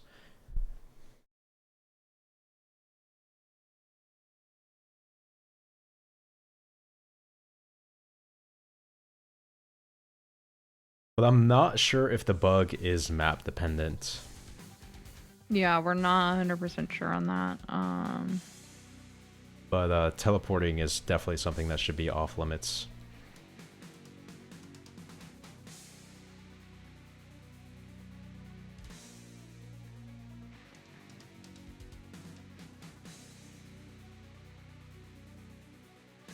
Okay, so while we investigate the issue and do a restart on that match, we're going to do a quick intermission during that time, so please stay tuned as we'll be back in 5 minutes.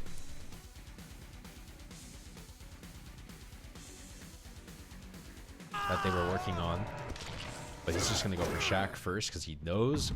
That's right, we bring hatch offerings here in DBD Gauntlet, so we always have a good idea of where hatch is going to spawn. But 4K2. K2 is not a bad result, honestly. With this killer and knowing them very well, I should be very proud of 4K2. Absolutely.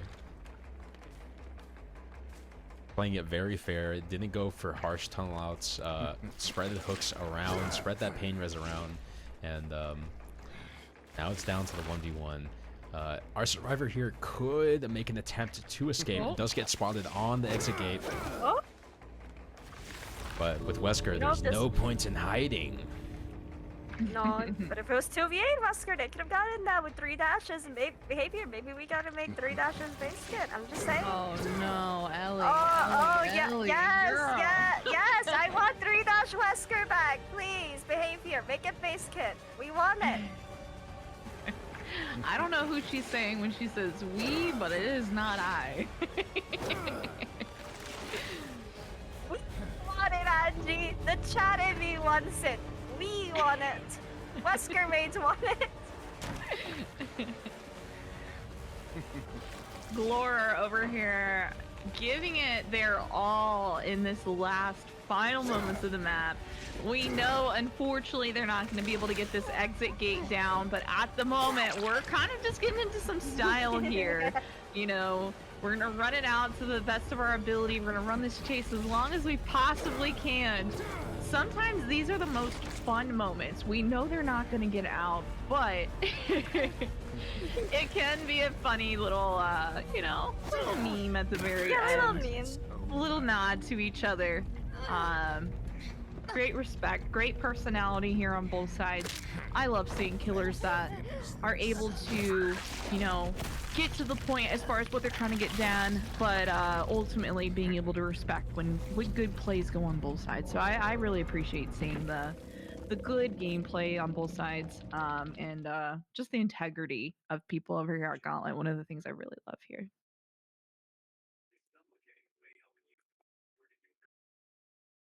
Well, that was an interesting game to say the very least. Mizzixed over here throwing a ton of points on the board, and we'll see a little bit more from them. Unfortunately, though, Glor, who was the Nancy, and Vix the Jake, Golden the Dwight that Ellie loved so much, who needed a break. He's getting a break now, darling.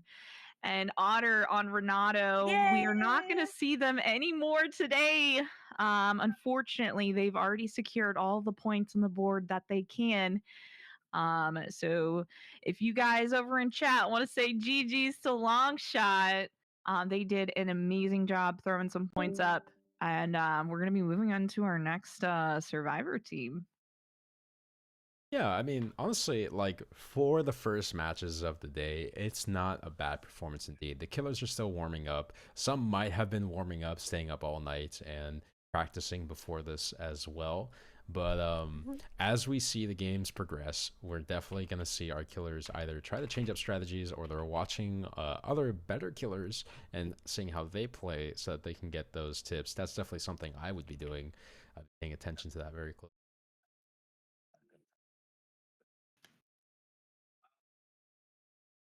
Yes.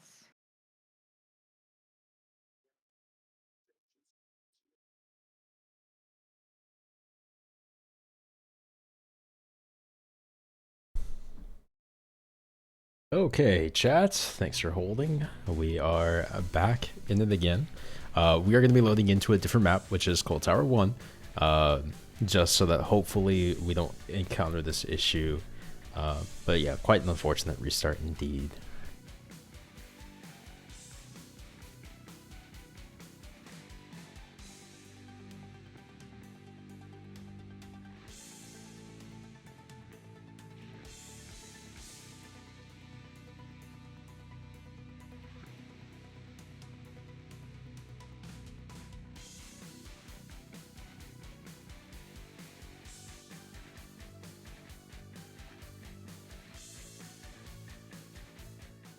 All right, we are back into a match. Yes, and we did confirm in the background here with staff that if the teleport bug does happen again, we will have the killer choose a random pool from what he signed up with. So hopefully we don't have any issues. And JR over here finding the box again. Oh, Super this guy early in his on in. boxes is goated. He knows his box. He knows what's in the box, that's for sure. It is an aura read on all of his survivors. Nobody All right, opened it, but he JR. came. Yeah, he came and he did not play, that's for sure. Good down. Good early down. Good usage of time here, choosing to opt to break open main. Since Cenobite isn't a very mobile player, we definitely want to utilize that. And since we broke it open, looks like we're gonna go ahead and put Lilith in the basement. Now that's rough. Not only are you gonna chain me, you're gonna put me in the basement too. That's wild. Now, we did see that the box was cleansed. The blocks was solved by Yados here, somewhere down like 4 side of Cold Tower. So quite a bit of a distance between where the hook is. Our survivors are working this middle generator, which, as you know, if you know anything about Cold Tower, that center generator is super, super crucial in order to get done very early on into the game. Otherwise, it's going to play into a 3-gen pretty much any way you split this map. Yeah. Earlier, oh, sorry, go ahead. No, wasn't saying anything. Oh, okay. Adding on to what you're saying about that middle gen there, Angie, we saw a very tough 5-gen earlier. So this CT could just have some very tough gen splits. Was it the right decision to hit Jake there? Ooh, he's going down in the basement though. I don't think so. I mean, would have been best to wait for power. Maybe could have denied Jake from unhooking and getting Lilith the second stage. And now, like, all that time our killer spent in basement waiting to play out is going to backfire, as some gens are going to pop in the background. No. Ooh, was that a BAM? That was bamboozled. That would be Bam.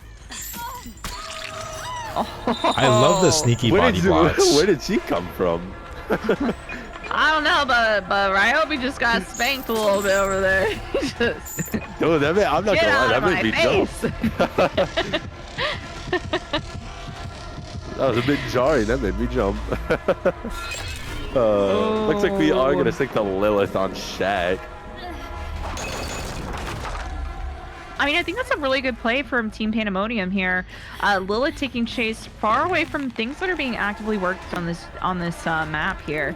We saw that Yados was solving the box, very top 12, keeping chase down here bottom side at Shack. We know for a fact they were working on a 4-side generator. There was some progress on mid 9. So I would expect us to see another gen pop, probably more likely on the 10 side. However, if we are able to get 10 gen done, it's going to make this a very difficult for kind of 5 gen split over here, where everything's going to be heavily concentrated on the right side of the map.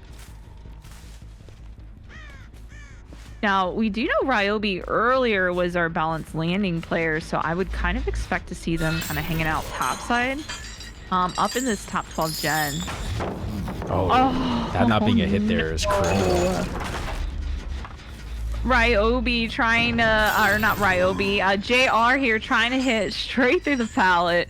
Unfortunately, didn't make enough distance to swing on Voss, and instead opting to teleport back downside to Shack, where Ryobi is waiting for a chase.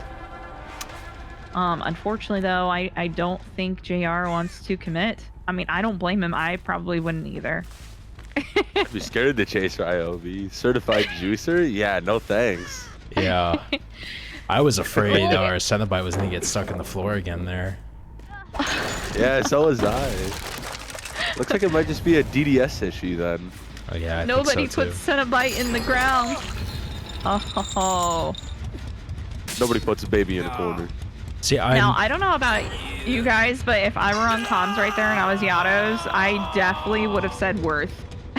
Absolutely. Yeah, same. Absolutely worth. Not a doubt. See, I feel like if our Cenobite here was using power to kind of interrupt the gen progress, they could have stopped that gen from being done. That could have been a pain res on that gen too. I think our killer now is looking for box.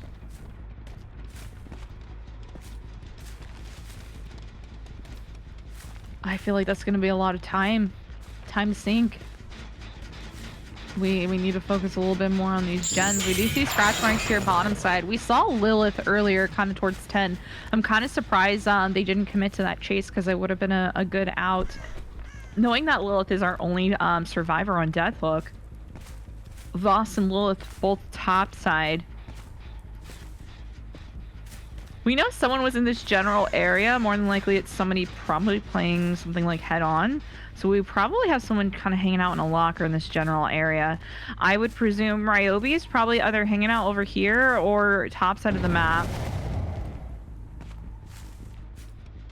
I'd love to see a Vox play in that top window.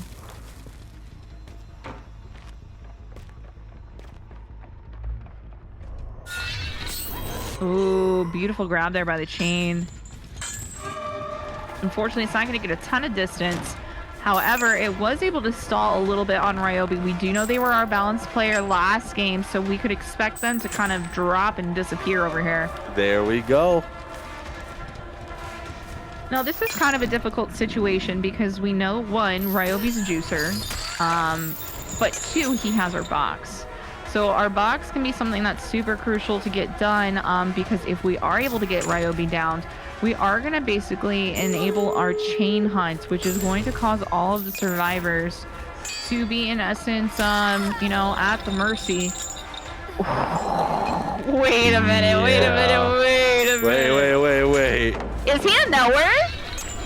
Oh, that went right through Ryobi. I think we have a nowhere. So our Cenobite did bring Noed, and once the exit gates for power, there was a big smile on my face. He said, you want a body block? I got you. I'll show you a body block. But they're able to get him up. Lilith's up. Ooh. Body block this. Yeah.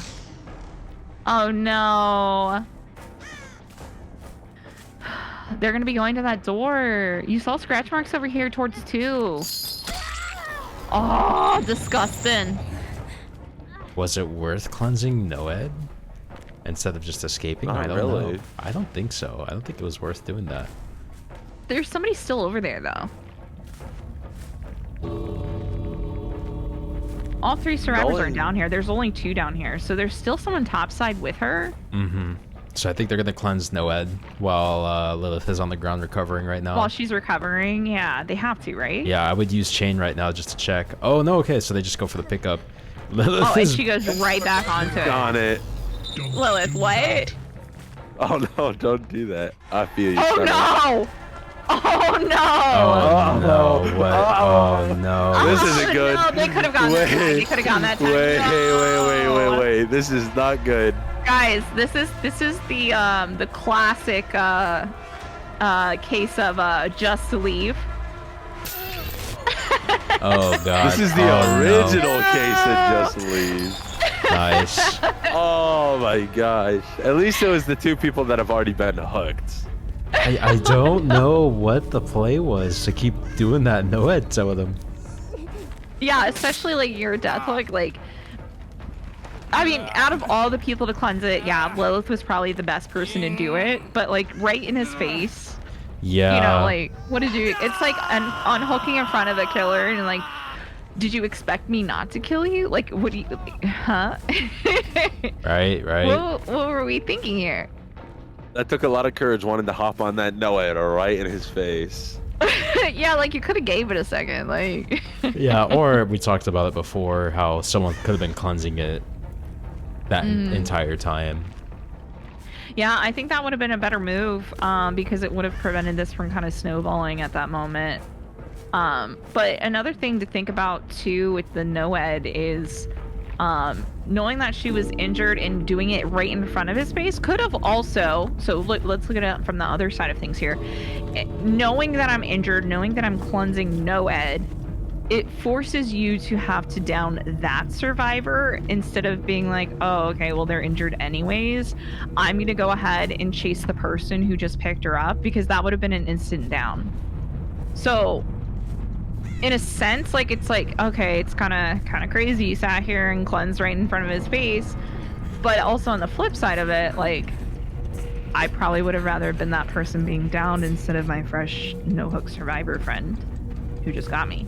So it goes both ways, right? Like, yeah, he could have gave it a couple of seconds. Noah would have taken a minute to cleanse, but it is what it is. I mean, at the moment we have a 6-stage game.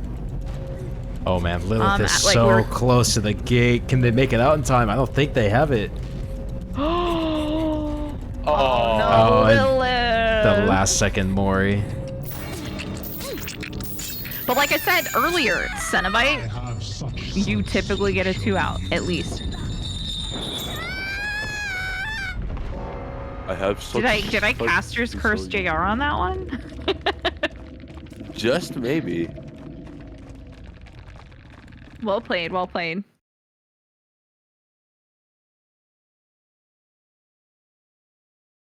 Also, shout out to JR being flexible on shifting to a different map to adjust. We were concerned about as potentially having another bug. So we appreciate the versatility here, along with their survivor team as well.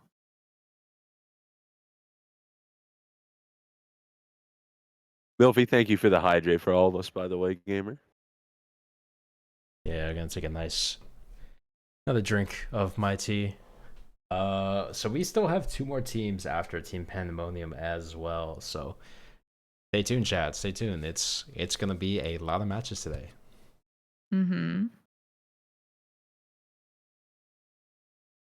Now, I'm kind of interested on our next set here. So if you guys are new here, or if you're returning, hello, hi, we're DBD Gauntlet.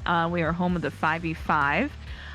We do 1 gauntlet a month where it is a killer, it is a community picked killer So last weekend we had our Gauntlet event from June, and it was Mastermind, aka Wesker. So I had the lovely ability of casting with Kestner last weekend on 25 matches of Wesker. So this kind of feels like a little bit of deja vu here, as we're going to be spinning the block here back to Cold Tower 1 to see a little bit more Mastermind gameplay.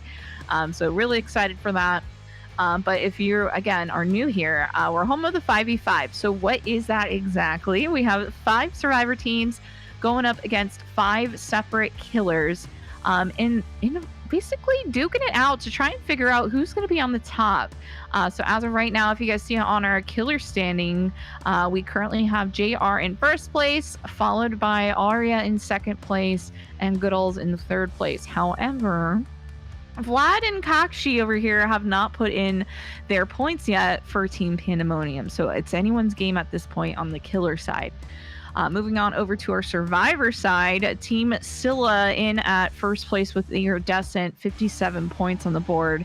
Pandemonium here still has 2 games left to play, so I feel like they could potentially be taking this number 1 spot here pretty soon. But as of right now, they are currently in second, followed by Team Longshot. After we do get these 2 next sets done with Team Pandemonium, we have 2 more survivor teams who are going to be coming on into our scrims today. We've got Team Krym, which is their first time here at Gauntlet, so we're super excited to have them here. And lastly, we're going to be followed by Team Malice as well. So super exciting. We got a bunch of stuff in store here today. We're going to get some more Plague, some Hillbilly, some Artists, some Oni, and I don't know about you guys if you enjoy Huntress as much as I do, but we're going to see a Huntress set here towards the end of our stream. But we appreciate you guys here, and welcome on in.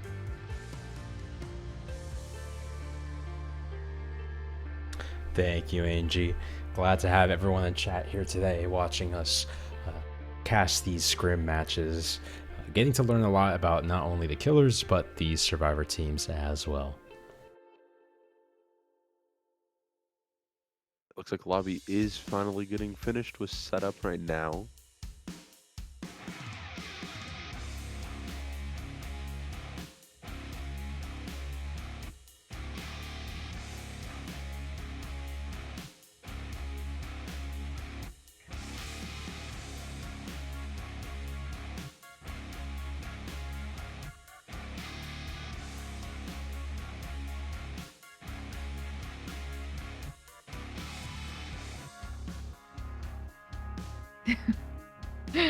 Kester got drip.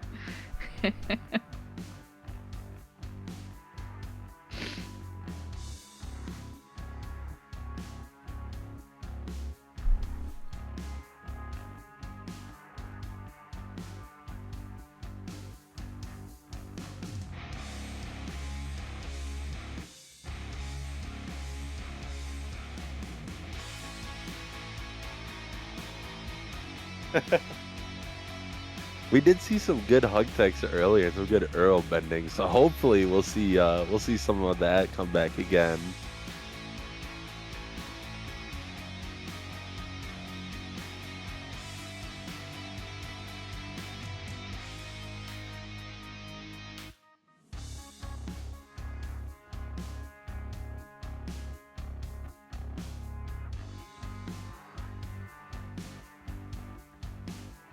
All right, looks like we got everybody in the lobby here. We're just waiting for them to ready up, and we're going to be spinning the block back over to Cold Tower 1. Cold Tower 1, if you are new to the competitive scene, is one of the first maps you probably want to learn, as it is utilized on a lot of different killers. I would say Cepho Pit and Cold Tower 1 are probably the 2 ones you probably want to start with if you're learning your callouts. If you are new to comp and you are learning your callouts, good news here over at Gauntlet. We do have our map callouts in the top right corner of the screen as we're playing, so it can help you kind of follow along as we're moving throughout our matches.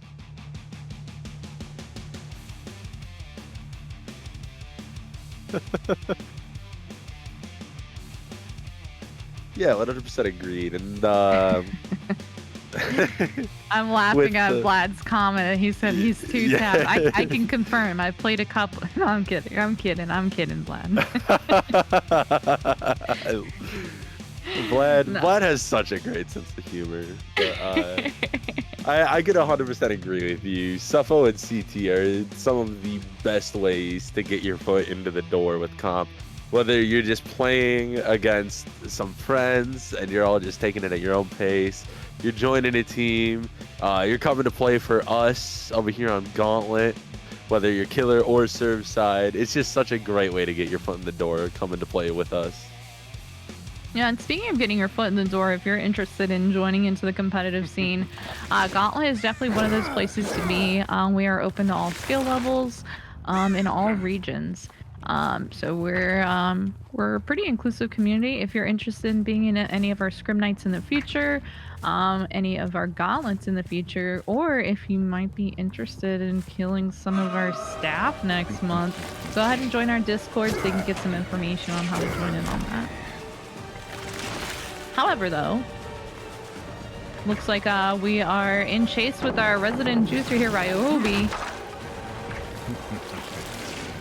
See, one of the things I do really like about Vlad, though, is he is one of those killers where he just asserts his dominance on the map. Like, he may know going into it that you may be a better looper than I am a killer. He's not going to let you know that. He is going to push and push and push. Like, you know, me personally, if I were loading into this game, I see that Ryobi's there, I'm leaving him, I'm going somewhere else. But Vlad is one of those killers that you're the first person I see, you're the first person I'm putting on this hook. And that's a really respectable thing, I think. A lot of times we kind of get into our head and psych ourselves out, especially when we see someone constantly performing in a specific way. However, we're going to pivot here.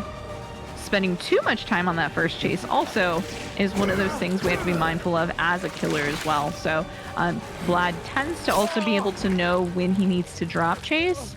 I think that was a very good first start, especially with someone who is such a strong looper. It looks like we're gonna go ahead and opt out of this first pain res that's really close to Shaq. We want to pull him a little bit closer into the center of the map so we have a little bit mobility to see what's going on.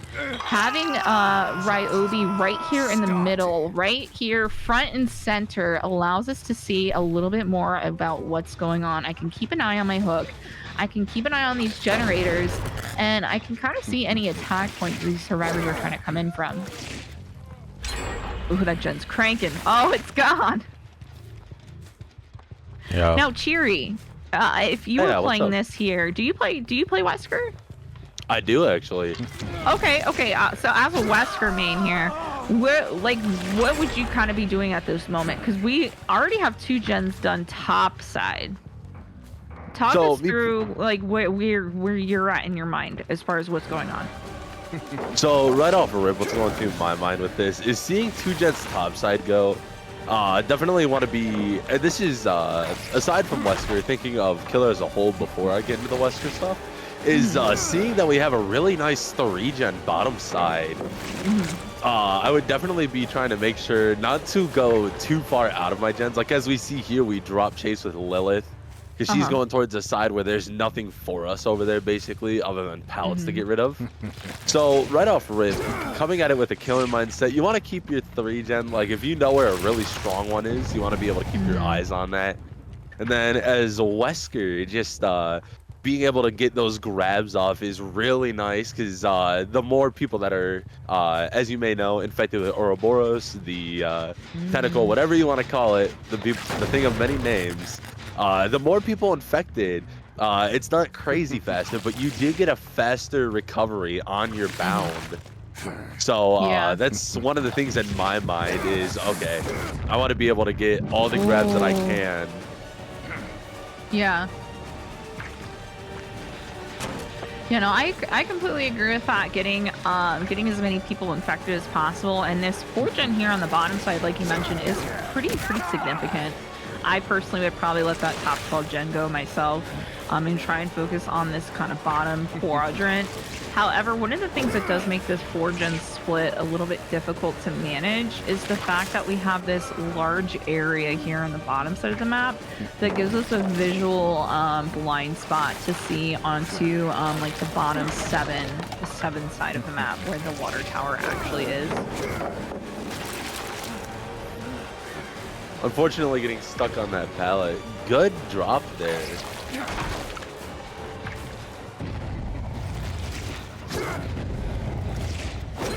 And adding to the gen man. as very unfortunate that gen goes. But adding to what you had said about letting 12 go, I believe it was Kest who made a comment about it earlier. Top main, some killers it's really strong for, but Wesker is just not one of those. Yeah, it makes it really difficult, especially when there's a difference in elevation. I know Kester mentioned a lot of that when we had our Wesker Gauntlet last weekend. We saw it time and time again where Wesker was coming into this building and just completely getting screwed out on a lot of hits due to the elevation change there on the staircase, unfortunately. The survivors did a really good job here for the most part on splitting these generators up. They've got now this is a very difficult split for Wesker. You do have this middle generator. You kind of have a bottom 6 and then you have top 12. I would be expecting these survivors to be working 12, knowing it's not a very very easy gen for Wesker to manage. Yeah, 100% agree with you.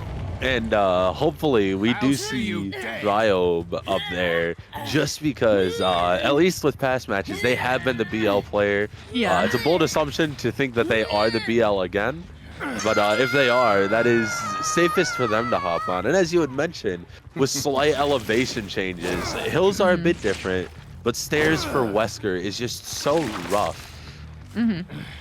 Yeah, especially with his most recent introduction to his power, which now causes him to drop survivors when he's near elevation. No damage state, no throw. They still get infected, but he just drops them. Like, if you're on top of a hill, it's his weakest point. Yeah, I kind of think of it as like a wooden roller coaster. I don't know about you guys, when I go to a theme park and anyone that's like, oh my god, I love wooden roller, I feel like I'm going to die. And like just watching Wesker trying to bound up those stairs, it just feels like that like little ricketiness where it's like and it's like it just doesn't work. It doesn't work. It scares me. I feel like it scares Wesker too, you know? Yeah, Wesker might be afraid of heights, and this is Capcom's way of letting us know.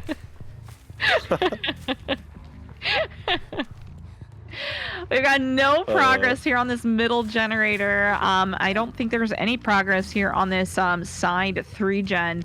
I feel like they have to be working top, yeah? I mean, Lilith is definitely going second here. Oh yeah, they definitely have someone working top. They probably see top pop. Oh, maybe not. Close enough. So I mean, it's close. But you know, it still has probably at least 25 seconds on it, at least. Oh no, getting stuck on the corner.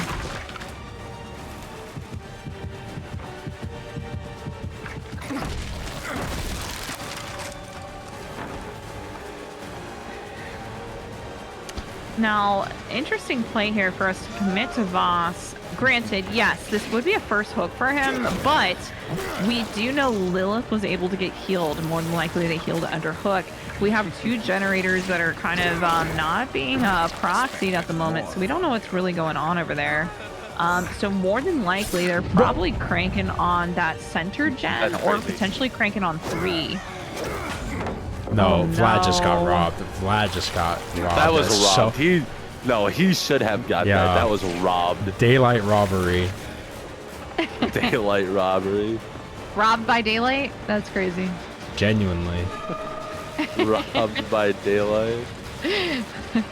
And then Ryobi over here with his balance landing, and unfortunately he fell back. He doesn't get it. Oh, he fell back into him.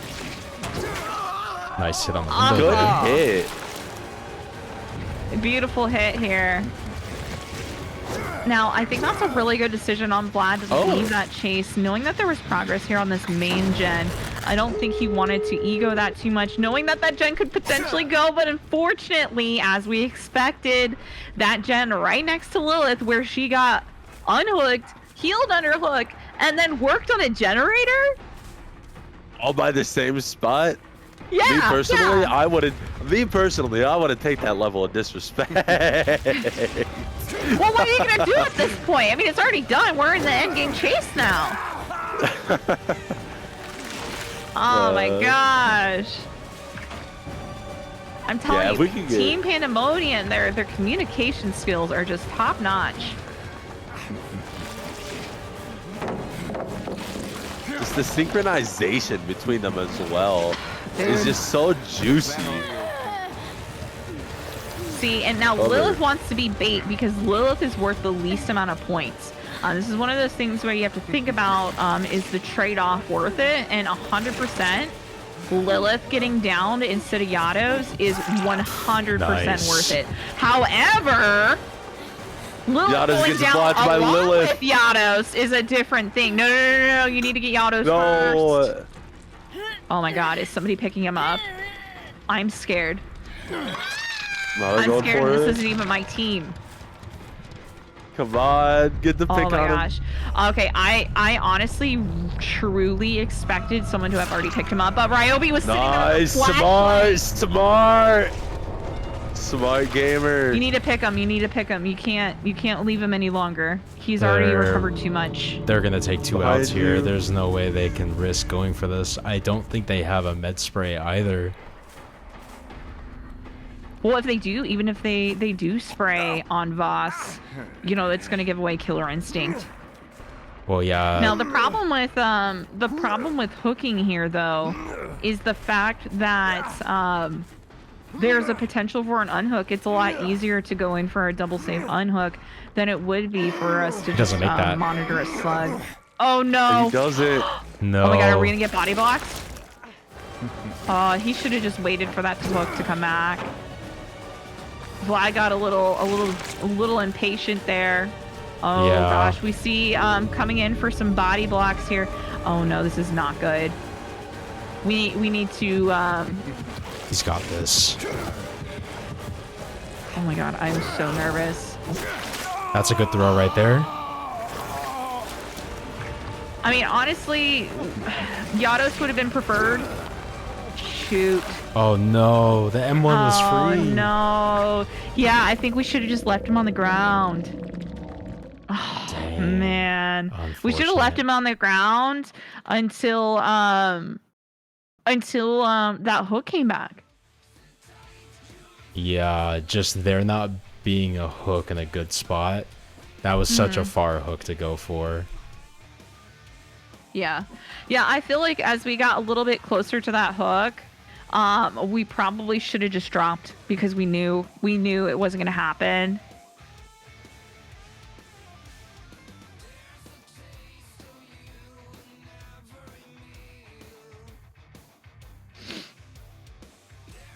But I mean, it's kind of full circles here. Vlad, he's one of those people that, you know, he's willing to kind of go on to those matches where, you know, he's making those risky plays, and a lot of times it pays off for him.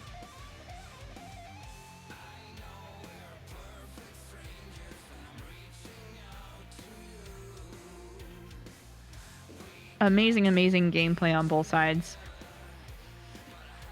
And guys, I mean, look at the scoreboard. Pandemonium just slid into first place, and they still have one match left. It's just setting high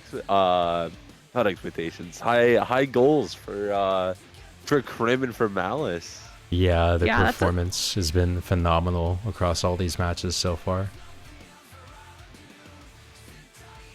It's an extremely high bar to set, to say the least. And again, Pandemonium, time and time after again, they come in, they know what they're doing. They constantly put numbers on the board regardless of where they're at. And a lot of that comes down to that synchronization, that chemistry that you can just feel through the screen as you're watching this team. It's just you don't see it very frequently. A lot of times you can kind of read when survivors have this chemistry. I don't know how else to say it. Other times you feel like some teams you're watching, you see it just feels kind of dysfunctional because it's like they just don't move as a unit. Like everyone there is moving like it's a part of the same body, where it's like I'm the hand, you're a foot, and you're the other foot, and they're just moving within each other. But sometimes it feels like some teams you're watching where it's like everyone wants to be the head, but like there's only one head on a body, unless you're like a Cerberus or something like that. And it just doesn't operate like that. But they just so smoothly transition between their roles, and it's just a really nice to watch.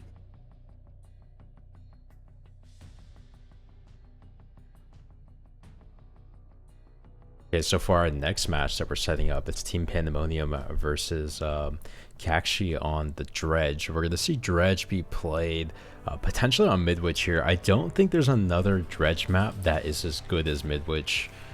Maybe like Hawkins, I think, as an indoor map. But there just really isn't too many good locker spawns. Ooh, yeah, good point. Yeah, I think Midwich is kind of the gold standard when it comes to Dredge, because it really allows him to shine for who he is as a killer. Overall, Dredge isn't a very strong killer if you compare him apples to apples to all the other teams, or all the other killers that are in the game. But that's one of the things that makes comp different than your typical pub smasher games, is the fact that we're going into this from a completely different mindset than when you're queuing into pubs. For one, you're not going to see 4 sprint bursts back to back to back, but there is this background balancing that takes place on both sides, based off of the killer itself. So the goal is to, in essence, take a game that is asymmetrical, where you have 4 survivors against 1 killer. But the goal of balancing is to shift it from a 4v1 to, in essence, looking at it like a 1v1, even though there are 4 players. So utilizing balancing to make it fair on both sides, where it doesn't feel like you're constantly getting hit back to back, with 4 sprint bursts and 4 decisive strikes, and in essence getting, what you would constantly see in a pubs match as something like like a bully squad. That's kind of one of the things that brings a lot of players from pubs into comp, is that uneasy feeling where you just feel like the game is kind of rigged one way or the other. Like, oh, it's killer sided, oh, it's survivor sided. And a lot of that comes from the idea that people just have a free range of doing whatever they want. But in the competitive scene, that's one of the things I think I really like, is the fact that we're taking it and we're making it an even playing field across the board to the best of our ability. But by making it even across the board, we have to balance Dredge, a very weak killer. We have to balance him to the point where he feels very oppressive. And that's why we have him on a map like Midwich. That's why he has certain perks that he's able to use that other killers can't use, is to balance him against everyone else who's just base kit stronger. So that's one of the reasons why you see him constantly in Midwich. There's so many lockers, so many teleports, and it makes it so that communication on the survivor team has to be crisp to a T. They can't make mistakes, because time and time again, Dredge can 4K all day long. He can 4K all day long in a comp setting. But you come across him in pubs. I don't know about you guys, but I am just walking Dredge. Like, I am walking Dredges left and right in pubs. I don't know about you guys.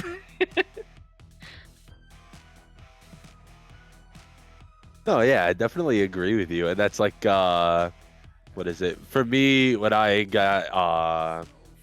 had gotten into the comp scene, I actually scrimmed against Dredge for the very first time, as the first killer that I got used to the counterplay for. And it's just, I honestly think Dredge is a lot of fun when it comes to the comp to go against once you understand it. It could be very annoying learning it. And we saw Longshot try their best against it, and that was just, well, I believe that was a 4K forecast. On the mid-witch match with Vlad. Yeah. Yeah. So let's Yeah, see how Team Dredge is- Pandemonium like deals with this.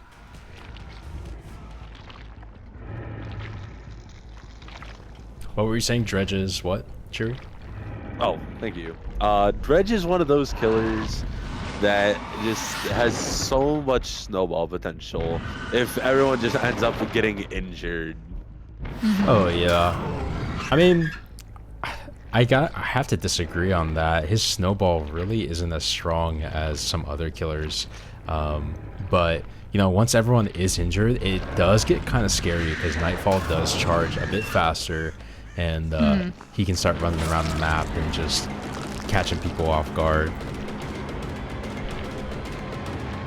But getting to that point where everybody's injured, that's the tough part with Dredge. Oh, 100% agree with you there.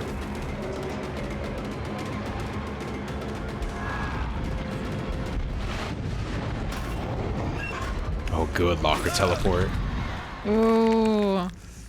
Now, Yeah. one of the things I also do really like about Dredge when it comes to him in comp is he has built-in killer instincts. So a lot of times aura perks are banned in most competitive settings. But Dredge kind of has one built into the way he plays in general. Ooh, we heard him cranking on that generator. Nah, get out of my chem lab.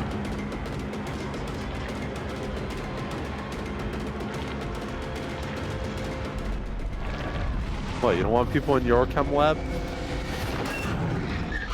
No, I mean, like, not on my generator in my chem lab. I mean, what did you think this was? Like, a clown set or something crazy? But fun fact, guys, I was a biochem major, so yeah, please don't please don't pop generators and spark them inside my chem lab. Preach. Good teleport in the courtyard, cutting off that gen from popping. Ruin, unless somebody goes to pick up that gen and it got comped fast, is going to just eat away at that courtyard gen.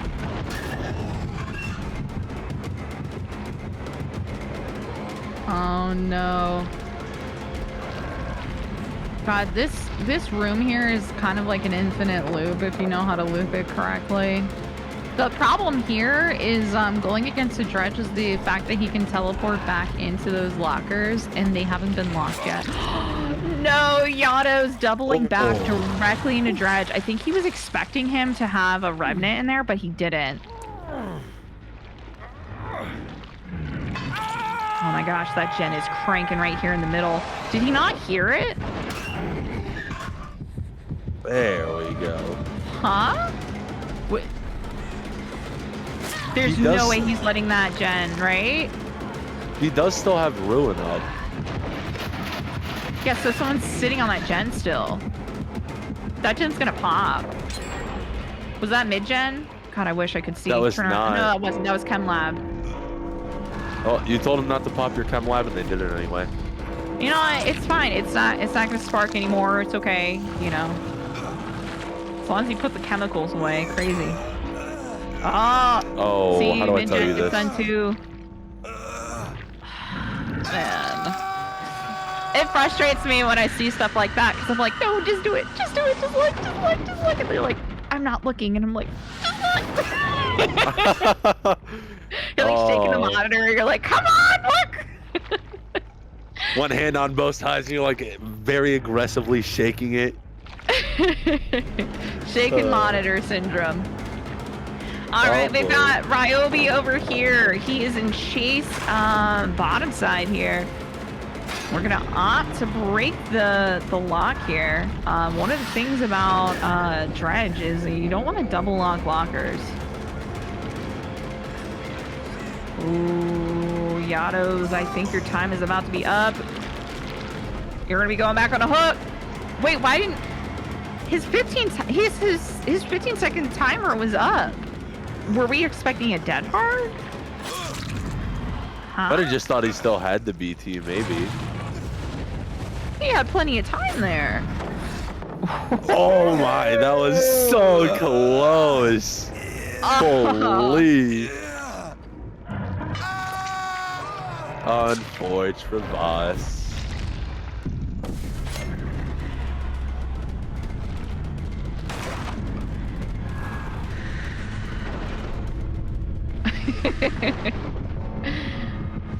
Oh, we got some killer instinct here. See, like I said, it's like built-in aura.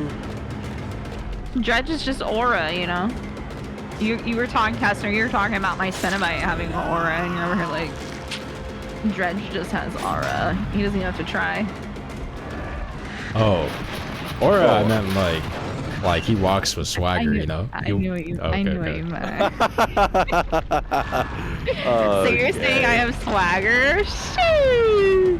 Nah, I'm saying the Well, I want to Cenobite give got you swagger. that Honey, much I'm credit. DBD got swagger like me. Hey. I think all the You killer walk clearly- animations were just incredibly well done.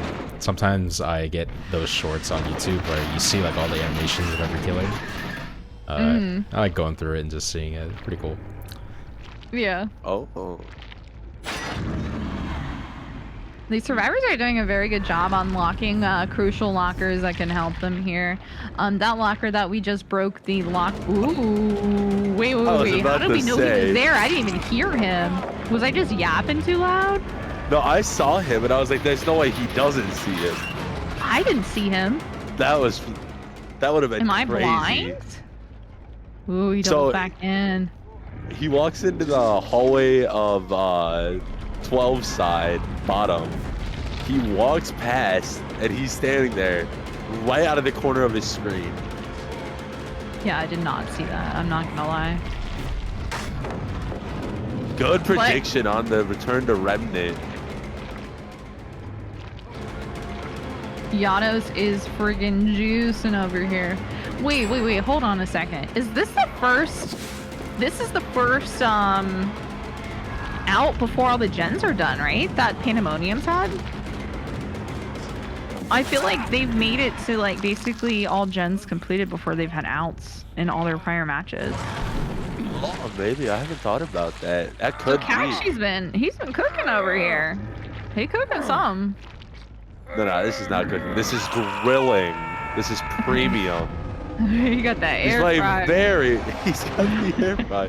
Playing very well. We do see Scratchy's bottom 9.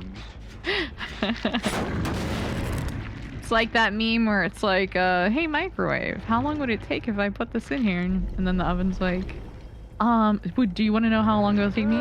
45 minutes. Oh yeah. Alright, so now we have kind of a sticky situation here. We got 2 gens to go. Yados over here on Death Hook. It's going to make it pretty difficult for Kakshie to kind of leave this general area because he does kind of want this to move into a Death Hook situation. But these survivors are also cranking these generators. So I'm kind of interested on what's going to happen here. Is someone going to come in for the unhook, or are we just cranking somewhere else on the other side of the map? It looks like they're trying. I think we should break that locker, though.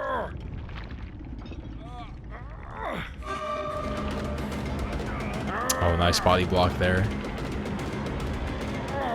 Yeah, I do like that. So if you're not too familiar, the reason why Dredge chose to not take a swing at Lilith was the moment that you swing at Lilith and you injure her, Lilith is now going to lose collision, so Lilith will be able to move to the other side of the Dredge. However, since Dredge chose to not go for the injury on Lilith, that means Lilith could not move past his body physically. So a good denial there, very good patience on ensuring that Yados unfortunately just has to leave the trial. Now, this does make this very difficult here on the 2 remaining survivors. We do have Lilith and Ryobi both who have no hook stages at the moment. So it's going to make it pretty hard. You got 2 survivors, both perfectly healthy. However, we do also have 2 generators that need to be completed in order for those gates to be powered.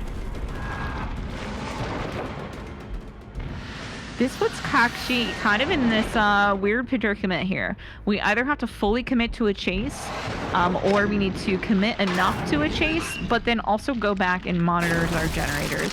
So it looks like that's what's going on right now, is Kakshie is deciding they want to kind of check out the spread, see what's going on here on the map. We do see some scratch marks here as we are rotating out, but we are going to go ahead and decide to leave that. Now, this is what I tend to call a bit of a pitter-patter moment where one survivor's working on a generator and then another survivor's working on a generator on the opposite side of the map.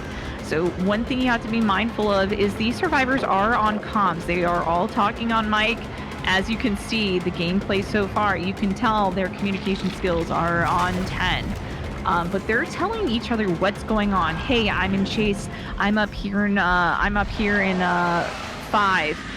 Can we hold this chase? Keep on that generator. Okay, I don't have him anymore. He left chase. So now Lilith knows, okay, he leaves here. I need to pre-leave my generator in order to get enough distance so I don't get injured. Now, since Lilith is now activated in a chase, they now have visual. They know that they're actively being worked on. Ryobi now has the ability to slide back over to the generator he's working on. So this is one of the things that Kakshie has to be mindful of, is not to waste too much time on either survivor unless we can get a very quick down. Unfortunately, we hit the swing, but we miss. Now, we do have an injury here. I think this is a good point to check back on the other generator, because Ryobi over here knows that injury just came in place. He didn't have a chance to rotate off of that generator fast enough. So he's going to also get a tag here as well. This puts these survivors into a very volatile position, as we have 2 survivors injured. Neither of them have any hooks, but we do also have generators that have quite a bit of progress on them. This is definitely a redeemable game for the survivors, but it is going to take a ton of coordination, a lot of patience, and I would expect this game to have a bit of a slow ending.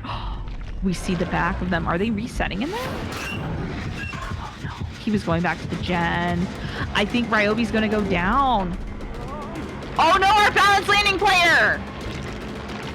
Oh, was he exhausted? Oh no. Oh. No, Ryobi.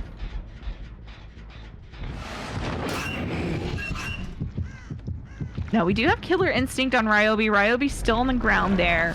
That's one of the benefits of Dredge, is having the ability to use his lockers to get information on the map where you don't have to fully reveal your location, because you can just teleport between locker to locker to locker before you decide you want to exit. So a good Dredge player is going to use that for information before they decide what they're going to do. Lilith is 100% going to make that vault. Yeah, they're trapped. No resources here. And down they go. Oh, gosh. Pretty good result They there. were so close, too. Well played, man. I think it's maps like this where the killer has so much mobility. You feel like they can be everywhere at once. It really puts the survivors to the test. Yeah. And it full circles what we were talking about, balancing. Team Pandemonium has escaped in every single match we've seen today. But then you go against a killer like Dredge, who is arguably one of the weakest killers in the game, and he gets a 4K. That is the power of balancing. Because if the balancing wasn't there to allow Dredge to be as oppressive as he is in this, he would have just been completely walked on. Vic, thank you for the raid. Welcome in, Raiders. How are y'all doing today? Mods, can we get a shout out to Vic for the raid? Nice. Welcome in, Raiders. Welcome in, Raiders. We are currently in our fifth set, our last set for Team Pandemonium. We do have a survivor downed on the ground, Ryobi. We had a bit of a exciting, I guess you could say, match so far. where we had two survivors left with no hooks, and unfortunately we were able to get both slugs on the ground. We are about to transition into our final 2 teams today. What were you guys doing on over in your stream? And I hope you guys all had amazing games. Did we lose him? No, we hear him. Oh, the crazy thing is Kakshie almost teleported. He almost teleported and oh gosh.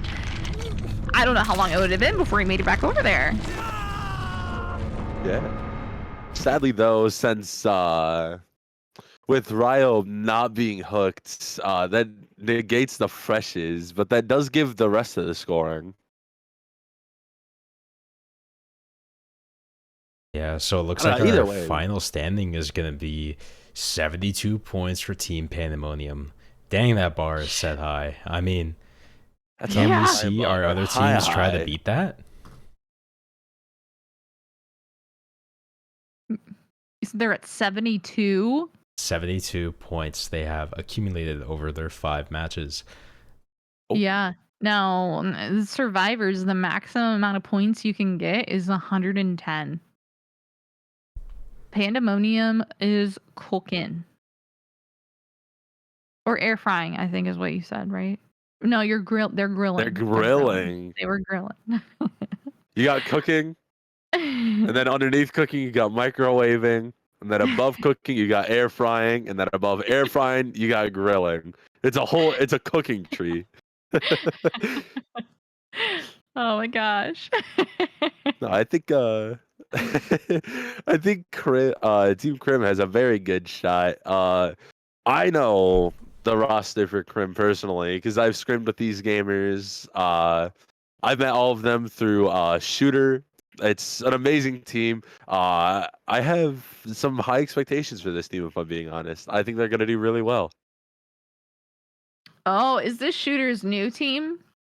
This would be Shooter's new team. Oh, okay.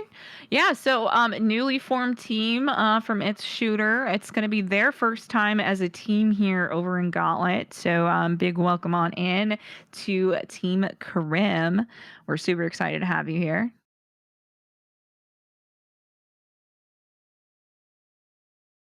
Careful, microwaving is considered toxic. Fair enough. Good one, Carleo. Good one indeed. Y'all prefer your stuff air fried or oven baked? Ooh, air fried all day long. I don't know about air fried all the way. Well, it depends. I very rarely use the oven. It depends on what it is, though. Exactly. But 99 out of 100 times is the air fryer. What about you? Are you an air fryer lover like me? I feel like that's my best kitchen investment. I'm not gonna lie. Next to my it's really good. I mean, there's so many things you can toss in the air fryer and just forget about it for 20 minutes and come back. Some things though, like I had lasagna yesterday. You can't throw that in an air fryer, can you? Now. I mean, you could, but it probably wouldn't turn out the way you wanted to. Messy. I love how you could just air fry anything. If we're just gonna toss it in the air fryer, hell yeah, you comes could. out great. I mean, you can cook cakes in an air fryer if you really wanted to. Oh, that's right. That's crazy. I love technology. Really feel like... You just get home from work. Yeah, I don't really feel like turning on the oven. I'll just put it in the air fryer. I mean, honestly, you got to think about like the time investment that you spend not really having to manage it. It's just like you toss it in the air fryer, it does its thing for 20 minutes, and then boom, it's food right there for you. Also, Brambo, welcome in. Glad to have you here. Yeah, I really enjoy it. I've always been an avid hater of leftovers, but that's because I'm a texture person when it comes to food. Like if I'm expecting something to have a specific texture, but then you reheat it and it loses that texture, it gives me the ick. And the air fryer is one of the things that just chef's kiss. Like I'm one of those people, I can't eat pizza on the next day. Like, if it's cold, I can't eat it. If you put it in the microwave, can't eat it. If you put it in the oven, I can't. Like, the texture is just never right. But if you put it in the air fryer, though. I was just about to say that. If you put it in the air fryer, though. Yes. I don't know about you, but yes. that just came out the pizza oven, you know? Like, Oh my god. I was. Oh. that just came out the pizza oven as far as I'm concerned. You know. Exactly. Somebody gets it. Because people. I'm so glad you mentioned that. Because I've told people about that before. And they're like, you can't eat pizza either. It has to be air fried. It has to be air fried if it's going to be reheated. But I've told people about that. And they go, nah, you're nuts. You want to put it in an air fryer? You have any idea how messy that is? Dude. No, it's like, I don't know what air fryer you have, man, but like my air fryer, air fryer be cooking. She put her whole foot in that thing, you know? She's cooking. But yeah, no, I'm an avid air fryer, to say the least. Yeah. Mm-hmm. I will stand on that hill. I've given so many people air fryers as gifts. Like my brother, I got him an air fryer for his wedding. My best friend, I got her an air fryer for her bridal shower. I got my dad an air fryer because it's like, you don't know, like, unless you've had an air fryer and never experienced the glory of an air fryer, you don't know what you're missing. I'm telling you. Every single person was like, that's the best gift I've ever had. Same. For real. The air fryer it's where it's at. You guys don't have an air, because Ninja sponsor me. But Ninja sponsor me. Yeah, I could talk about the air fryer all day long. You don't even know. Okay, but what you do, right, is you let some of the crumbs sit in the bottom, right, and it builds the flavor. That's and gross. It's just no. Listen, it's like seasoning it, right?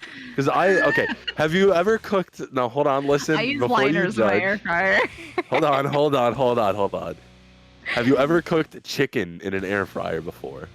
Yes. That's what I mean. Like the little bit of seasoning crumbs, not like letting stuff get broken in it and leaving it in there. No. Like the seasoning crumbs from cooking stuff in there. I use liners because I hate cleaning the air fryer. Like the oil at the bottom, gets me every time. See, that's fair. We've been talking so much about air fryers. It's crazy. We gotta stop. So I'm getting hungry. Team Krym. Well, you didn't come with snacks. I heard Kestner over here decided to get snacks before he came into cast today. See, Yeah. he doesn't know. It's ball He doesn't knowledge. know. I heard Knowledge. Cheery talking earlier about how casting's not that hard and it's a lot of fun, and if you're used to it, you can just sit here and do it. No, you gotta take your breaks, you gotta go to the bathroom, you gotta stay hydrated, and you need snacks. So if you didn't bring snacks to the table, Cheery, I'm sorry, I forgot the We're gonna jar have of a talk. peanut butter on the counter. Now, one of the things I do like about the air fryer is that I can, between matches, I can be like, okay, let me go throw something in the air fryer, and then by the time the next game's done, I can go get my food, and it's done, and it's perfect, it's not burnt, you know, because, like, if you put something in the microwave, you know, sometimes it, like, cools down too much, or you put something in the oven, then it's burnt. Air fryer, perfect every time. Every time. Just saying. But Team Krym over here, I am looking at their logo. It's kind of giving Blue Eyes White Dragon kind of situation. Yes. Oh, Yu-Gi-Oh! Which I don't know about you guys, but Yugi cheated in all his matches. I'm telling you, crazy. Yeah. Yeah, 100%. Ooh, Cool Ranch chips, W. You're not even offering any to me or Angie? You wanna reach to the camera real quick and grab it? Oh, good point. Hold on. Let me reach. Yeah, here, hold on, I got you. Hold on. There we go. You getting TikTok that? transition coming in. Yeah, let's go. Yeah, I got that. Nice. Enjoy. Come on, dude. Where? I've never seen this much air fryer glaze. I'm saying, so all right, hold on. Sniper, do you have an air fryer? Because I'm telling you, if you don't have one, you just don't know. You just don't know. Nah, Sniper lives in the sticks. He's a regular viewer of mine. He lives on an island. This is 100% true and factual knowledge. You should trust me in everything I say. I'm kidding. I have no idea.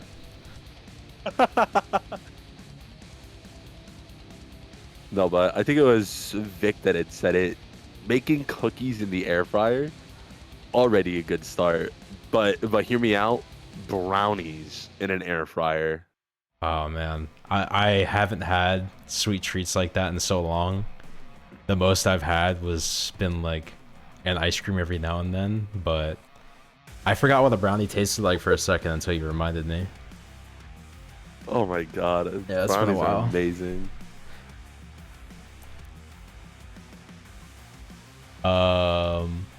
Gosh, what was I gonna say? Oh, speaking of cookies, those crumble cookies are crazy. Their shakes, insane.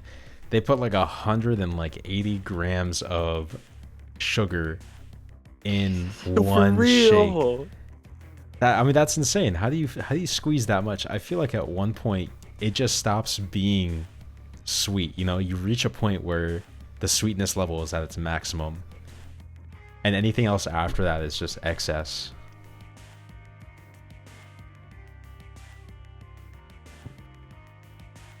Yeah, I always find that crazy when you look at certain things. So like we kind of expected at Crumble. That's one of the things here in America that's kind of weird compared to other places where like in Europe, for instance, you can't advertise something as a serving unless it's a singular entity. So like a cookie here, like Crumble, it's 1/4 of the cookie is whatever calories they give you. But you can't do that in the UK. So like in the UK, they would have to list the cookie as 1 serving size because it's assumed that would be the serving size. So like they would have to list their cookies in the UK at like 1,600 calories or whatever. Which is actually crazy because a lot of people are kind of uneducated when it comes to that, or they just don't care, where it's like, oh, it's only 300 calories and they think they're eating a 300 calorie cookie, but no, it's a 1200 calorie cookie. You have to cut it into 4s. It's so disheartening. Or like another kind of interesting thing about food in a lot of Asian countries, their marketing on a package has to be the same size as the actual food itself. So if you have a Chips Ahoy package or something like that, and it has a picture of the cookie on the package, it has to be the exact same size, shape, and color of what's inside the box. So I find that kind of interesting. We don't have to do that here. You can make it look really big on our package, but then it could be like really small. Oh yeah, how like some fast food companies will put like their menu items next to like other things to make it look bigger or smaller. Yeah. That's one of the things here that it feels kind of gross to look at it from a marketing standpoint, when like half the other world, it's like, no, like this is what it looks like, that's what you get. Yeah, exactly.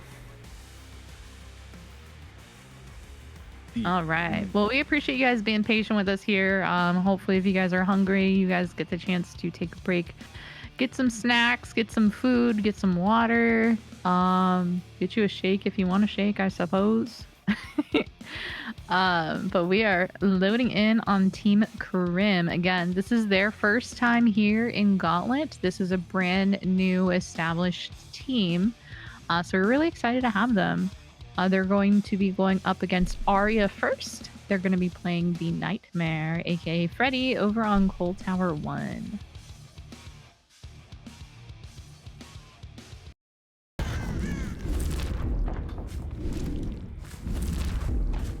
All right. Instantly loading into the match, throwing all of our dream palettes on. Dude, Aria did not come to play at all. Quick with the business in our first chase. Unfortunately, getting that first tag here on ADSK. Moving down towards Shack. Ooh, we got a little scream. Do they make it into Shack? Is the pallet? Ooh, we dropped Shack pallet super early on in. I know this could be a trigger point for a lot of pubs players, but the first chase is the most important chase you're going to have. So it is super crucial that these resources are being used towards something that is going to be very beneficial. Unfortunately, though, ADSK getting caught as they vault back over the pallet, unfortunately going to be resulting in this white hook, which, as you may or may not know, is pain resonance. Now, what that's going to do is that's going to give us some regression here on the furthest progressed generator on the map. So any progress these survivors have already made are going to be kind of thrown back into their face as we got that first hook. Now, on the survivor side of things, if they were able to get some good spread on pressure on multiple generators, it might not be as detrimental as it may feel. Ooh, I think we have what we're calling a choo-choo tunnel out over here. ADSK is choosing to stay here bottom side of the map. Ooh, they're moving back up to the top. We're opting for a hill, so one would imagine that's going to be a balanced landing player. Now, Aria over here deciding they wanted to leave that chase, opting to go towards the Maria, but moving back over as we notice ADSK is moving away from the hill tile. We do see another survivor here pathing right across where ADSK is. I believe that was an ace. Unfortunately, he's not going to get close enough to that pallet for a save, and we are able to safely pick up right on top of the wall.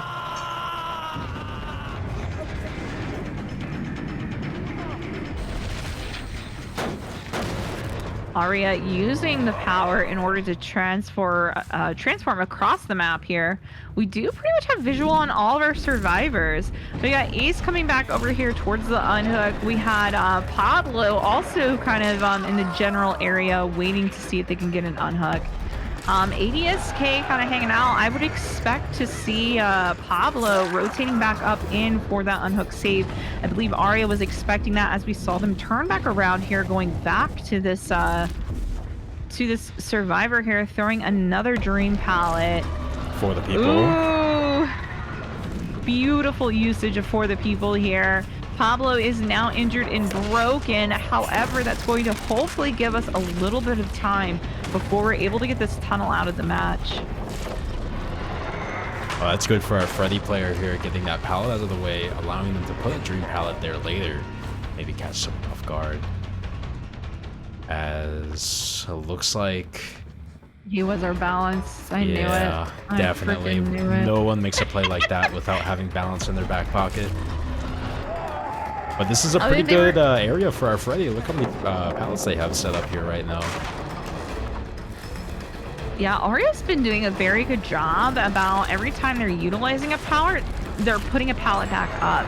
So they're constantly replenishing the pallets that they're using as they're also moving throughout the chases. And I say that as they don't do it those past two pallets that they've had. But I promise they've been doing it.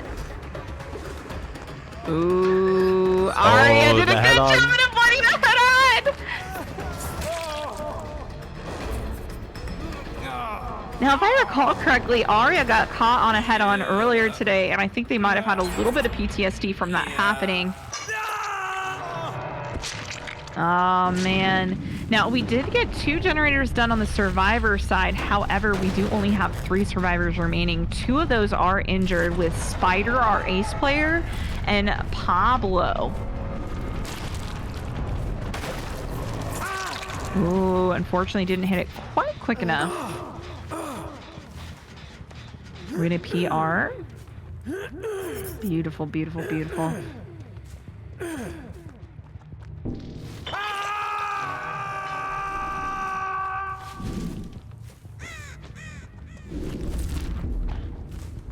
Now, I would expect this game to go pretty slowly here on the survivor side if they want to keep up with what's going on here.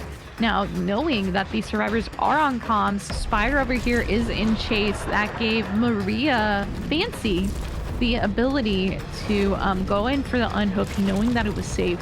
I would imagine they're more than likely healing under hook. Unfortunate.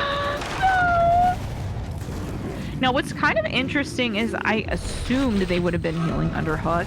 However, Oh, he's dead. Spider was running back towards where that hook took place. So I don't know what they were doing. Is it just me, or I feel like after all these scrims, I just want to play some of the killers that I see great performances of afterwards? I feel that way I sometimes feel too. that. I feel that sometimes too. I was like, after the Wesker Gauntlet, I was like, play some Wesker. I had fun. I'm gonna play some.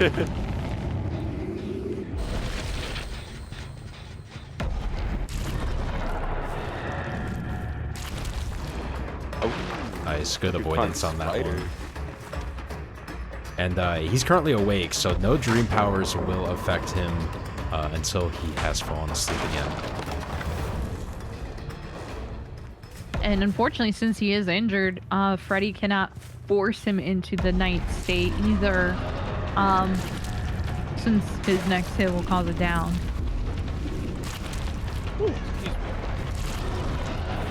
Oh, good avoidance here by Pablo, trying to get to safety and avoiding the Freddy's power. Oh. Well, Kessler jinxed. maybe I'm gonna keep my mouth shut, because what's going on here? Let's look into My that. bad. No, my bad.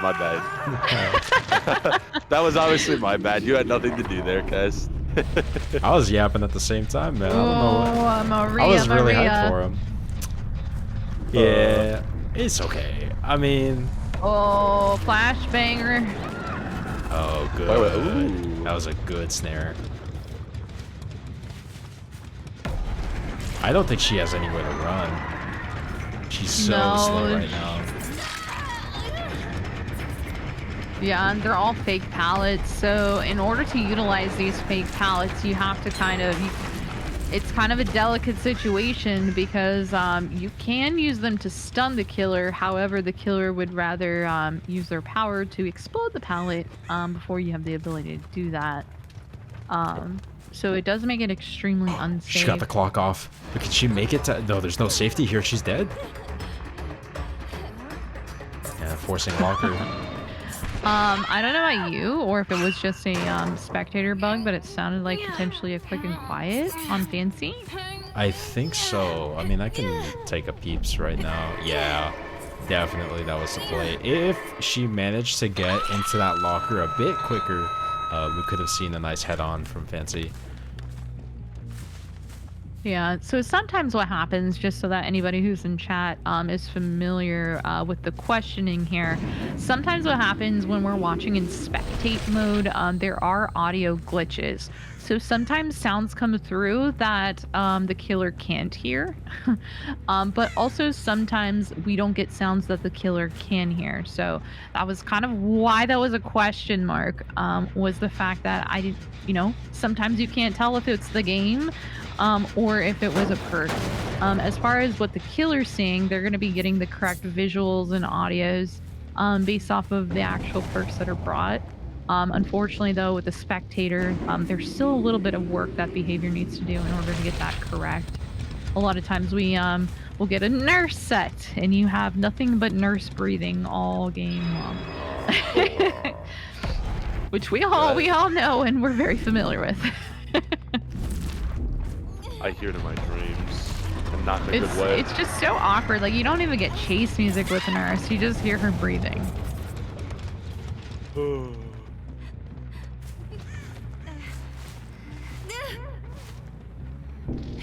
Well, this is not very good for our survivors here.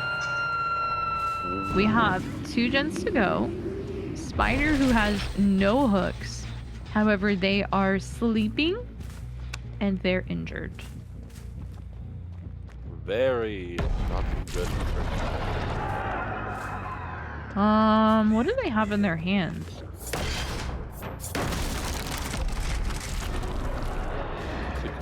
It looked like a flashbang, but the Maria used a flashbang. or firecracker? But it's a raised There's firecracker. nothing So in Ace's hand. It looked like he had something.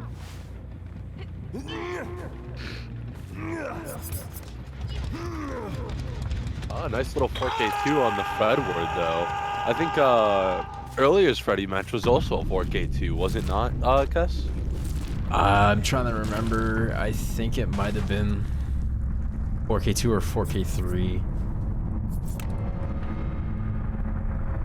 Ooh, that Oh, he's hatch playing spawning Minecraft. underneath a hook, not at Jack. I guess nobody brought an offering.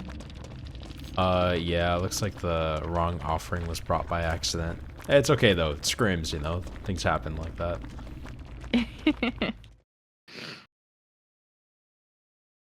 Thankfully, we didn't have a situation where Hatch was in play. Otherwise, that would have been awkward.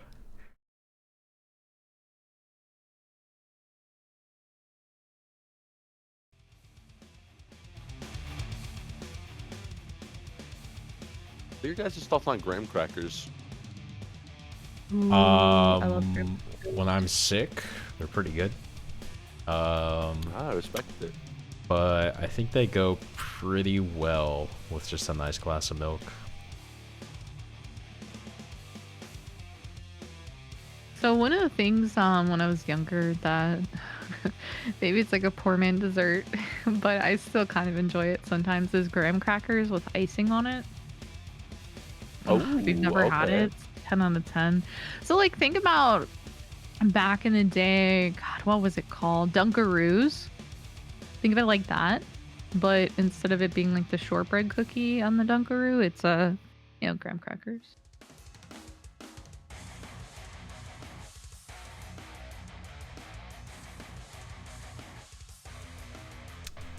I haven't actually had s'mores before.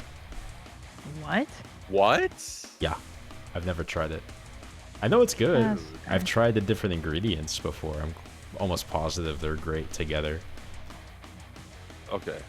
You gotta, if you do a s'more, right, here's how you gotta do it. You gotta do the graham crackers of your choice. Those don't matter. And then you do a little bit of peanut butter on one of your graham crackers, right? Okay. Stay with me. I know I'm I'm kind of losing listening. some people in chat. But so you do your peanut butter. You roast your marshmallow to your liking. I like mine to be burnt. Some people like theirs golden. And then I personally, like, have you had the Heath chocolate? Where it's kind of got the little bits in it? The toffee bits? There you go, the toffee bits. Yeah, the Heath. You put that on there. You put that on your peanut butter. You put the marshmallow on, and then you put the top graham cracker on, and it's phenomenal. This man making like gourmet s'mores. Yeah, Bro, it's gonna be on like I a. have around my house. It's gonna be like a tiny s'more on a big plate with some like sauce like dripped all fancy over. $500. $500 at Hell's Kitchen for that. It's a s'more. I call it a schmo. A s'more. Give me s'more. No, I thought my sister was fancy because she makes hers with instead of a Hershey's bar, she uses a Reese's in the middle. Oh, So okay. I get the peanut butter concept. But I mean, so yeah, it's just the graham crackers, a Reese's, and the marshmallow. I personally like the marshmallow burnt too. It adds a different taste to it.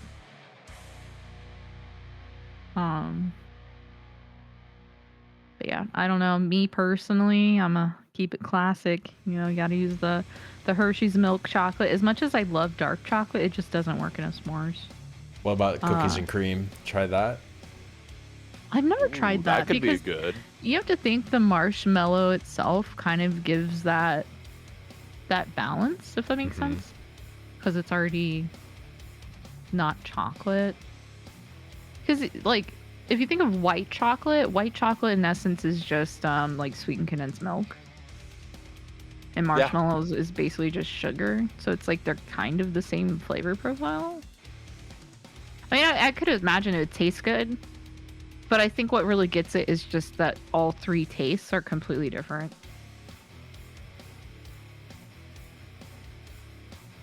If you've never had a s'mores, have you ever been to Melting Pot before, by chance, Kessner? No, what's that? Ooh, it's okay. So, have you ever had fondue before? Explain it.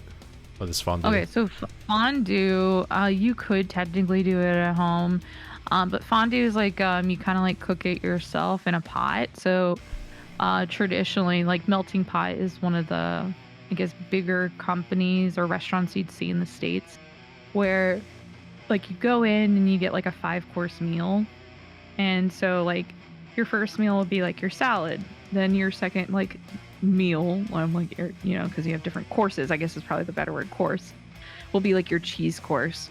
So you get to pick which type of cheese, and it's like melted cheese in a pot, and then they give you stuff you can dip in it, like so you can get bread, you get pretzels, you get like broccoli, you get carrots, the whatever, all that stuff. So you dip it into the cheese and you eat it, and then like your next course would be like your entree course. So you get like some sort of like a cooking oil of some sort. So you get them in different flavors, like Mojo or Baja Caribbean, different stuff. So then you get like your food, it's all raw. So like you get like your steak or your chicken, and you put it in the skewer and you cook it or whatnot. But the last course, the last course is like a chocolate course. So they have the reason I mentioned this is because they have a s'mores chocolate at the very end, and they flambe it. So they actually set it on fire. So they pour bourbon on it, and then they light it on fire, and then that is what ignites the marshmallow that they put into it. So it's like it gets like a little burn on the top, and it's just chef's kiss. And they put like crumbled graham crackers in there. But the chocolate course comes with like strawberries and small little pieces of cheese, and they're all bite-sized portions that they give you. So it's like you get cheesecake, but it's not like a full cheesecake, it's like a little square, because you're gonna dip it in. And so they do that. But chef's kiss, if you have a melting pot near you, they do you could just walk in and do like the dessert course and just get the chocolate if you ever want to try some more without having to like light a marshmallow on fire. Ooh. I hate to say this, but the two closest melting pots in my area are about 3 hours away from each other.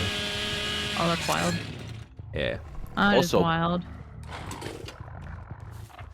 A Bilford set. I haven't seen one of these in forever. We were so busy talking about fondue, I forgot to swap to the set for this match. But yeah, there's good old Billy. Now, we do also see that Ace Adski over here loaded in a broken. So that means none other than a no mither build. One of the perks of having no mither is the fact that you can pretty much unlimitedly pick yourself back up. So it prevents you from being slugged very long. Now, no mither can be a very good counter for Billy, simply because a lot of times Billy can gain a lot of momentum by causing slugs. He relies on survivors being altruistic, coming in for saves, and a lot of times it can opt in to get 2, 3, potentially 4 survivors down on the ground at one time. So knowing that we have a no mither survivor, this makes the killer have to pick. Yeah, which kind of ruins the tempo of Billy being able to be all over the place and select people out. Also, since it is Billy, an insta-down killer, people are gonna opt to staying injured instead of wasting time healing. No mither gives you the opportunity to stealth while still being injured for the rest of the trial. So it's like only in like comp scenes like this where what killer it's gonna be, you're gonna see perks like this played against. Like most unconventional perks you don't see often, like Repressed Alliance or No Mither, which most people would tilt at the thought of seeing their teammate run it. In this case, it is a power play against the killer. Yeah, 100%. And so No Mither is one of those perks that I didn't really understand when I first started playing the game, because when I first started playing the game, I came in around the time that I want to say perk roulette, but it's not called that. Chaos Shuffle was in play, and I got no mither so many different times. And I was like, dude, who wants this perk? Like, it made me so mad every time I got it. Because I was like, who thought this perk was a good idea? It used to make me so angry, but like, over time of learning the game, learning the mechanics, learning certain counters for things, you know, like how do you counter someone who slugs? You make it so you're unsluggable. Exactly. So it's you know, it's one of those things you don't really think about until you kind of have to look at the big macro of things.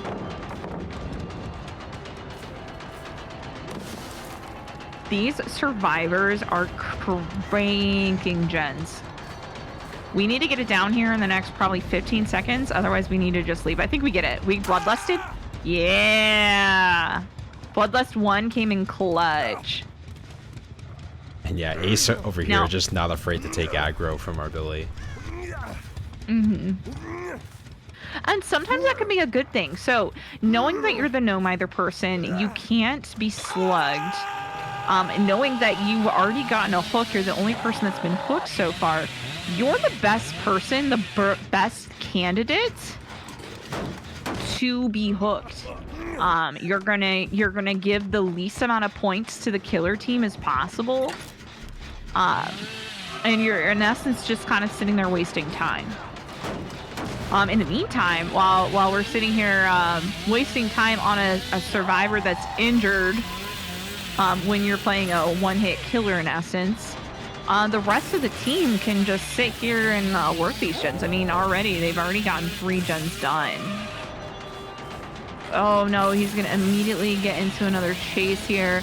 However, oh, super patient. We get that endurance hit, getting us a little bit of haste boost here as we move back towards the other side of Shack. Now, we did not drop that pallet, so this is a free game here. Our killer opting to leave the Ace. You know, honestly, I think that's a smart move because we already know there's a bunch of progress. Holy! Good fake, Claudette. Absolutely insane. Oh, we hear the BAM come through at that. Oh no.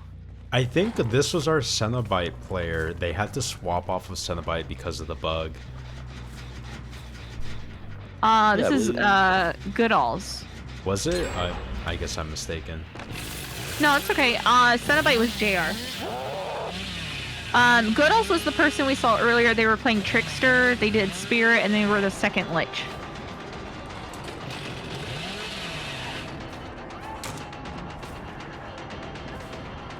Ooh. We're bamming the window again.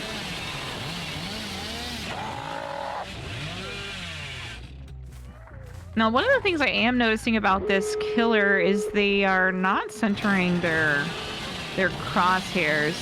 So sometimes you lose a lot of visual by not That could have been not looking where you need the crosshairs on the screen.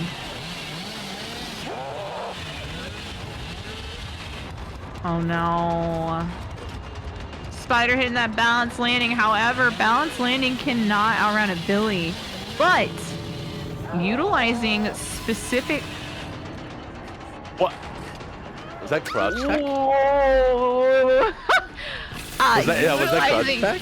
Specific, yeah. Oh, good curve. Yikes. Now you can't slug him very long. That is your no-mither. Oh no, are we gonna see no-mither picking up Spider?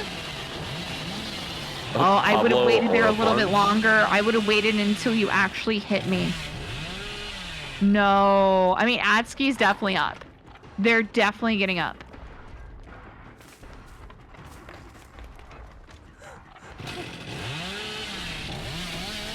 We're really slugging that? Where's Adski? Should still be in mid. No way! No way! Yes! God, I knew that was gonna happen. Oh!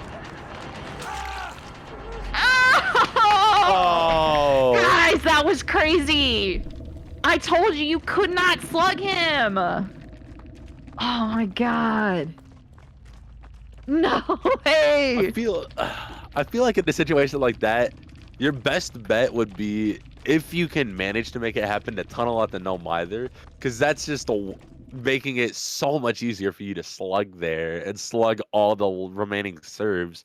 But as we literally just saw, having a no mither gamer, it just makes it impossible to go for multiple slugs. If one of those is the no mither, if it's the last person you slug, then that's the only other way you can make something like that work. Yeah, so him dropping our no mither target in Shack to save the gens definitely was a play that was made to hopefully catch the Claudette off guard. But I think the communication was fantastic because Claudette jumped off that gen at just the right time. Gosh. That was intense. God, I see. He needed to pick him up as soon as he downed him. That's how no mither. See, I take it back. 2 years ago, 3 years ago, when I first started playing DBD, whoever I insulted for making that perk, I'm sorry. I'm sorry. Okay, I take it back. I take it back. But no, amazing gameplay here. That was phenomenal. You couldn't have asked for a better no mither play there. And that's why they bring it for situations like that. I mean, they know the Billy, it wants to slug and potentially get more people down if possible, but that moment that he put Ace on the ground, Ace had tenacity as well, which allows him to crawl and recover at the same time. So he could definitely get away from a bad spot or put himself under a pallet while still recovering when he needs to. Also, we saw from the Ace, he was running Sprint Burst and Deliverance as well. Definitely two perks that was well thought out by Team Krym here. Giving Sprint Burst to the no mither player allows them to play a bit safer and get away from the Billy if they want to M1, as well as a Deliverance, which they didn't get to use. They're broken anyways for the entire trial. Might as well give them the option to unhook themselves if possible. Well, not to mention that Sprint Burst out of a slug state. Yeah. That's what allowed that pallet stun to happen.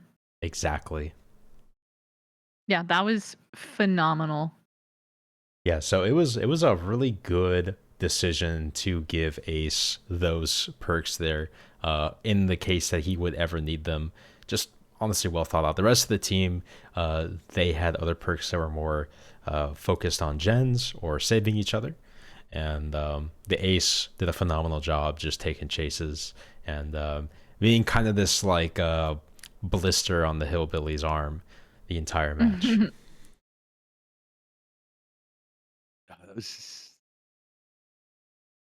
Oh man, that was just great. I'm kind of like speechless that happened. That was crazy. Just seeing both of them getting the pick and seeing two people just charge at you. God, that's like I believe you were saying it for Pandemonium's first match that they played in against Aria's Plague as well. Is surprising to not have a no mither player in that match, just because you're already gonna get broken. So there's just no reason to not have it, basically, and then they can't slug you.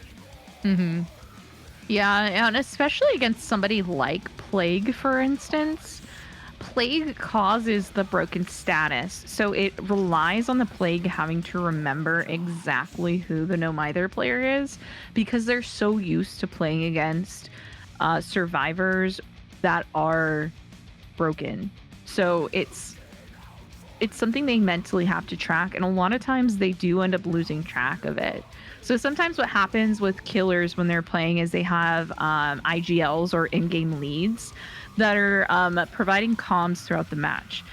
So sometimes there could be more than one person assisting a killer, and it's not saying that they're doing any stream sniping or anything that they're watching the exact same gameplay, but they're looking out for specific things to remember to give the comms to the killer. So you have people that are like, hey, you know, like Onryos. A lot of times most Onryo players usually have 2 people assisting them while they play. Plague could be a good one for that as well. I'm trying to think of who else No Mother could be good against. Twins. I mean, No Mother's really good against anybody who's like a one-hit killer. So like an Oni could be good against as well. No, but you're gonna be spewing See, blood. Oh, yeah, you're gonna be. I was about to pulling say, blood. I Yeah, don't not agree with that. But that. yeah. Now, if you want to throw your team Yeah. off, it's funny in a troll build against the Oni, It really but that's is. about it. What is it? So, Twins, the Cannibal, Billy, Plague. Who else? Maybe Legion. Maybe. Maybe. Because that's just one less person. Because you want to, ideally with Legion as well, you want to try and have at least one healthy person. But I mean, No Mother could be a hit or a miss with Legion. I do yeah, get that's where you're what I said, coming maybe. from, though. That's why I'm like, it's a maybe. But I really don't see any other killers.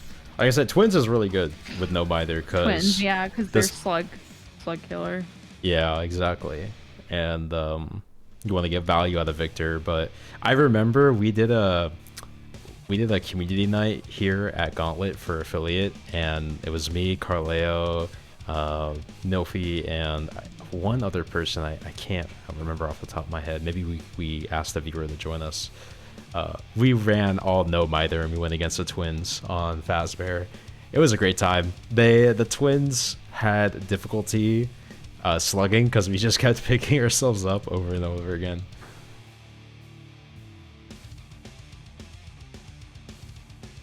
Man, that sounds like it'd be an absolute blast. Let's see, and I believe this match... Yeah, this match we're once again going to see Artist. But this time it's going to be different, and here's why. Where last time we went against, or we saw an Artist, it was on ARP, Azerov's resting place, for those of you that don't know. But this time we're going to be moving to Wretched, so I'm interested to see how this plays out. A bit of a smaller map than a resting place, but still definitely a lot of good loops for our survivors there to deal with the Artist crows. Oh, agreed. Yeah, Carleo remembers. Thankfully, he remembers. It was crazy. It was like the one game. We were like, okay, let's play one game of No Mither, everybody. And it just happened to be Twins.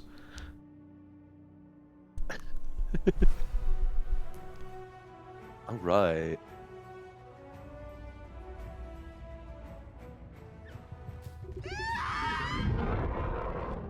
Immediately sending out birds.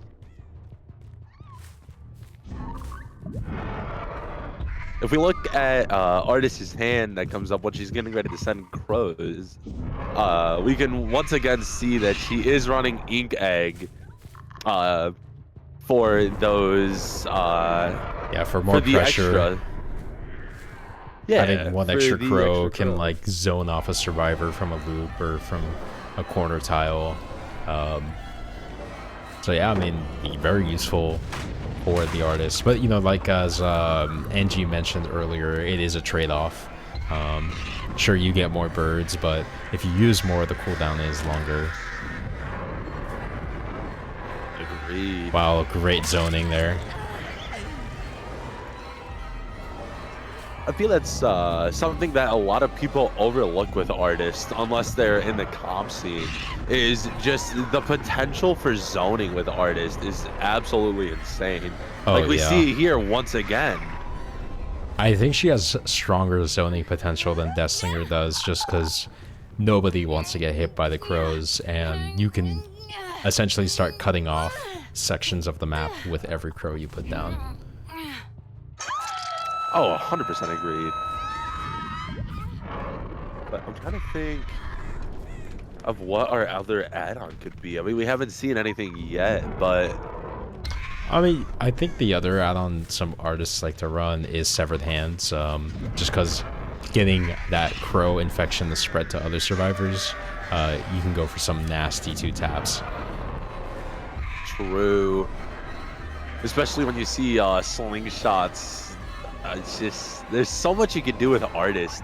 And Yeah. it's such a strong killer. And I feel like it's, I feel some balancings set her on a high enough tier for Artist, and I feel like some just don't set her high enough. Yeah, it really just depends on the league and how they can view the strength of that killer.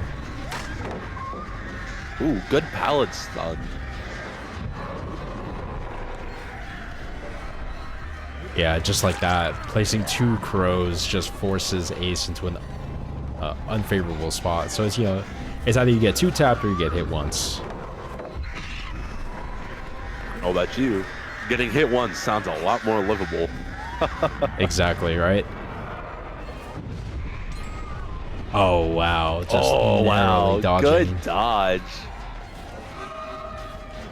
It's almost like Vecna skeletons, you know, you gotta get far enough to where you have enough time to dodge between them. Oh yeah, very wisely said. Yeah, I mean, this Ace, fantastic chaser. Just so difficult to get your hands on. And finally being zoned into a tough spot for him to loop around. He does end up going down, but he buys so much time for his team. We're talking about 2 gens with progress, as well as another gen that got popped. Potentially 3 gens with progress. And it's really going to mess up the tempo of our killer here, as they're going to opt to look around the map and find who to chase after next. Yeah, they have a very very unfavorable gen split for survivors. And we're looking over on the 9 side. 7 is very high on prog, but we know someone's here. Does get some killer instinct with the crows narrowly missing. They do have eyes on a totem now. Hopefully that gets calm.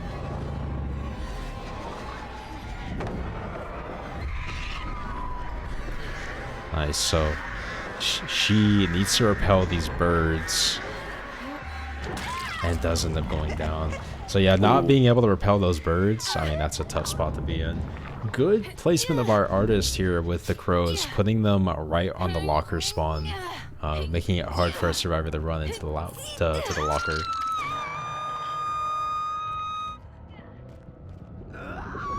Basement play. I think I think the play around basement though is honestly to just let that person go and crank gens. Yeah, with 70 As, seconds, I feel like they could get a lot of things done during that Oh, time. agreed. But Artist is really Especially- nasty when it comes to basement because the crows go down. Like attempting to basement save can end up pretty nasty. Oh yeah.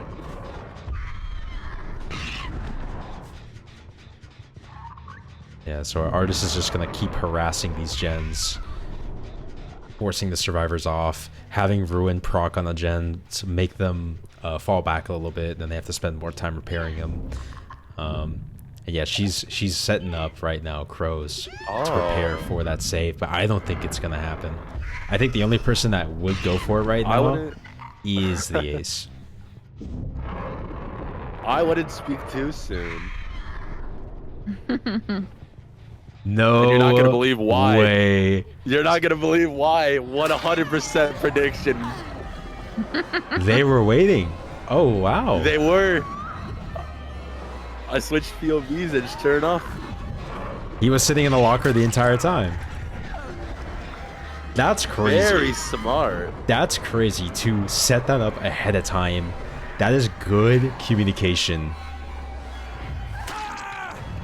Ace doesn't even care if he goes down here because he just bought so much time for his team. And there's a teammate that doesn't die yet. Like, yeah. Yeah, wow. I mean, Artist here are doing a great play. She could opt to hook Ace in basement again, but instead is going to go around and get some more hooks around the map. Knowing that someone has to run to the other side to go pick Ace up. Definitely, if she could have gotten her hands on Pablo, that would have been another down. But she does see Claudette's heading back now.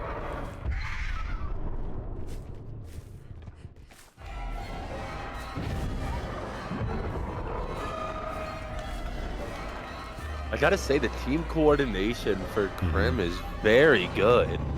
Absolutely. I mean, for such a great play, you can see how much it kind of crumbles what our killer was attempting to do. Oh, nice use of birds there. Good dodge on the head-on, too.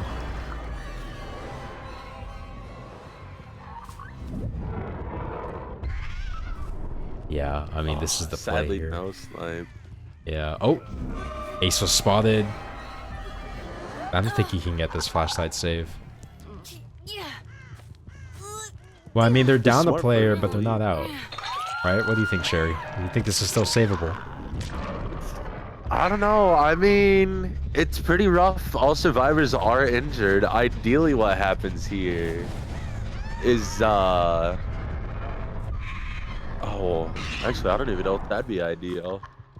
Yeah, because I'm They're thinking all they take a valuable. break for a bit. Go get your resets. You know where that totem is for Ruin. Get it out. Lock back in. Good head-on bait. But them trying to force through these gens with Ruin still active, I mean, the only ones that they could work on are going to be the safer ones. And you can see it now, this gen split is actually kind of doable with 2 pain reses still left. And Ruin's still active. It's a very nice gen split because you see that gen that's on the hill that Crows just went past. That's going to be your shallow 10. And then there's the gen in front of Shaq that's going to be 7. And then we also have one at, I want to say that's 3. So it's a very decent gen split. I mean, they have to go across the map to progress it. But at the same time, with your birds, you can just send them. Exactly, just constantly harass, and then Ruin procs on the gen again. There we go, okay. Ruin is now Speaking gone. of, I think they might have heard your prayers to get that totem gone. Yeah, exactly, right? That's definitely the call there to get rid of that totem now. Oh, I mean, that works. That's a cutoff right there. Oh, Ace. Oh? Does he get this? Is that an angle? Barely. I saw the beam start to angle too. Yeah. I'm surprised no pain res. Maybe the hooks are really far apart. Could be. Yeah, I would have tried for a pain res. Especially this late in the game. You know, if you don't spend it, it's gonna be not spendable anymore. Ooh. Yeah, just constantly kicking Pablo off the gen. Is it worth not kicking that? Nice. Okay, that's good. Dude, if she hits this snipe... Okay. Ooh. That could have gone way south. Yeah, exactly.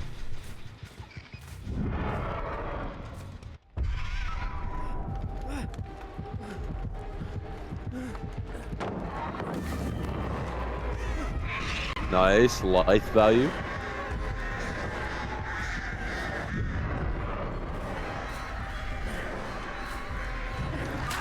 Just being zoned off. And it does look like they are going to crank that gen. Nice. Yeah. Okay, looking at the hooks again, yeah, that pain res would have been a very far stretch to go for. I don't think it would have been possible, the pain res. That might be a tactic by our survivor team as well. Identifying which hooks are pain res hooks and which hooks are normal. Pretty much forces the killer to only hook on normal ones if they take chases away from the pain res.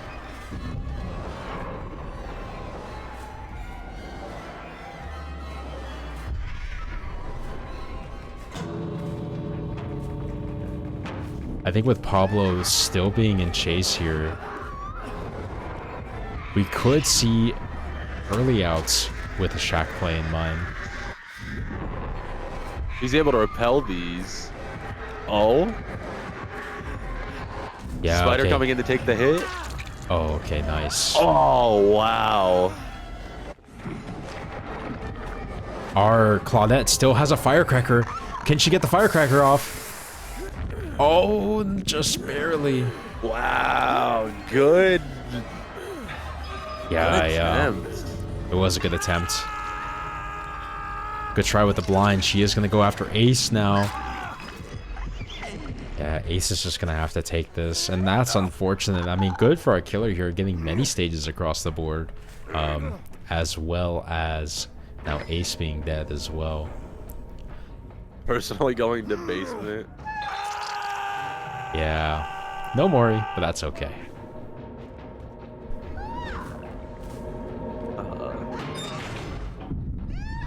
No, it was a very well played match. Yeah, yeah. I'm not gonna lie, I had my doubts about Artist on Wretched because you always see Artist on ARP, but no, it was very well played.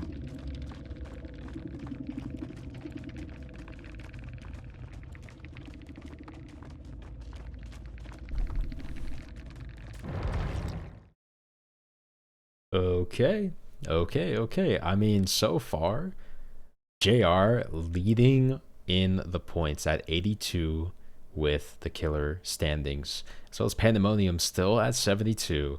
KRM, let's see, they have one more match, which is going to be, well, actually two more. We have a Wesker match next and an Oni match afterwards as well. Ooh, Oni.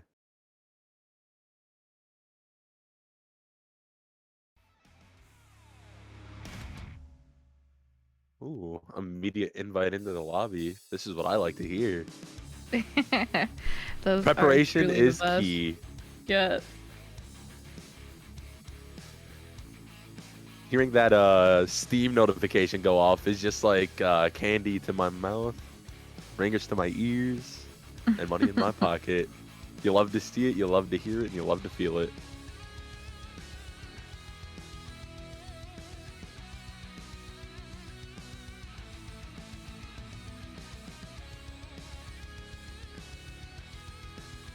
By the way, Angie, how did you feel about that last game? I think it was really good. And I apologize. I did have to step away for a second to take care of my dog. But I did find it was interesting switching up. I know we saw JR playing artist earlier on Azerov's. So we did switch over to Wretched Shop. So it was like kind of a nice difference here with the artist. I always love watching artist plays, especially when they're able to get some successful slingshots. I don't believe I saw any when I came back, unfortunately. Was JR able to get some slingshots before I came back? Sadly, there was no slingshots. There were some very close ones. Maybe next time. Well, I am excited for JR's next set. So we won't see him again until we get to our last team, Malice. He's gonna be playing a Huntress. Huntress was my first killer love. A very valid first killer love. Yeah. I grew up around FPS games, so I just always the range killers always end up being my go-to normally. Ah, that's fair. Yeah. Speaking of ranged, to get a little more info about all of us, Kest, what got you into Deathslinger, if you don't mind me asking? I played a lot of Hunt Showdown before I started streaming Dead by Daylight. And I was really good at that game. But I decided to hop back into DBD again, especially with the Springtrap update. Got me back into playing it. And yeah, I was like, let me just pick up Deathslinger, you know, he's already attuned with what I'm used to with Hunt Showdown, so I guess I'll play it. And I really liked him. It's a ton of fun. It's what I you love haven't to played hear. Hunt forever. It's really cool. Sorry, it's really good. They just brought in like a bunch of new map changes as well as gun changes as well. So a lot of good things are happening in the hunt, but still has a long way to go. Yeah, yeah. I feel like every time I play Hunt, I feel like I always end up coming into the same people. So I don't know if the community is just not very large or how their balancing's based off of. If it's like regionally. But I also never really played like Hunt like super like in depth, if that makes sense. Mhm. More of a casual player. But I can see it now. The connection definitely makes sense. Yeah. 100%. I was really sweaty, especially with the old version of Necro, which allowed you to pick yourself up after dying when you're solo.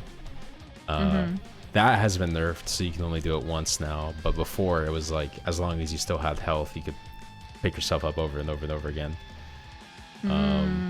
So I just run around as a solo, like a 6-star solo, just like getting several kills on match. It was a ton of fun.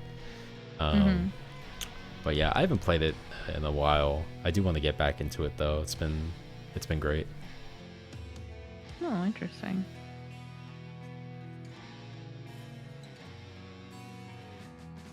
But yeah, the whole thing with like every gun in that game kind of has like a projectile speed. You have to do a lot of leading with your shots. Yeah, pretty much like Slinger in that game had the same kind of feeling with it. So that's why it was really easy for me to pick him up. Oh, okay. Makes sense. Jinx, you owe me a Coke. Come on. I got you. I only have Coke Zero though. Hopefully that'll do. Oh, dude, that's perfect.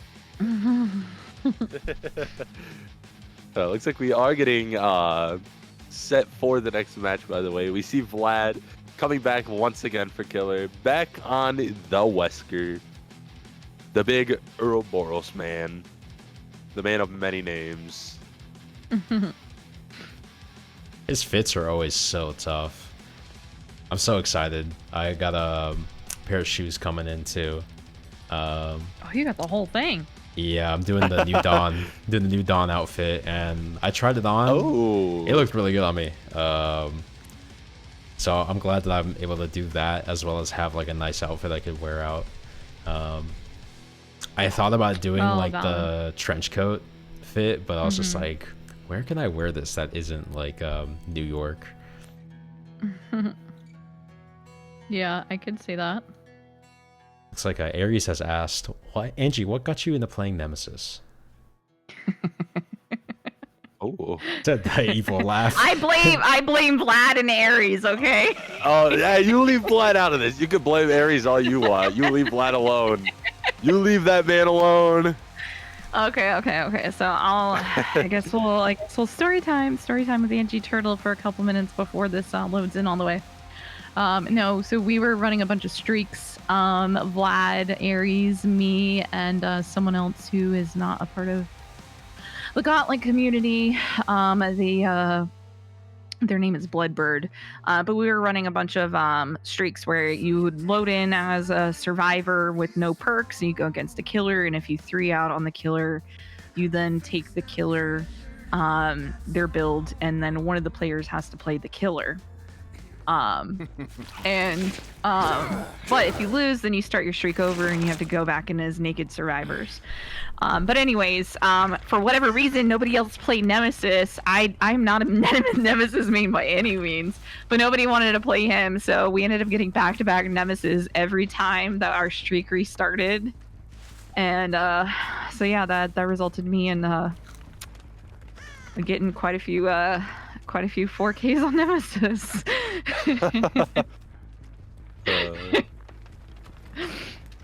CT1, my beloved. Looks like we do find somebody heading towards 10 and somebody heading towards 8, opting to go for the people running bottom side. We do see our Maria here, Fancy, once again taking first chase. Good vault right there. That should be a tag if there isn't another pallet nearby. Oh, she does get another pallet. Wow. No stun there, wow. No stun, no vault. Yeah, the timing with Wesker is very particular when it comes to pallets. So there's a couple things that can happen with pallet drops. You can either get stuck on the back side of it, you can get the pallet stunned, you could slide over it, or depending on the angle that you approach the pallet when it's dropped and the timing, it could potentially redirect you to the right or the left. It just really depends. So there's quite a few things that can kind of occur with Wesker on pallets, and it's one of those things you just have to have hours on end to really understand timing correctly. Ooh, are we gonna get a buttery slip? Ah, there we go. Now, unfortunately, I don't think that was quite quick enough before we get some gens popping. Ooh. Don't put her on the hill. Put her on the hill. Do it, Vlad. You know you want to. The thing is, yes, it gives good visual, but she is your balanced landing survivor. True. So if you were to go back in for that tunnel out, you would want to wait out her utilizing that balance so she's exhausted. More than likely, though, she's not going to move to the top side of the map. She's going to rotate down to the bottom, so it's not going to be a huge issue. But that tile's definitely working with her versus against her specifically, if he does opt for a tunnel. Yeah, there's also 2 strong tiles. Well, I mean, that's a 4-lane. There's 2 tiles right next to it, as well as a filler in between. There's plenty of safety that we could see Fancy play around. Perhaps even maybe get to main if they use the filler properly. But yeah, there's a funny way to interact with Wesker. As you are dashing off of a ledge, if you open up your pause menu during that same frame, you can deal with the fact that Wesker can bounce off ledge. I think he's one of the few killers that is entirely dependent on client FPS. Oh, good throw. Nice. Good throw. Good grab.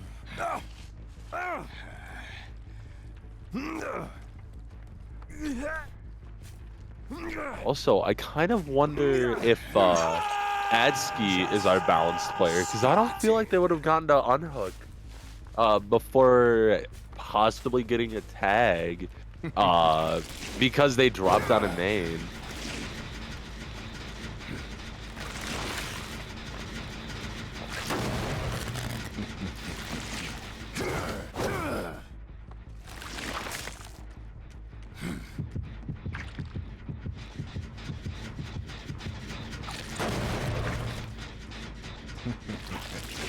We ignore the killer sense, deciding not to go after, or rather looking in the direction of it to see where that spray could have happened. I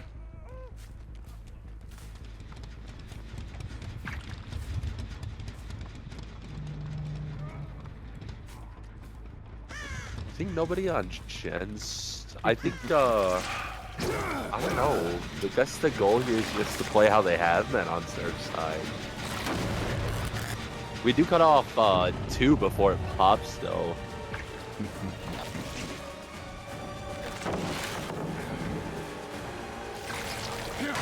Nice. Zoning off, using brutal strength to break. Dang! And gets the grab, too.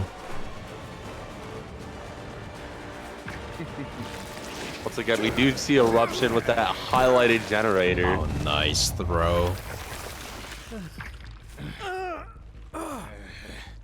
I think this will be another pain res if there is one nearby.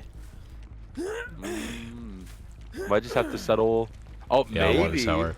Water Tower is a good hook to throw survivors on because it's really hard to save. You're in the middle. You can kind of keep your eye on everything. And it does pain res the one at Shack. This pallet here needs to go. Oh, they're doing a quick pull too. Oh, interesting. Quick pull is definitely the move here. I feel like this kind of buys your team enough time to start working on gens again and recover after losing, you know, 2 gens with Eruption and 1 with Pain Res. Oh. Unfortunately, getting stuck on that decent billet there.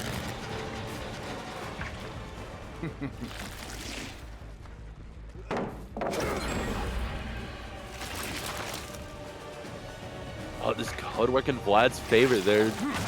Survivors are looking to build a 3-gen top side that's not going to be too good for them. I know we had mentioned that main isn't too strong with Wesker because of the stairs, but we saw Vlad get a really nice dash up the stairs earlier. Yeah, sometimes So the this interaction might is a little benefit. buggy. Yeah, agreed. This could benefit Vlad here with its 3-gen top side.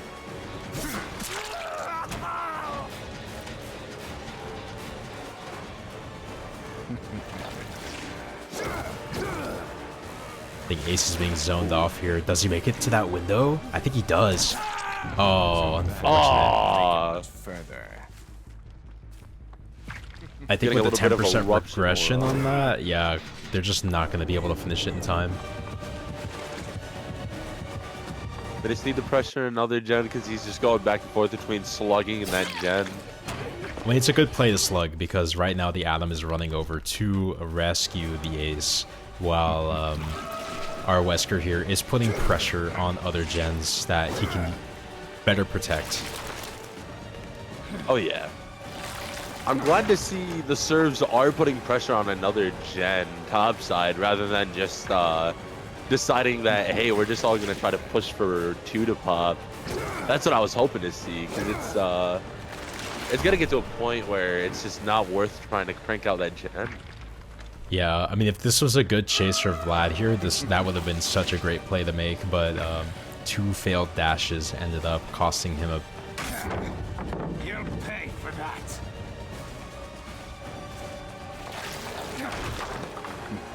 This is definitely a tag here. Oh no. You just M1. Yeah. Good use Just of the M1. tree. Right, Looks like they M1. are going to get that gen popped. Oh no, they have to leave early. Never mind, thought there was more progress. Was there 3 of them at this gen? I think I only saw 2.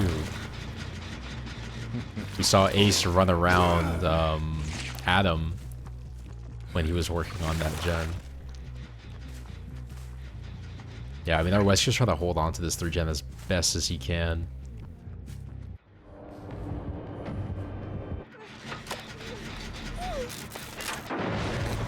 And it looks like they're opting to just play the 3-gen out. I mean, Wesker has regressed too so many times that I think he's starting to reach the end of his gen kick limit.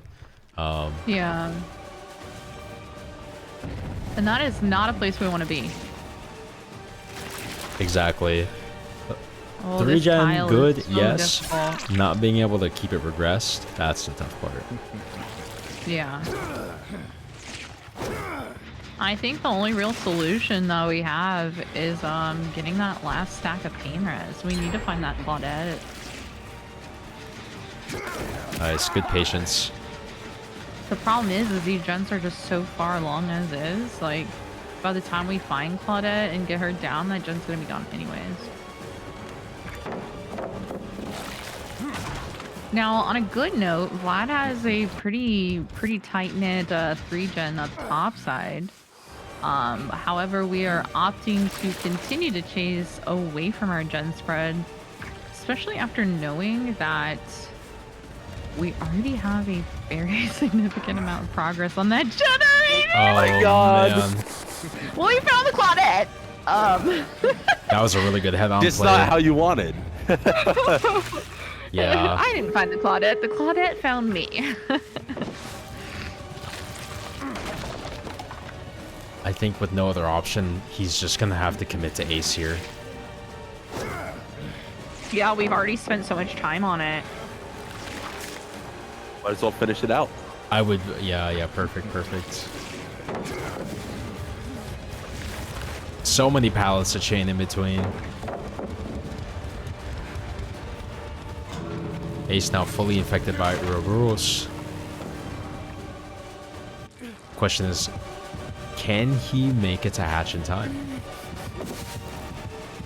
And I think he's just gonna get bloodlusted here. Oh no, with the pallet break coming in. Oh, so close. no! Hatch is gonna spawn too. Ace is out. No! Poor Did they main? performance in It's a main hatch.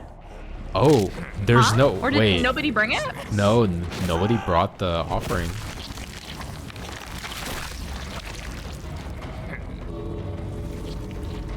I mean, they technically don't have to, but Looks like it was. Oh, I mean, no, they brought it. No, this is just for basement. yeah, I see, that's basement. That's bloody blueprint. It annotated is what the survivors would have had to have brought. Yeah. Yeah, very unfortunate indeed. Yeah, it was unicorn and cockroach. I think Ace definitely would have gotten hatched there if they had the offering. Mm-hmm. Yeah, he had to have. There was no way. Like, The timing of things, like they were out Yeah. by the time he went down. mm-hmm. Well, I mean, that's on the survivor side. They didn't bring the perk. It's up to the survivors to bring that offering. And they didn't bring it the game before that, I don't believe. Yeah, they So- had two shrouds of They had two shrouds, from what I Yeah, saw. I mean, technically, you don't have to bring it. Yeah. Because there's only so many offerings they're actually allowed to bring. But I mean, Ace was expecting it to be there, and it should have been there, and they would have outed. 100% that would have outed. Yeah, exactly.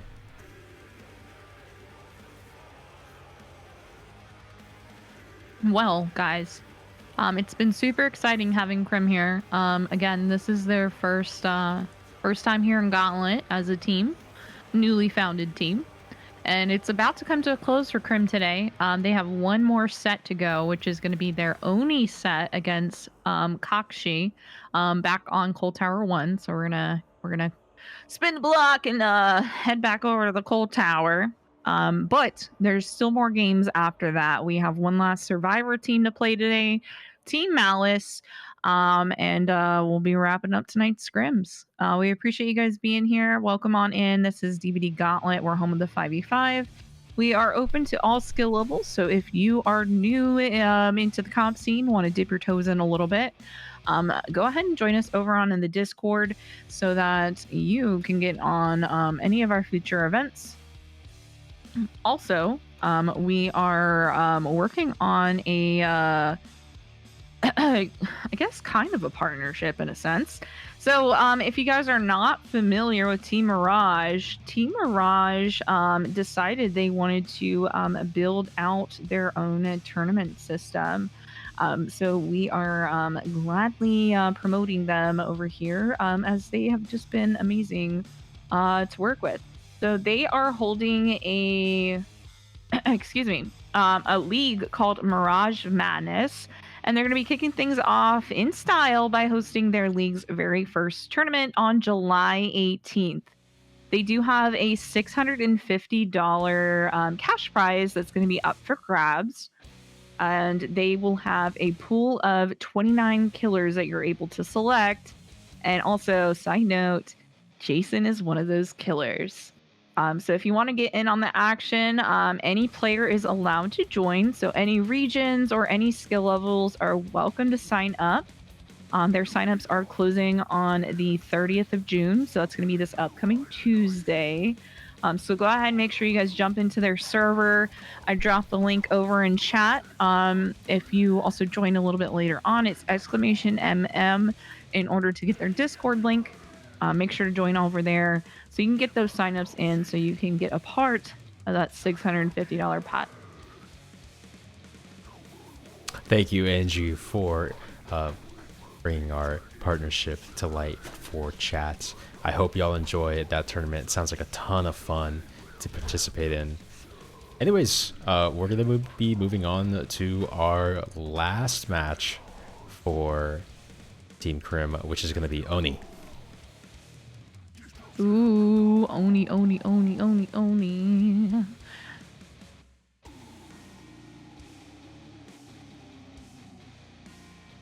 Zax, Joker, thank you so much for the gifted subs. We really appreciate you here. Any funds that come into the funnel of Gauntlet are going back into a future cash prize. So we truly appreciate it. I know these gamers will enjoy having an ad-free experience here over at Gauntlet. Zax, thank you, thank you. Good to see you here. How you doing, man? I hope you're having a great day Oh today. yeah.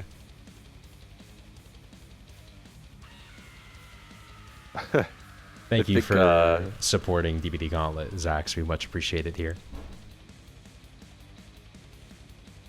I think Miggy's a bit excited for the Oni set. Also, what's going on, Miggy?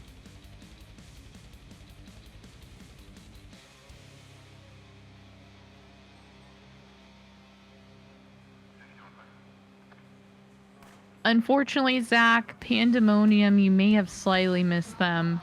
They had just finished before the team that's playing right now.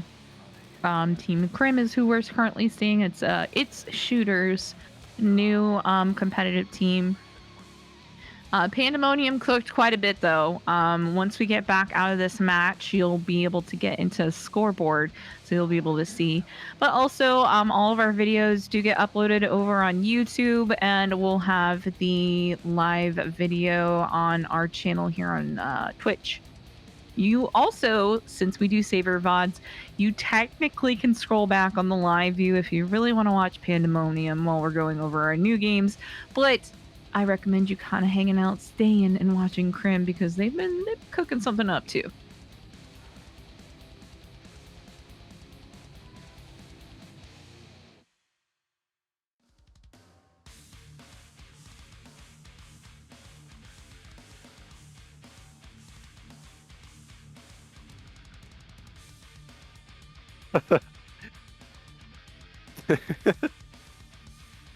This is gotta be some of the best games that I've seen in a hot minute. And actually just got to have the honor to sit and watch rather than getting to watch some of them and then having to go and do something else. And I hope you guys in chat are also enjoying the games. I hope who you came to see did well, and if they haven't played yet, I hope you're here for them, or if they're playing now.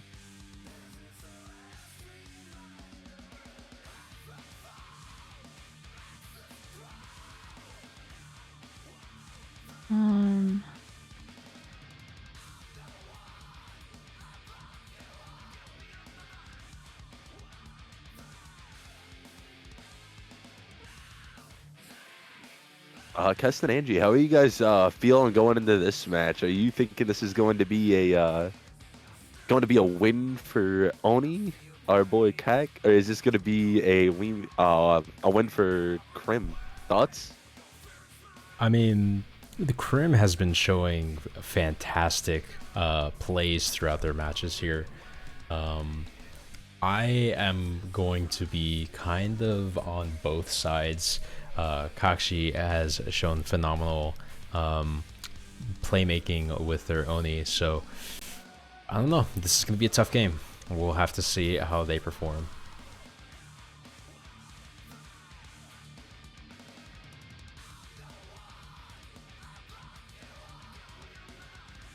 What are your thoughts, Cherry? Do you think you're the one who's going to put your money in the pot for this one? I'm going to be honest. I'm kind of thinking that I think Kak's gonna be our boy here. Oni is very strong, and we've seen their Oni earlier today, and it was very strong. So I think they're gonna do amazing once again, and especially now that we're getting Oni not on their first game, but now that they've had some matches to warm up and to play, definitely gonna see possibly a bit better now that they're warmed up. And the same was said for the other teams as well, and it's just proven true that now that we're more into the night, day, whatever you want to call it, we're definitely starting to see all of our killers do so much better than they were earlier.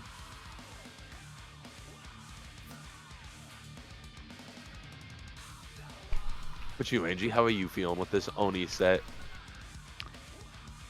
So the thing is with Team Krym, we've only seen them together as a unit today, 4 matches. They did a really good job against Hillbilly, and I mean, because that's an instant down killer, similar to Oni. We did see Kakshie's Oni earlier today.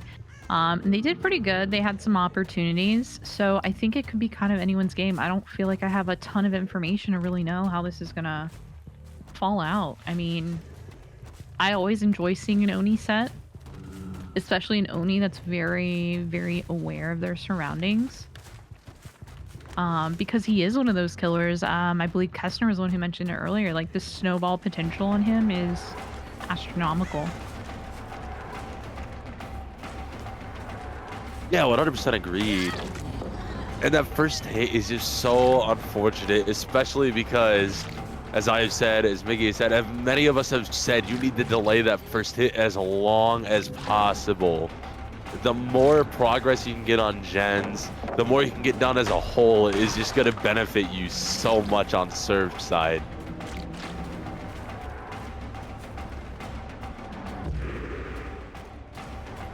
No, we have power already. Looks like we're probably going to try and get the down on Fancy before we decide to leave to go for somebody else. No, we leave Fancy. I think that's a good call. Having a little personal blood bank, basically, for our power is nice. We see Pablo over here in 9. Hopefully we can get the down. Oh no, he went too close in. She went wide on that pallet. Or I said she, but it's... Why did I think that was an Ada? Pablo. I thought that was an Ada. I am losing my mind today. Sorry, Pablo. Ada looks a little weird nowadays, no? It looked like Ada's trench coat, okay, and the back of the head looked like the short little bob. I'm sorry. It was giving Ada. I'm sorry, Adam Pablo. It's a Scooby-Doo monster reveal. Rip the fake mask off, and it's actually Ada. Yeah, it's actually Ada. Ooh, Fancy She's a coming to secret work squirrel, on main. so, I mean, it makes sense. Ooh. Oh no. This is not good. This is very much free power in main. Also, is that eruption I see? That's kind of disgusting with an Oni, I'm not gonna lie. Oh, eruption on Oni Flick. is very... Oh no. So close on that flick. No, she double backed. She double backed. Honestly, good zoning. I think this is... Yeah, that's just down.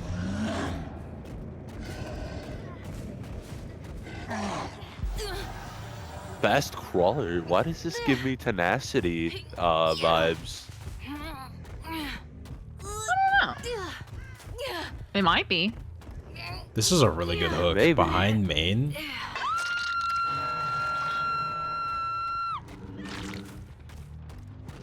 Orbs main, if we can figure out where that Adam went. No doubt Adam's sitting on a gen. Be able to get those orbs from them sitting gen would be very nice right now.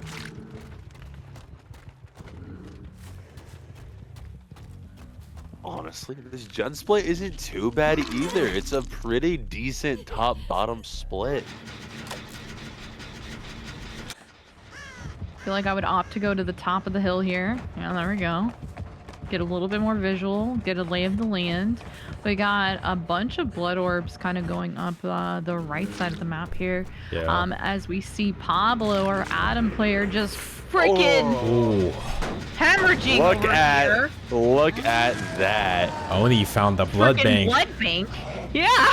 Absolute blood bank. Oh, he double backed. Nice, good stuff. Now- Hey.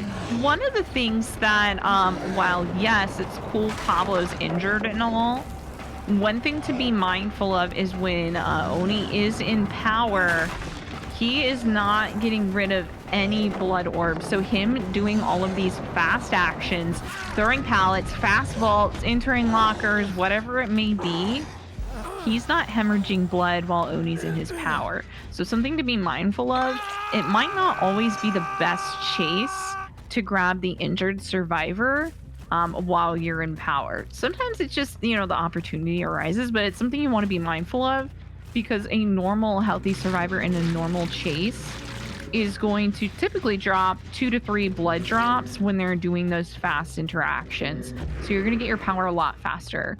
On a positive note, Adam left a ton of blood on the bottom side of the map, so we were able to get back into power almost instantly, regardless of him not dropping any blood droplets. But one thing to be mindful of, everyone else on the map is healthy, and I don't think we have any more reserve blood chilling around, so we are going to have to rely on new blood in order for us to gain power again. Yeah, with him holding power on hook. Sorry, Cheery. With him holding power on hook, it's going to be hard for them to save. Yeah, I think Pablo's gone, and they're just cranking gens at this point. I mean, it is what it is. As they should. But, adding... Oh, that's what I was going to say. So, one of the things, if you had noticed, there's... You gotta have to really pay attention for it. This also comes with just your knowledge of the game over time. Looking at the pathing that Pablo had took, and then the distance between each 2 to 3 blood orbs that would come from just running, we definitely see Splintered Hole there, which just is 33% faster drop rate. It's not a crazy faster drop rate, but if you know how to keep an eye out for it, you do see it. And then the Demon Dash feels pretty fast. I'm going to say we're seeing Akito's Crutch here as well, giving 13% faster Demon Dash speed. A very good combo. I was surprised he didn't check on that gen at 5, knowing that they had some progress on it earlier.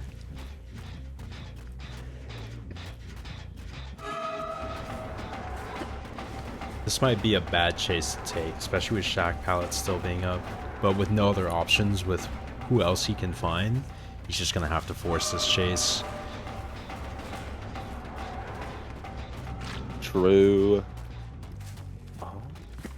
Okay. Now we have to drop it. Yeah, making the play the drop. Now it's been called out that he has dropped Chase. And this is a good call out because it gives the team time to go stealth. This is very crucial. These gens need to get worked on silently in the background. Stealthing is a great option to kind of whittle away at gens and waste the killer's time going back and forth.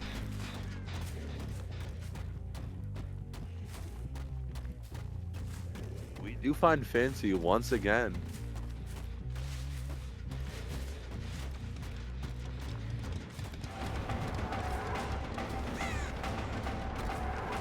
Dang, a filler right next to window. This is going to be hard for our Oni here to crack. I think she still makes the window in time. That's insane.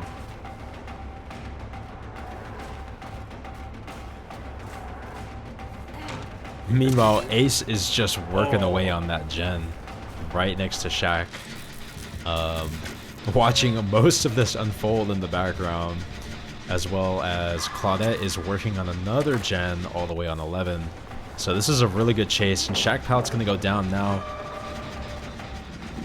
Good job with our Oni dropping Chase, transferring Bloodlust over to the Ace. That's going to allow him to get a tag here with our Ace, not having a lot of safety besides these 2 windows. He's a speedy boy. This is tag. Great. I mean, this is great by Team Krym here, immediately transferring ownership of the gen over to Fancy the second Ace gets into Chase. I think our Oni here is very close to power. I gotta say, the start of this match had me kind of worrying for Team Krym, but they came back really well.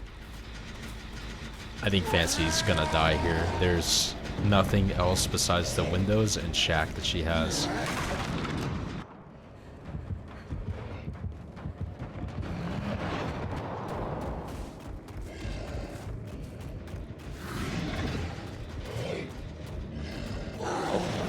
Oh, wow. Oh, wow. What a great play by Fancy. Yeah, just walking directly into basement. That is some crazy dedication right there. Damn.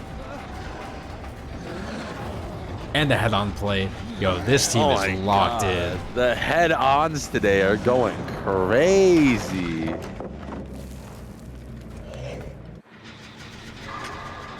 And that one play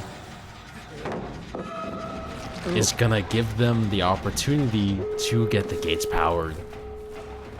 Oh no. We got a heck of blood here though. If you let him fastball, I thought you'd probably have enough. He's just gonna... Honestly, just entertain this. I mean, he's gonna suck this ace dry out of blood. I'll suck your blood. Alright, Dracula. Nice. Oh no. I think that's just enough blood to get powered too. I think this is a just leave. Yeah, take This those is- out. Kind of situation. Unfortunate ace is the Beautiful last pain one. res. 7 stages. A little too late. Better late than never. It's too late to pain res. Oh, he's hitting the naughties. We love It's it. We too love it. late. He's hitting the naughties. I mean, he want to be fast. He already got his power, you know. Speedy boy. Yep, you were right on that crutch. I figured as much. I know my Oni. Helps when you have a lot of buddies who are P100 Onis, actually.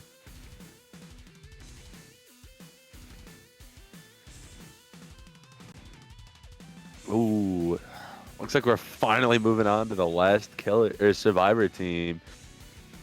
But kind of sad that it's the last one. I'm not done watching teams. Yeah, we're not quite done yet. We do have Team Malice next. Yeah, very excited to watch this team. I've heard good things about them.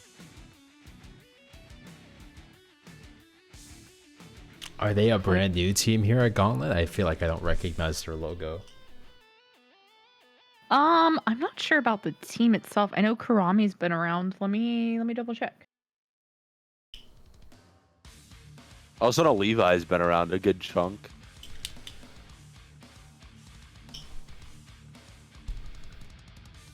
Same as Wataru as well.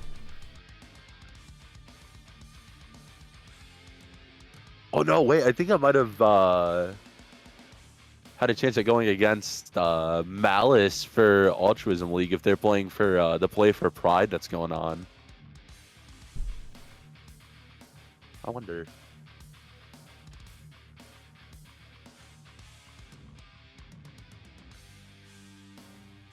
So, okay, so they used to be called Team Vaelis. Okay. Vaelis.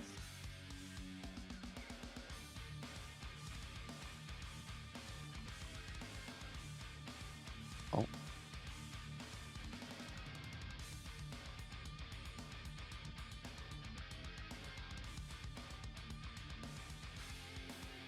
Let me...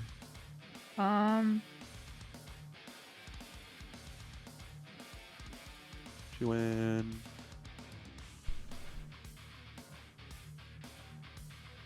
Thank you, sir. Clippers. Looks like this next match is going to be Plague once again. Oh, wait. Prince just said something here. Interesting. Dang, I love it.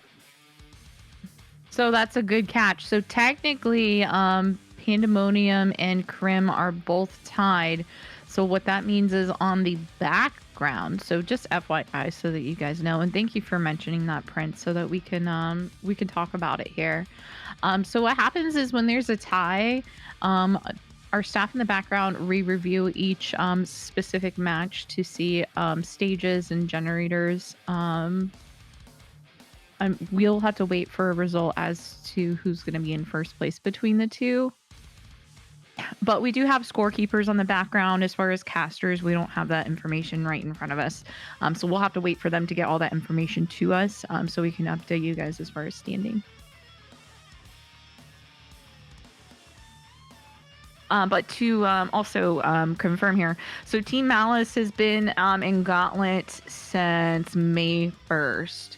So kind of around the time you took a step back to focus on your own content. So I think that's why you haven't seen them. Kester. But yeah, I was like, I'm pretty sure I've seen Karami multiple times. I see. Sometimes the brain don't work too good when it's tired. It happens, I man. It feel really that. does.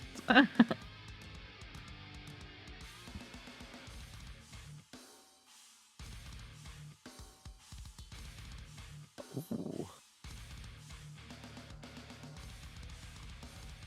No, Angie, I didn't know you were part of this team. Oh gosh, I'm sorry. No, you're good. They're still getting set. It's okay. We can't have Angie in there anyway. She'd loop too hard. That's crazy. I don't even know. Oh. I was queued up as the new survivor Shane, so I'm pretty sure I would have had no perks on him. It's okay. It's I haven't- customs. Yeah, it would have been customs with no perks. They'll see that that's the point. You don't need perks to be goated.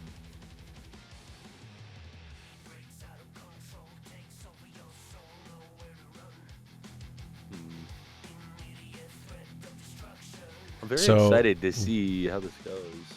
When we review on the back end, and when I say we, I mean our wonderful admin team and our referees, when they review, they look at things like how many gens were done, how many stages were taken out, as well as from the killer side, if there is a tie, how many hooks or gens were left remaining. In that case, a tiebreaker is done through that process. So towards the end of the game, or towards the end of our matches here, our admins will announce who will be taking first place.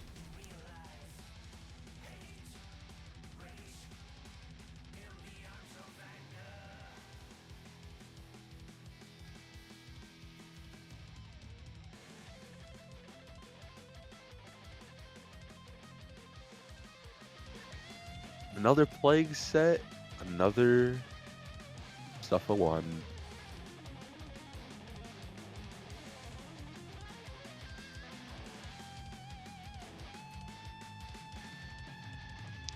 All right. We're finally loaded in. Thanks to everyone that's been sticking around throughout the day, or all day, by the way, to be watching the games.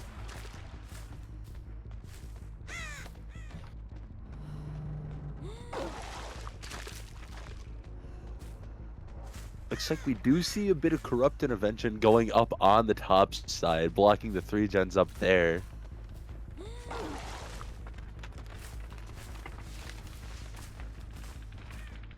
We find scratch marks over at 3. Looks like we're going to be taking the first chase immediately with Wataru.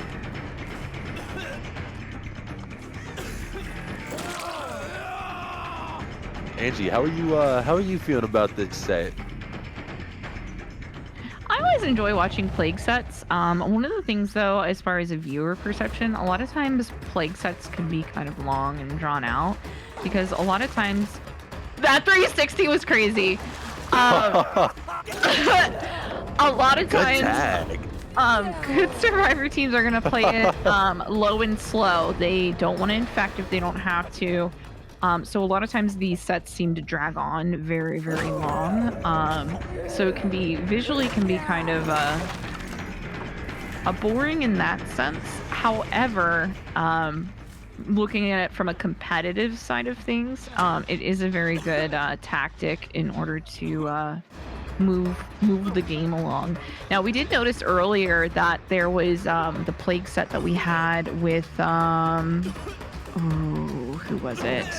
It was Aria. Aria played Plague earlier against Pandemonium. And, you know, immediately Team Pandemonium was like, yeah, I don't really want to go low and slow. I think we're just going to, you know, like, throw it at the wall and just go. And immediately off a rip, everyone was injured in that game. And I think that was probably the most exciting play game I've probably ever spectated, to be completely honest. So it'll be kind of interesting to see that again. As we can see here from Team Malice, though, we've got 2 survivors that are infected and 2 survivors that are completely healthy. So they're looking at this you know, they're taking it kind of the standard low and slow. We do see Quentin here moving over into Shack.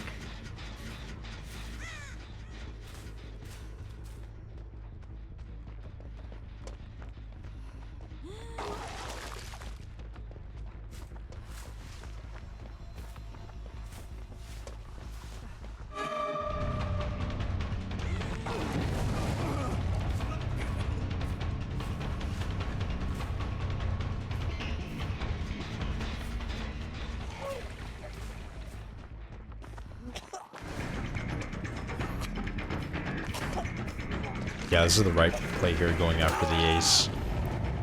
Just, there's no safety in this part of the map anymore. So ace had really nowhere left to run. Taking ace back down again to the bottom side of the map.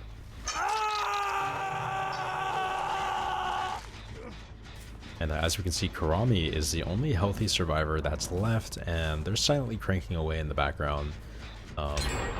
They're going to be very crucial to this team's success if they manage to stay healthy for a long period of time.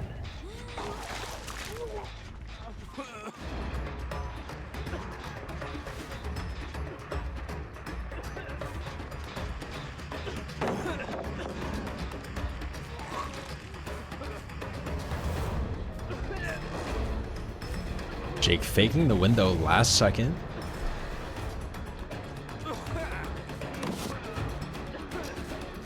And our Plague now stacking up Bloodlust on the Jake.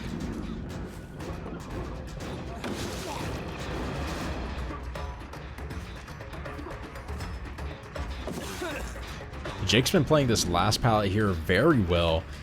He's gotten the Plague up to Bloodlust 3, and they will go down. Fantastic. I mean, what a way to take a single pallet to your advantage. If I was his Plague, basement is definitely the play.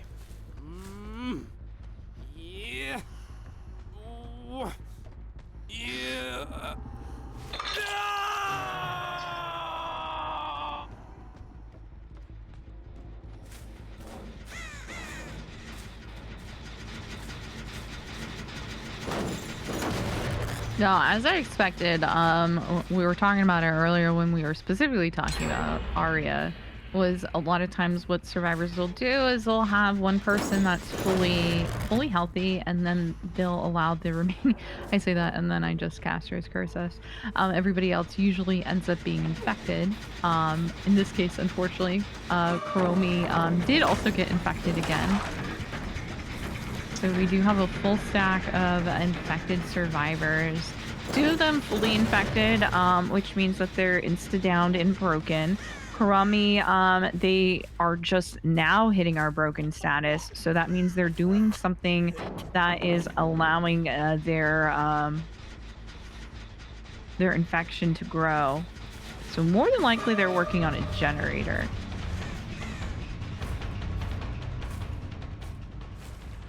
Oh, beautiful timing to get corrupt. Just throw it on down there. Just throw it on down there. Oh no, you need to get the other people. I definitely think she could turn this, but look how our Jake here is just using this one small tile, using the momentum of Plague's vomit to spin around. And yeah, if the Plague goes for the pickup here. Okay, I was expecting some kind of save to come in, but it looks like they're opted in playing it kind of safe now, trying to get these gens done. I mean, with 2 pools still remaining, our Plague here could make a difference.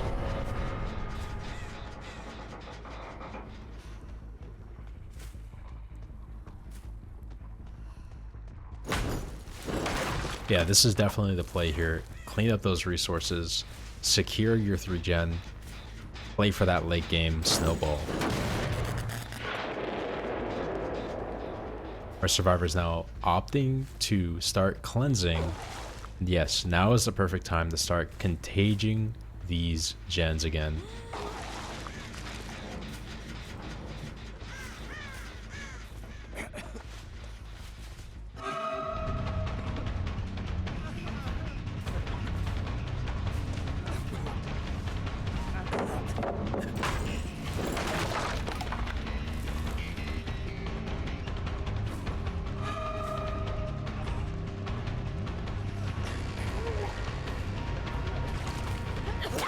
Sable being caught out. Oh no, and missing a skill check too is gonna put that gen back down to 0. But my thing is, like, he was greeting it, but like, it wasn't even something that you needed to greet. Maybe they got a skill check right as they wanted to leave. Yeah, I don't know. Oh, this is a bad pickup. I wouldn't do that.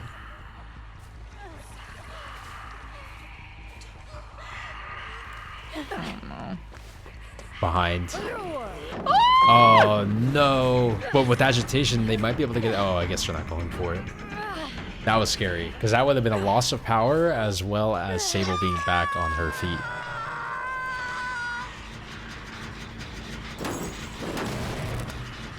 I'm guessing the plan is to kind of chip away at the gen kicks over on 5 and just keep repairing it, leaving it, watching the play kick it, go back to it again. When they're down to 1 gen, that is going to be the gen they're going to attack.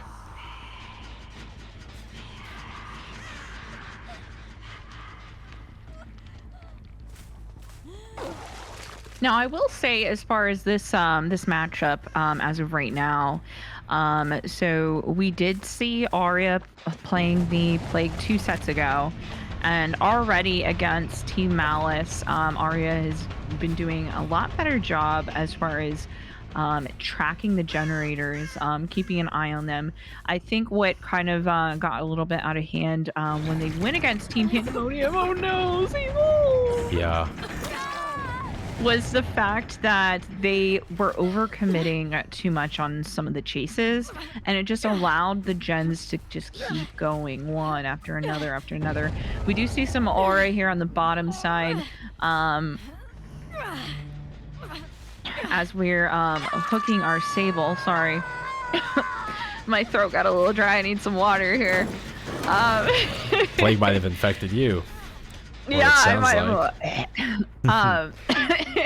This is tough though. Look, they have 4 gens at this little square right now with only 1 close to completion. Even if they complete one, the 3 gen is still there. I think now would be a good time to go grab power.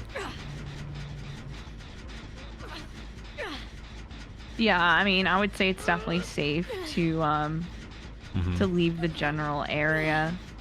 Right? I feel like the other gens you need to start protecting now, because in my head, I would have known, like, okay, I've kicked that one on 5 so many times. I think it's about time I start protecting some other gens. Just let that one go.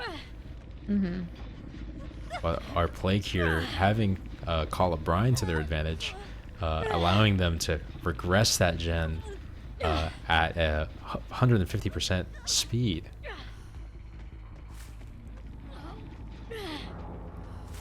And yeah, I mean, now this is going to be tough because if Karami dies, it's going to be down to the 2v1 at 2 gens. That is the case. Yeah, it's a very tough situation. Yeah.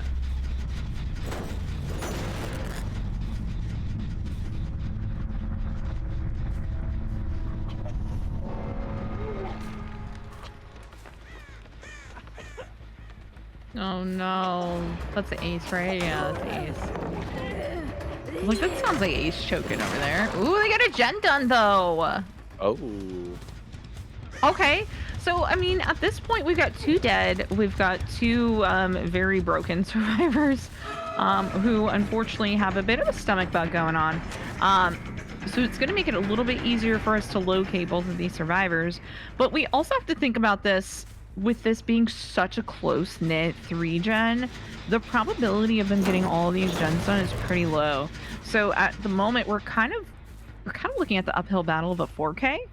Yeah. The problem is, or I guess the main question here is, how many points are the survivors going to put on the board before that 4K takes place? I mean, they are cleansing now. This is a good play because our plague just picked up power. No! Oh, Ace is gonna go down here. That was such a good play on Aria to come to the top side. Yeah, Because I was gonna say I don't think they that expected it. she needs to get power Heck yeah. as soon as Good And that possible. should have had a good amount of Down. progress. Ace is calling W out. eruption value. Right now, Ace is calling Yeah. out to Quentin, telling him to start leaving because the plague is coming back down with power and he is still injured. And Oh, no. Oh. He's dead. No. Wait. Yeah. Ain't no Oh, way. She's in corrupts. Oh, Oh, life value? Question? Her power's about to Come run on, out in a few Levi. seconds here. Oh, oh. Straight to the dome. He didn't check spot her. See, the problem is with check spotting on something like this, like a plague who's in power, is like, if you don't leave fast enough, you're going to get down. And if you leave too soon, then you're going to get down. So it's like, you just really have to kind of trust your gut on which direction to go. yeah, And exactly. unfortunately, it just didn't work out for Quentin there. Well played. I mean, they were very close to potentially getting that generator done. I think what really benefited Aria there was moving back to the top side. Ace did not expect her to be on the top. I think because they had such a significant 3-gen, I think they thought she was going to be staying on that bottom side.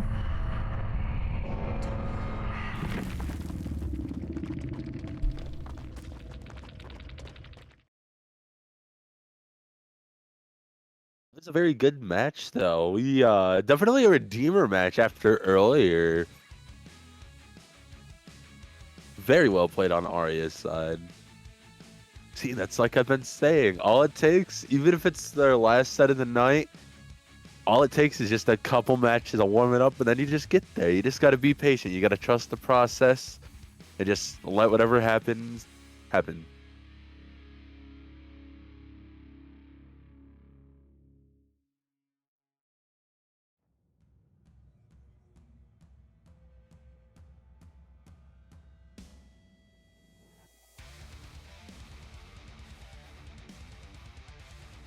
Yeah, I do believe that is going to be our last set for Aria today. Getting ready to go into our last set for Gudalz today. Okay, guys. All right. I have to say this comment because I did not expect this. So as of right now, I'm queuing in as Shane Wigwas, which if you don't know, he's the new survivor in DBD. But as soon as I entered the lobby, there was a Jake in here, and Shane goes, "Hello, are you who they call Jake Park?" And I was like, "Excuse me?" What? Yeah, I was like, What? I knew they were adding voice lines, but I have not heard that one. Are you the one they call Jake Park? Yeah, I kind of wish I was recording that because it's like one of those things with like no pics, no proof, but what? Yeah, I'm kind of. Well, see, but that's not. It just doesn't make sense because they haven't said anything. Not in his lore, not in his any posts online. They've said nothing, I but don't they know. made a post where it's a missing persons poster about Jake, and that's it. No context, nothing. So Oh, so maybe something does overlap between the two of them.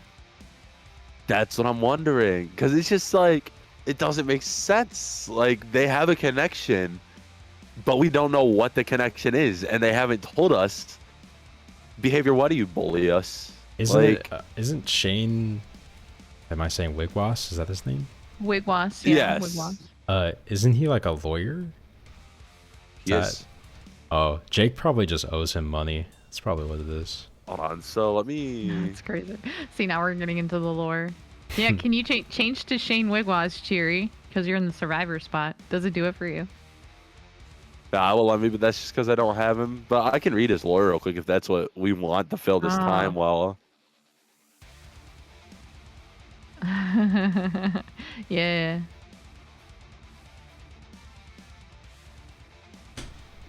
Let's see. Grew up learning that justice meant different things for different people. For most, justice was synonymous, my fault, with punishment, quote unquote. Do something wrong, you get sent to prison, end of story. But I don't want to say that and butcher it. Of Glass River First Nation, and for peoples across Turtle Island, justice meant balance. Do something wrong, you do what you can to make it right, to restore oh. So this is giving getting blamed for something he didn't do and trying to prove his innocence. This guiding principle defined his career as a defense attorney, advocating for First Nations clients in the courtroom. In a system that funneled offenders to prison for even minor convictions, Shane was a disruption by giving each case the care and attention it deserved. Shane saved many clients from serving unnecessary jail time. But everything changed with one case. Derek was the youngest of Shane's many cousins. The one he spent the most time playing with as a young boy. They grew up together, even got into trouble together. But Derek was always sweet and good-natured. The beat of his mother's heart, and now he was in a jail cell charged with murdering a police officer. Wow. Shane took the case without question and listened as Derek shared his side of the story. It was a typical traffic stop. Derek's taillight wasn't working. The officer escalated things, ultimately dragging Derek out of the car and into the roadside ditch. Derek fought back in self-defense when suddenly the cop disappeared in a black fog. Shane knew his cousin was innocent, but what he needed was evidence. Nothing at the crime scene helped Derek's case. Crown prosecution was confident. Even without the officer's body, the broken glass and bloody tracks were enough to convince a jury that Derek was guilty. Worse still, the police union was calling for the most severe sentence, life in prison without parole. What do you guys think about this story so far? I mean, it's a good way to connect the survivors together within the game. It just doesn't feel like they're introducing another random person, just like, oh, here we go, you're being dropped off. Feels like all the survivors kind of know each other one way or another. Oh, I need to read the rest of this because I understand how Jake parts into this now. Okay, where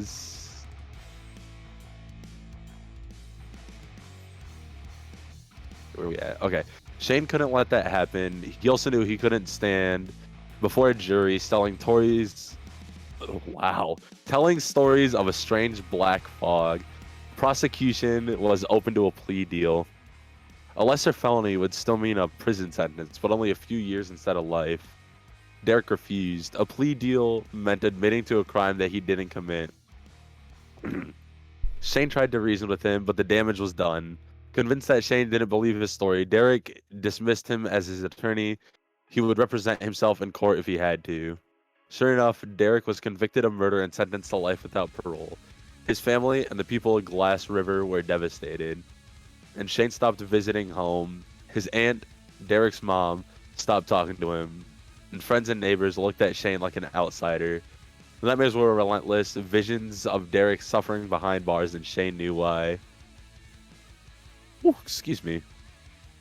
He should have fought the case in court. He should have been there for his cousin. Now there was only one way forward. In the morning light, Shane got on his motorcycle and left home, family, everything he held dear behind. For years, Shane moved from town to town, reserve to reserve. He gave legal aid to protesters in Alberta. He was a ranch hand in Montana. He fixed homes in Oklahoma. But whenever the nightmares returned, Shane knew it was time to move on. Sometimes he told Derek's story to those who would listen. Sometimes he even dared mention the Black Fog. It was on one such night in Minnesota, camped out for the upcoming Sundance, that a Dakota woman took Shane aside. She too had heard of someone taken by a black fog, a young man in the Pacific Northwest. He set out before sunrise. If there was a chance of finding something that could get Derek out of prison, Shane was going to take it. His investigations led to a reserve on the edge of an expansive forest. An elder told Shane... Hold on, let me... I gotta pull the rest of it up, because I just got bullied out of serve. Yeah, it's okay. We were just waiting for that last survivor to get back. Long story short, towards the end of it, he learns that Jake is the one that gets taken into the fog. Yeah, so Shane, I looked it up. Shane was searching for Jake after he disappeared, and then he also ended up disappearing to the entity as well. Oh. That's how they play together. But there's 2 voice lines, apparently. I just didn't know that. But there's 2 voice lines that he has specifically towards Jake. It took me off guard completely. I did not expect that at all.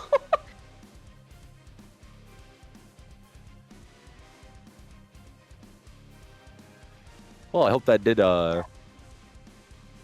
plenty to kill time while we were waiting for the person to get back to the lobby. Yes. And also for anybody in chat who is asking about the tiebreaker, we'll go over that after this next set. It looks like that information's coming back to us now, so we'll go over the updated scoreboard here shortly. Ooh, another no mither. No mither against the hillbilly. We're running it back.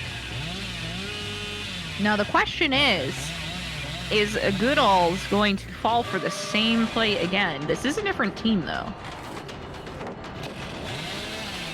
It's very Did possible. you just drop that? Did Yeah, she the have pre-drop. blight? Yes, she did. Ooh, that was gross. Not the body blocks. Oh no. The sandbagging. Ace came in for that pre-drop on that pallet, knowing he was setting up his teammate Kuromi for a life play. Super good communication there. Unfortunately, though, both survivors going down on the ground. This is what you expect from a Billy. You expect them to be slugged. We do see some scratch marks here moving over as we're picking here. I would expect that to be our Jake player, if I'm being completely honest with you. Oh, we see some movement over here. They were able to get Ace up. Unfortunately, Billy doesn't have the mobility to hit those flick swings like you would on an Oni. Very similar movement style, but not able to cross-directional as easily as an Oni could. Beautiful play here. Nice grab. Oh. A lot of times what you see when you see people who are very just committed on Hillbilly is a lot of times is they're just so adamant on that M2 where they kind of forget that the M1 even exists. So I really appreciate that play there by Gudalz, opting to walk down the survivor instead of continuously relying on that chainsaw. That can be one of the good versatilities about Hillbilly. A lot of times survivors are going to take those riskier plays when they're in M1 distance, knowing that the killer isn't going to. But a good Hillbilly is going to adjust. They're going to M1 every now and then. They're going to M2 every now and then. And they're going to make it very unpredictable on what they're choosing to do. Beautiful ruin play here.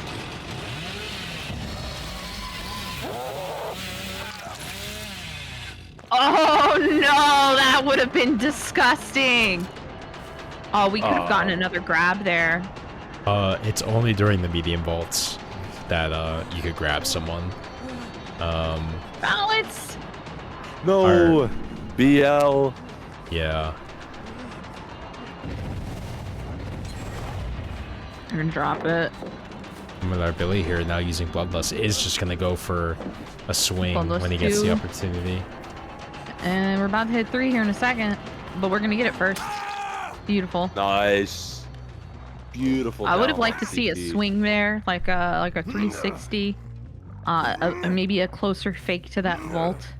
Probably would have worked a little bit more in favor for CT. We do see Wateroo over here, no mither player running directly in front of where the hook is. And to me, I don't know about you guys, but that's kind of a sign of a, hey, pick me, my lord. That is a bait all day long. And the bait was taken. Oh, wow. Gosh. Oh, wow, that's...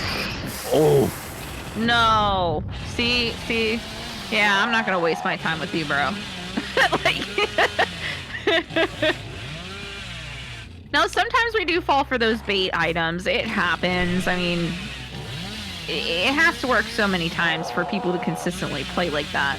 But there is definitely a finesse to baiting in a way that doesn't seem very obvious. Like right now, Jake is still just kind of chilling over here. He's coming in for chase, coming in for hits. He knows he can be slugged. We just pick. No. Okay.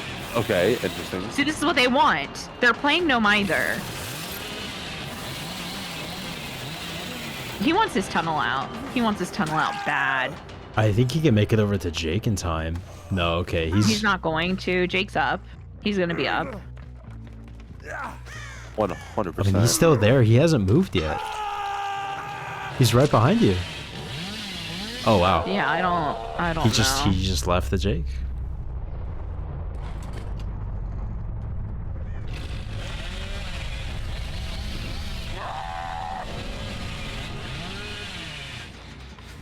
Okay. Well, we do still have Ruin in play here. Kuromi working on the generator. Unfortunately, not able to stick it long enough. I feel like that gen's pretty close. I mean, we're probably sitting about 80, 85%, if that. We are kind of running into a dead zone here. I would expect a potential... The way she was kind of looking back was kind of giving dead hard, but unfortunately, it looks like we're going to get downed and re-hooked here. Now, the real question... Oh... hooked her right in front of the ruin, which is nice. Quentin coming back in, deciding he wants to try and make up some progress as Kurami got off this generator. Oh, wow. Unfortunately, Great we're dodge. still losing some aggression here to our ruin. Ooh, breaking ankles. Now, what Quentin really needs to do is Quentin needs to leave this area. We need to try and get Billy as far away from this generator as possible so that they can rotate back in for that gen. Unfortunately, though, he isn't able to make it very far. We are going to go ahead and secure another fresh hook. Just the giving way us Billy more points. wrapped around that rock. I mean, there's no way you could react to something like that. Oh, man. Oh, almost ran into him. Wateroo. What are you doing, Wateroo? I think Locker here would be best play. Oh, I guess not. He's opting the Slug, the no mither player, once again. Yeah, I feel like we're playing the bleed out game for him. Like we're gonna punish him for bringing no mither. Is that a punish Maybe. though? I feel like it's great perk value. Yeah, I mean definitely, it is good perk value for sure. But I mean, he's gonna get back on that generator. He's obviously been trying to bait him a lot. More than likely, though, we could be potentially looking at another situation what we had earlier, where we had a deli player on top of it. So Yeah, maybe our Billy here wants to deny the opportunity for Deli if it's in play. or an additional second chance perk.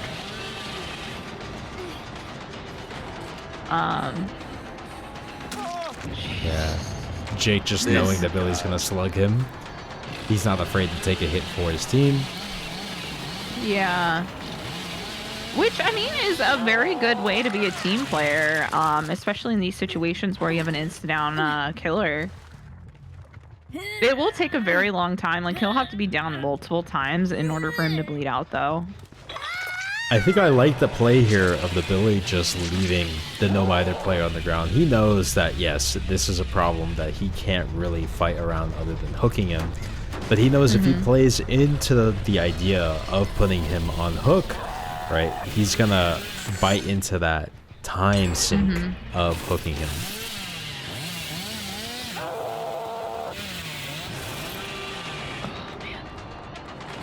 I mean, now we're down to 2 survivors. He is our last fresh hook. Oh, But, I mean, question mark if he does have Deliverance. I mean, this is a different team than what we saw earlier with that specific No Mither play. So just because we saw a No Mither Deli play earlier doesn't mean that's what this one is. Ooh. almost predicting the Quentin there. Quentin's dead. I don't think he's making it to that pallet. No way. We got some beautiful eruption value here as well. God, that gen is freaking cranking.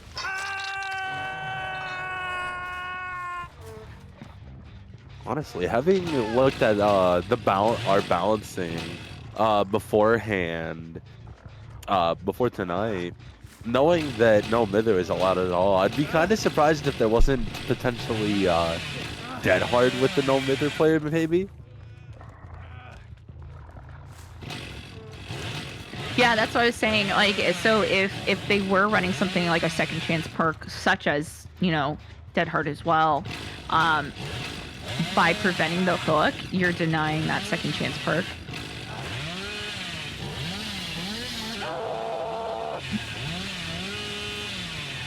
That is pretty common. Ooh, we found him. It is pretty common for people to run those two together, a Dead Hard and a No Mither, because the Dead Hard in essence is like your second. It's like your second hell state. But you can't get that second health state if you've never been hooked. So I am pretty curious, if I'm being honest. I'm really curious to see what that Jake has once we get out to this lobby screen.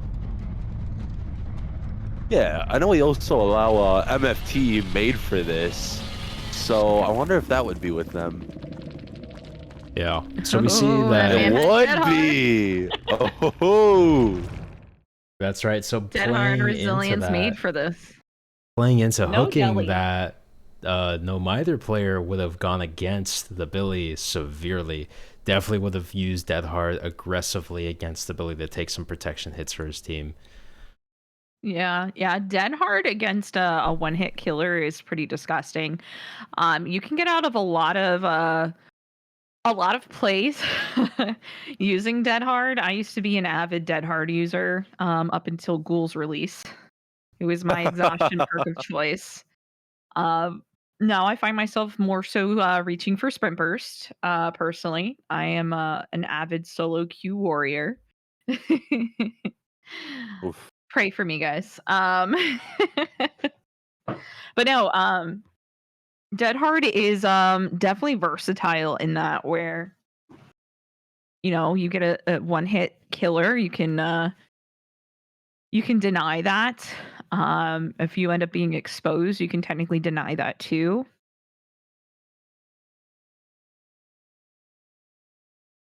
Wait, do you guys hear that? What? Do you hear the la la la la la la la la la la? Do you hear that? I do not. That's right. We're going to be moving on to our third match, which is going to be against the Huntress. I must not have been close enough to TR then. He's running out in a corner somewhere. That's crazy. No. Y'all told me to stay. there. Look, she's top side. Y'all told me to stay bottom side. Someone's got to be here for the random dude. We got a 2-2 Who put Cherry on split. the bottom? Me, I put myself here. I asked who's rotating. I hear both of you guys go, we're rotating. I go, oh, okay. So I took it upon myself to stay bottom side, and I guess the random somehow also knew how to stay bottom side.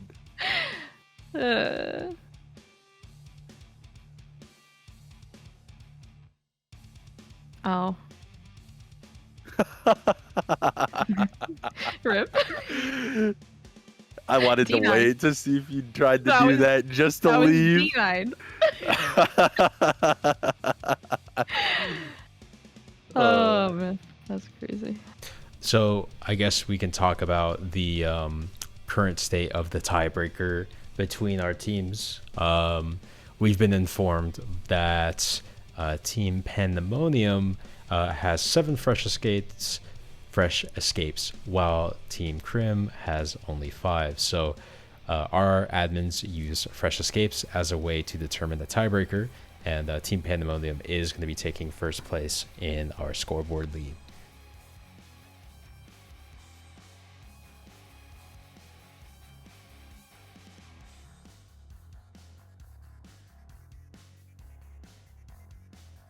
So JR on Huntress, I haven't seen them play a range killer like this before.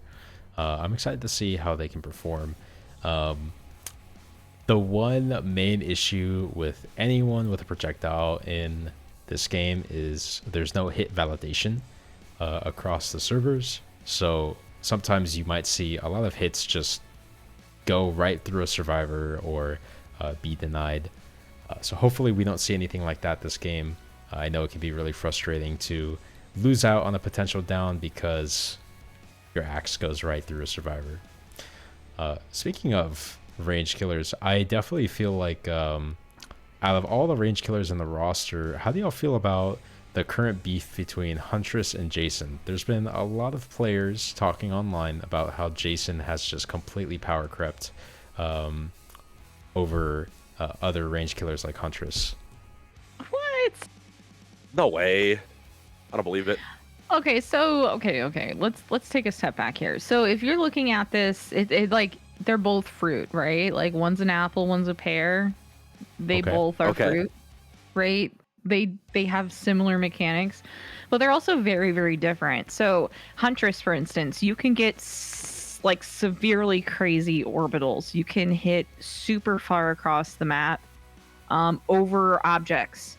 With Jason, though, yes, you can technically kind of orbital with him, but it's kind of, it's like Springtrap meets Huntress meets, I don't know.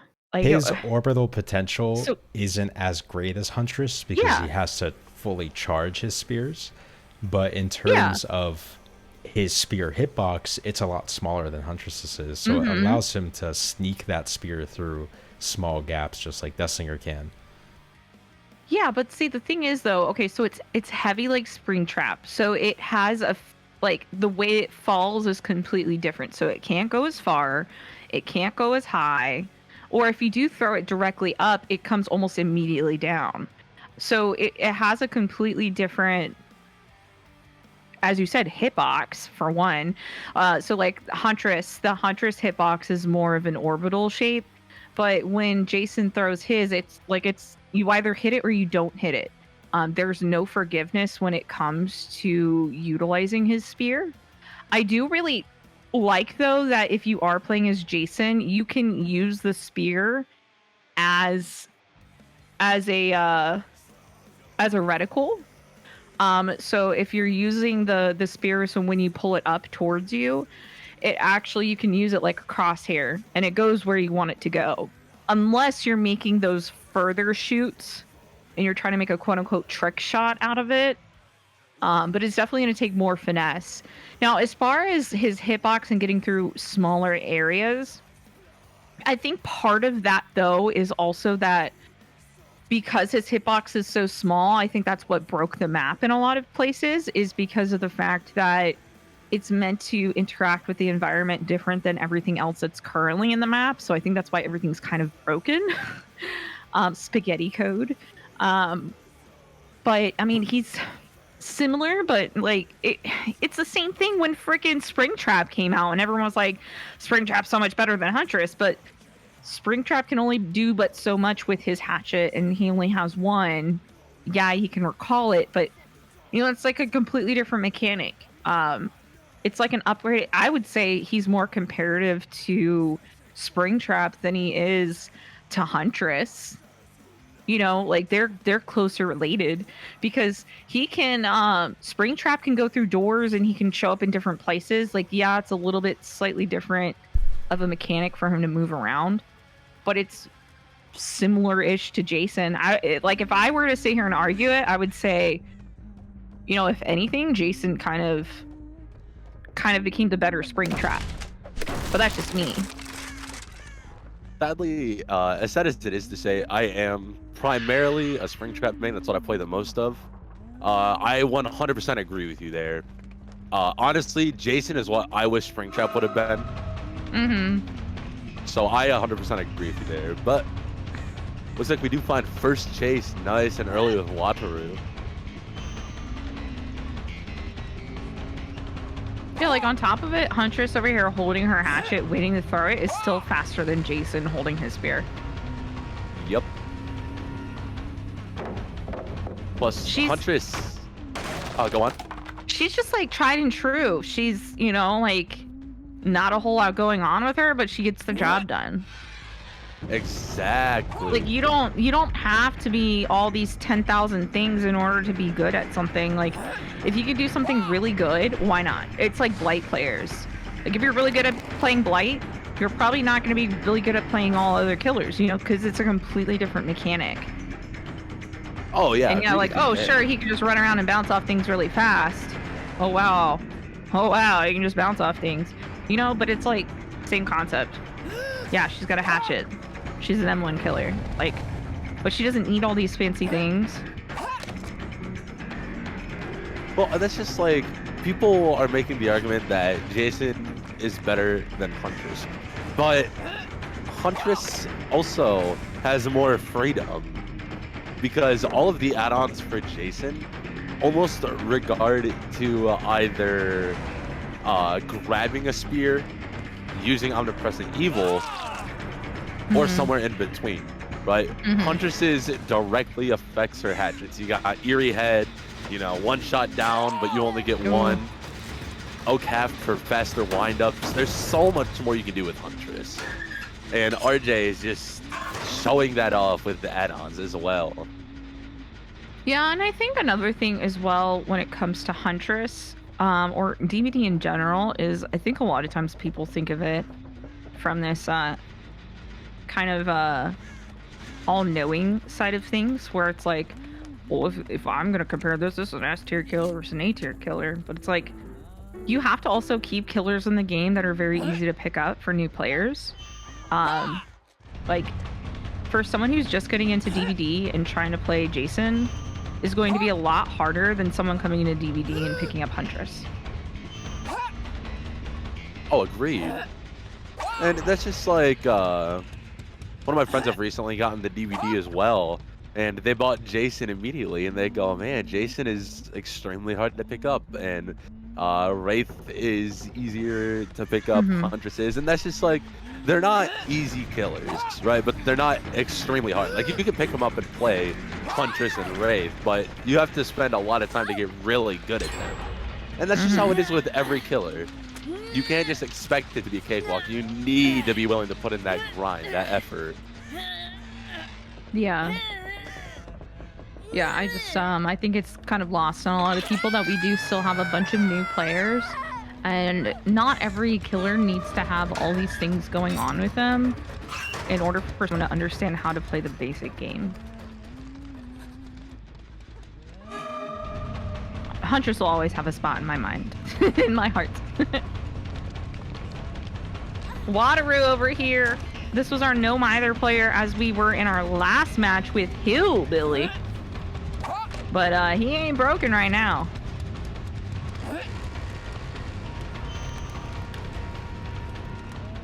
Not sure how beneficial holding this hatchet's gonna be for us.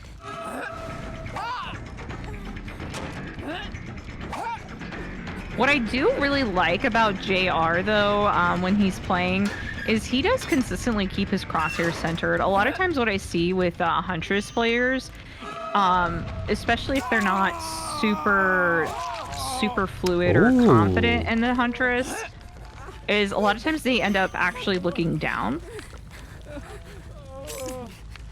That was a great 2-tap right there. I mean, you saw the recovery after the hatchet was thrown on the Jake, that she was able to M1 almost instantly, making this save impossible for the Jake. We're gonna opt out of a pain res, so we're gonna have to keep that in the back of our pocket here, knowing that yes, Wateroo does have a hook, but it is not a beautiful white pain res hook that we're looking for. So we do need to think about this. The only pain res that we currently have a stack on is Kuromi, which it looks like we're going to attempt to potentially tunnel out here. Yeah, with the amount of gens coming to an end soon, kind of the only option you have. Oh, why are you there for bull, Kuromi? Nice, good little lob of a hatchet.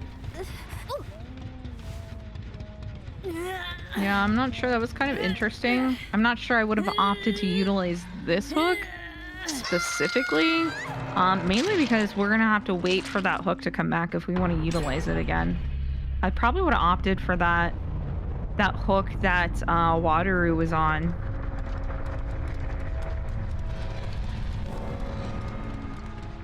That is definitely a hook we want to be able to use, and now we're kind of blocking ourselves from a good opportunity here. I'm really nervous about this chase right now because we're wasting a bunch of time here down by the water tower, where there is nothing going on. This is a dead zone. And while there's a dead zone, we have 1 gen to go, and that gen's gonna go pretty quickly, I'm assuming, with three healthy survivors. 2 of them are able to work on generators. I'm not sure I would be committing to this chase. Oh no, Ace! Oh. Unfortunately, getting that hatchet there, but did a good job avoiding the one prior to that. Now, I don't know about you guys. I see it a lot in comp settings, and you don't see it a lot in pubs. Is it usually throws Huntress players off when you pre-drop pallets? They don't expect it. A lot of times, Huntress players will sit there and wait for you to throw the pallet so that they can get you with their hatchet. But if you pre-drop the pallet, like you're like the complete opposite of greedy. You're just so liberal with dropping them that like it makes no sense when you dropped it because there's so much distance. It really throws them off. It just depends on the distance between you and that Huntress. Like if it's a strong or even a weak loop, sometimes it is better to pre-drop that pallet and create that distance that the Huntress can't play around normally. Although it can be scary because now you've turned that pallet into a guaranteed hit zone every time you vault it. So we see a lot of players opt to just not drop pallets, opt to just pretend to drop, fake, move out of the way. Having more distance to dodge is usually better against range killers.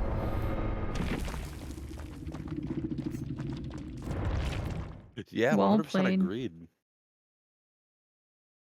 But yeah, I mean, I feel like with Huntress's kit, she just doesn't have as much power as someone like Jason or Springtrap has now.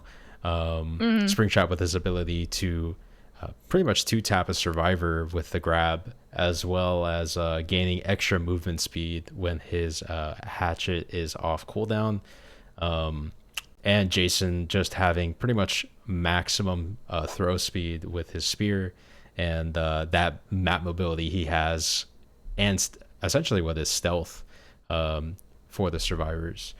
So, I mean, I definitely feel like Huntress could use a bit of a change in her power sometime in the future, but you're right in that sense of how like keeping things simple is good for newer players who are picking the game up. Yeah, I mean, I would agree if you're comparing them side by side. They're both not comparable as like like an A tier killer. There's always going to be weaker killers. There's always going to be stronger killers. Yeah, exactly. So not every killer is meant to be designed as an equal, because if they were, they would all be S tier killers, but they're not. Yeah. But flip side here in comp, that's what balancing is for, is to in essence remove that playing field. Well, yeah, some killers, it's kind of hard to drag Trapper from the bottom tier to an S tier. But with the proper balancing, you can get to as much as an even playing field as possible. You know, like just like giving Dredge Midwich, right, allowing him to be able to teleport everywhere on the map, gain Killer Instinct pretty much all the time with his power. That's what gives him the strength that is terrifying to deal with as a survivor. But because of factors like RNG, you know, on the global killer scale, he gets put lower on the tier list.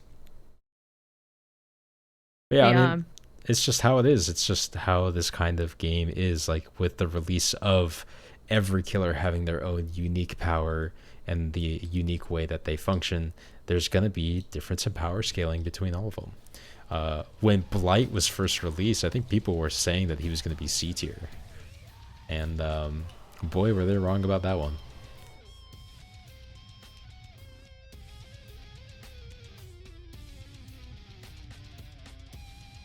Yeah, there's a lot of, when it comes to ranking, in terms of, say, killers, for example, there's a lot of just opportunities where they could be placed in higher, but they're not, and then they just get put in lower tier. And for some tourneys, with killers that should be in a higher tier, but they're in a lower tier, teams will vote for a lower tier thinking they won't be seeing that killer just for it to be, hey, you're in this tier. And ranking is one big thing as well. But as well as that, there are, when it comes to learning killers for somebody that is new to DBD, there are killers that people say are unnecessarily hard for people to learn if they're new, which isn't true. But there are also killers where people say, oh yeah, this killer is really easy, but it's not easy at all to learn. I think one of the hardest killers to learn in the game has to be Onryo. Really? Agreed. Yeah, her kill rate is through the roof, mainly because not a lot of people know how to deal with her power, and then the people who do play her, they understand her power very well, and they can just go around and condemn survivors left and right. Picking up Onryo, you have to understand how her power works and how to properly spread that condemn at the right time, knowing when to drop chases and start teleporting the TVs, understanding when TVs are going to turn on. Things like that just make such a big difference, especially with her being a M1 killer with a little bit of stealth on top. There really isn't much for her kit except for the ability to Mori people. I think the only other killer that could be as difficult to pick up, like first time around, do y'all have any ideas of who that could be? Maybe the Hillbilly, but... First time, the hardest to pick up the first time? Yeah, like let's say you just picked up the game. Okay, so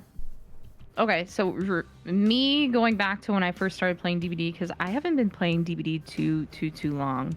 I started March of 2024, so a little over 2 years I've been playing DBD. And when I first started playing Killer, I played Survivor first before I moved to Killer, but I did all P1 on every single Killer along with their Adepts. So I basically went through every single Adept on the Killers, and I think the Killer that was the hardest for me to play as was Billy. And gosh, who was the other one? Chucky. Billy and Chucky were extremely difficult for me to play.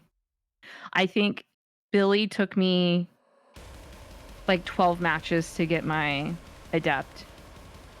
I was getting absolutely ankle broken on him, and I just resorted to just playing really freaking aggressive. Chucky took me days. I'm not gonna lie. Chucky took me forever because I could not understand his scamper to save my life.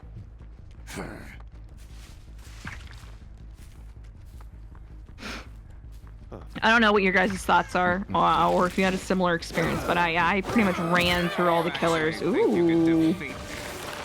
Nice. Good little, cheeky little grab, I should say, on Karomi here to start off the match. Little poo jab on Karomi. Now, you know who actually taught me how to technically play Billy was Miggy. And the only Really? reason Miggy taught me how to play Billy is because he explained to me how to move with Oni. And when he explained how to play Oni, I applied that to Billy, and I immediately got a 4K. And it blew my mind.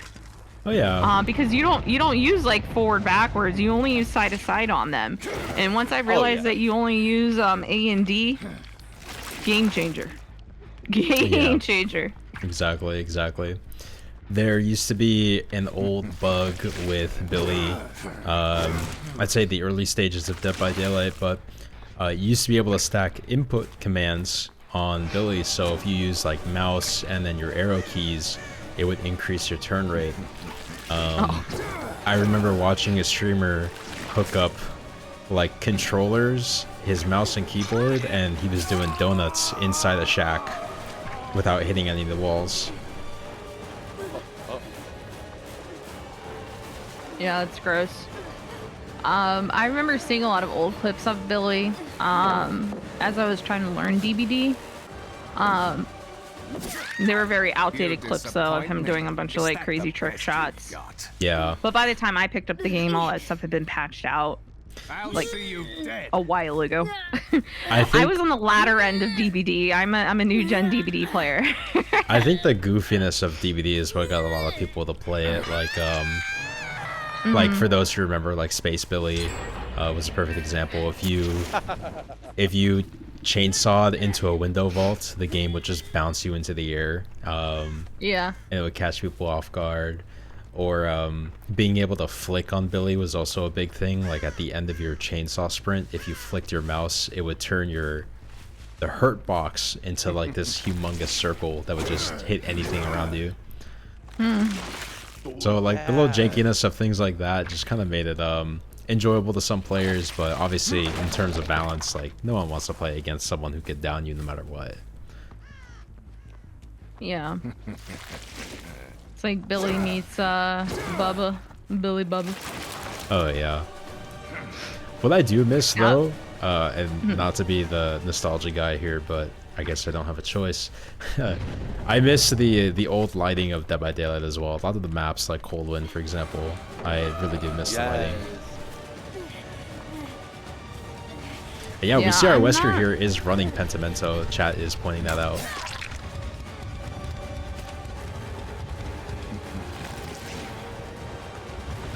Okay, Quentin going for a nice little tag there. And I think our Wesker's gonna opt to just chase these two people here if they can. Yeah, just dropping the shack is a good idea for sure. It's gonna slow that Wesker down from being able to double dash. And I think it's just just break that pallet, get it out of the way.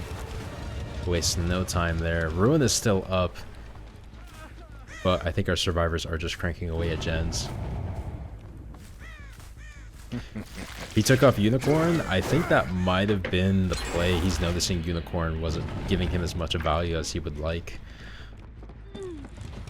And I mean, that's okay as long as his builds are approved before he goes in. I mean, exactly. They can move things around all they want to.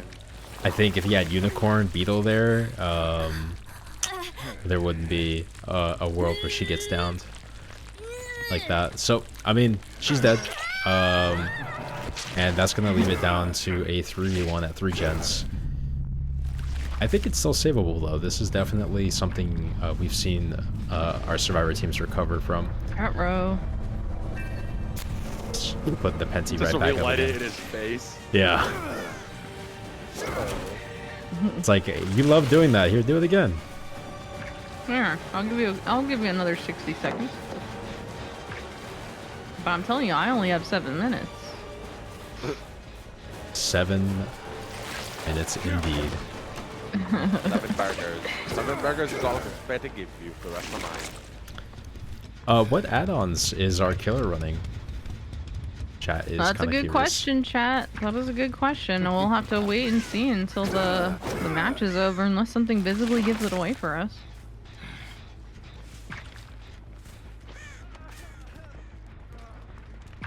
I'm surprised Quentin has not cleansed the infection off them yet. Nice throw right there. Ooh, with a juicy PR hook right there. Going for the one mid-map, though. Not a bad idea. Yeah, it's kind of in the open. He's got better eyes on it. I feel like the one at that tile there, people could sneak in and go for a rescue. Oh, yeah. This way, if somebody wants to rescue, they're going to have to potentially go for a trade.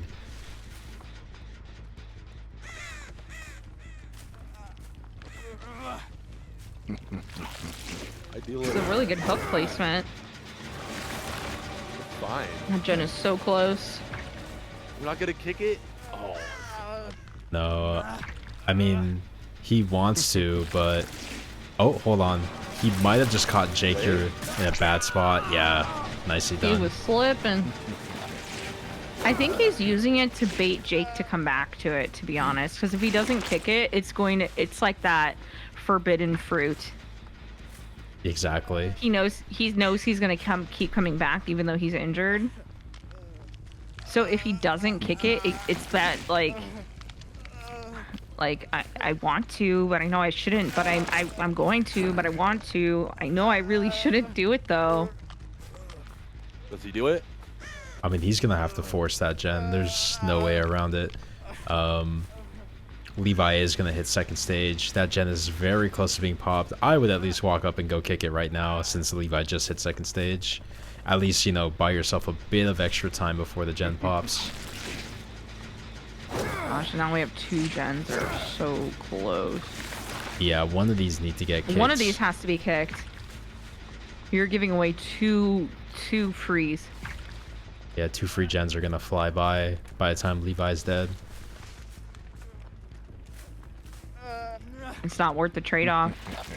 Nah, I mean, it'd be better if Levi was to get unhooked now rather than The other being gen's left gonna on pop. hook. The other one gen pops before he even gets there. What are you doing?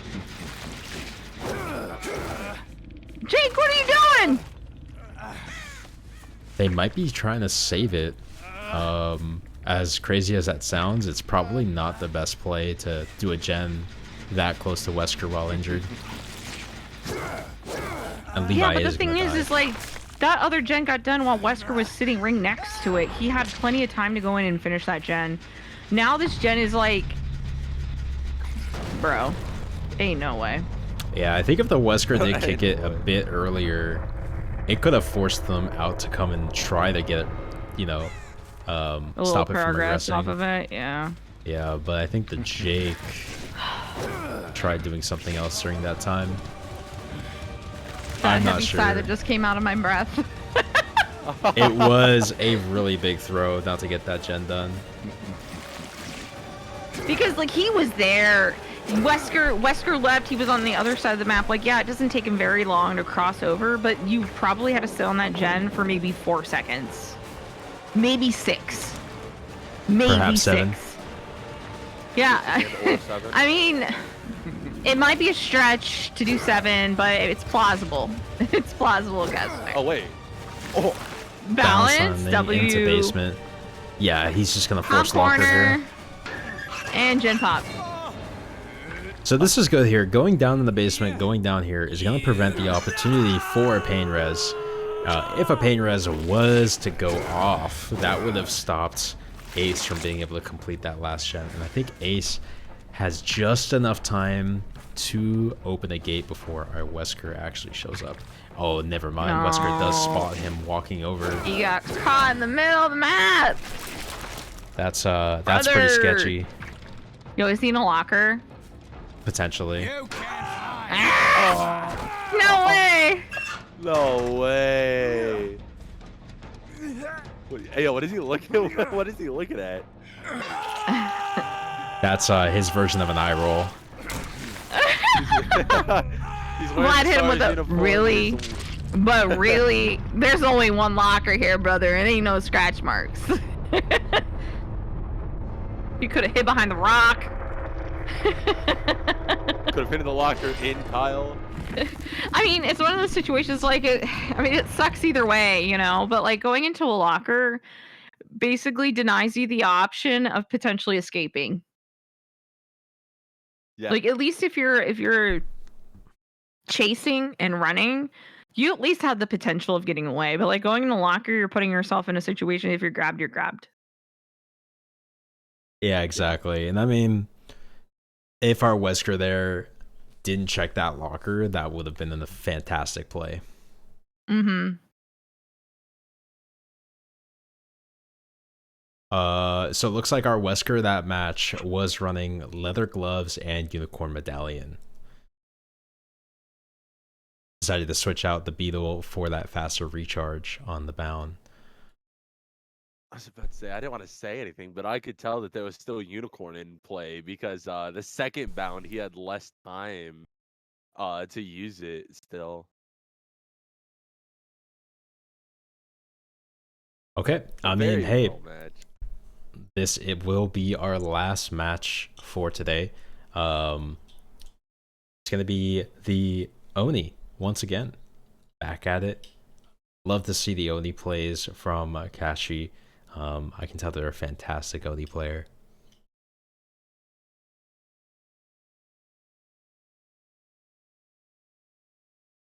No, yeah, that was Uni. That was Uni medallion.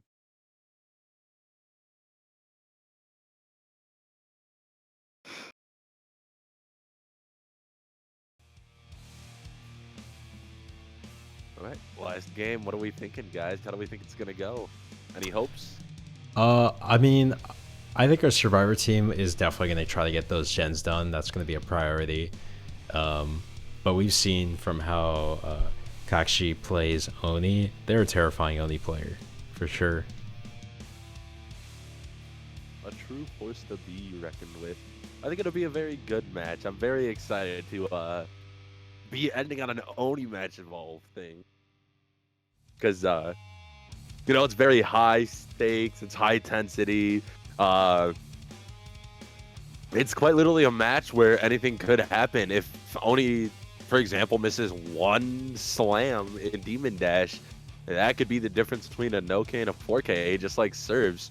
Feeding hit right at the start could be 5K or it could be no-K. It's just... An Oni set is very dependent on what happens in the start and a little bit towards the middle.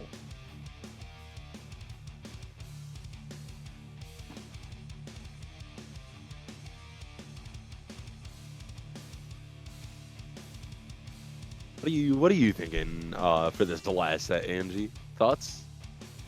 It's an Oni. All I'm saying is find good reset points, you know.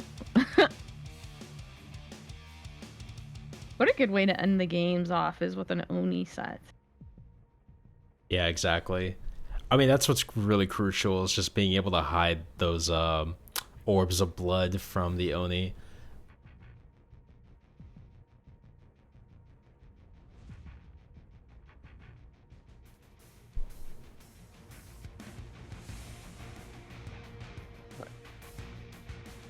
And then one last time to say it before we end. Thank you to everybody. Obviously, we still have one more game to play, but thanks to everybody who has been sticking around all day to watch these absolutely amazing teams and killers play for us today in tourney night. We've seen a lot of good games. We've seen a lot of snowballs, both on killer and serve side. It's been a roller coaster of games. And I just think that this last one is not going to fail to please.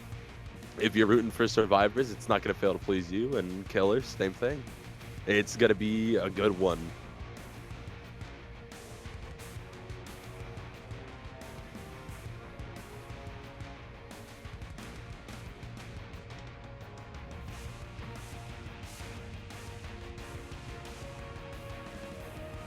What are you guys planning for when you're done here?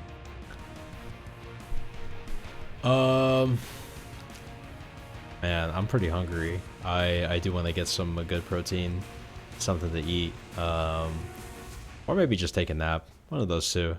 It's been a long day. A nap is always Fair. good.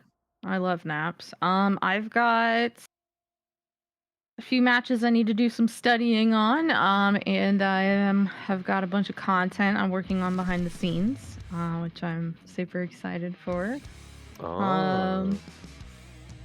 Yeah. Other than that, though, I'm probably gonna do a couple of pubs matches because I haven't played DBD in a couple of days.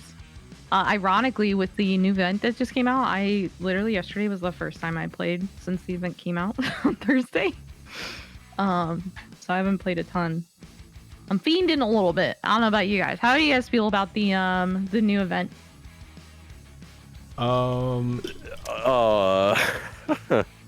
It's kind of boring for both sides, unfortunately. Like, yes, the survivor role is super boosted right now, but the killer role also feels really underwhelming, and both sides just feel really boring to play. Agreed. I was trying to think about how to say that, but that's exactly how I was gonna think about saying it, though. It's just the event is unfortunate. It is nice that it is a bit of a change, though.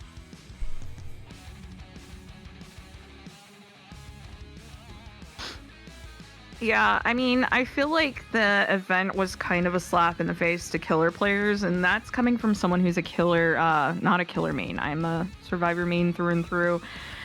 I have been playing, I've been indulging a little bit more in my killer games, but I don't know, I feel like the prior anniversary events were a lot more even playing field, where it allowed the killers to enjoy the event just as much as the survivors could. And I don't know, like, it just, like, for something that's a 10-year event, it kind of feels like only the survivors can enjoy it. And then even then, like, I don't know if the survivors are necessarily enjoying it because the killers aren't really getting any benefit out of it. So it's just resulting in the killers just playing really really grimy, if that makes sense. So it's like, I don't know, I feel like it could have what been can they do when they different. feel like everything is against them? Yeah, I feel like it could have been done a little bit differently. Like, the concept of it is cool, but I feel like they should have allowed more opportunities for killers, because this game wouldn't be anything without both sides, you know? And again, that's coming from a survivor main. This game, the event was designed to cater to me as a survivor main. And I can realize that. So I don't know. I feel like there could have been more for the killer side. Because the game wouldn't be here if we didn't have killer players, and it wouldn't be here without survivor players. Like, it needs attention on both sides.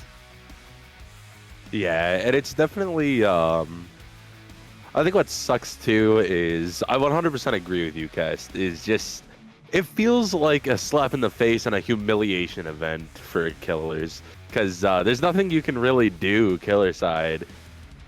And I was playing killer, and I know we were all talking about it earlier before we started. It was just dealing with serves that go invincible the second you start chase with them, or invisible when you start chase. The bright side is you can hear them when they go invisible, so that's the bright side. But it's just unfortunate. It just feels like a humiliation event, honestly, for killer. Yeah, I just feel like it was a missed opportunity, but that's okay. I mean, not everything's going to be a great event. I just feel like there wasn't a ton of planning on how it'll feel on both sides of the story. But anyways, we've been talking quite a bit about the anniversary event. It does unfortunately look as though, and this sucks because it is the last match of the game of the night. Unfortunately, we're going to have to disqualify Kakshie. So what that means is we are going to have to get our points taken back from all of the survivor teams for their matches that they played against Kakshie. So I know earlier there was a tie between Pandemonium and Krym that could potentially change placing. So what we're going to do is we're going to get our admins in the background to rework the points. We might want to move back to our scoreboard. And then once we figure out where everybody scores, unfortunately, it looks like we're probably going to be moving our party on elsewhere. Yeah, so, I mean, it is unfortunate we do have a no-show, but for what we can say for certain is Pandemonium is taking the first place for the survivor standings, and second is Krym, and the third place is Scylla. For first place, our killers will be Killer Aria will be first place, the JR in second, and Vlad at 81.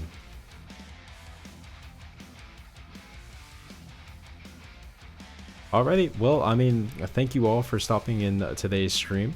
Once we have confirmation from our admins here, we will be raiding out, so please stay tuned during that time.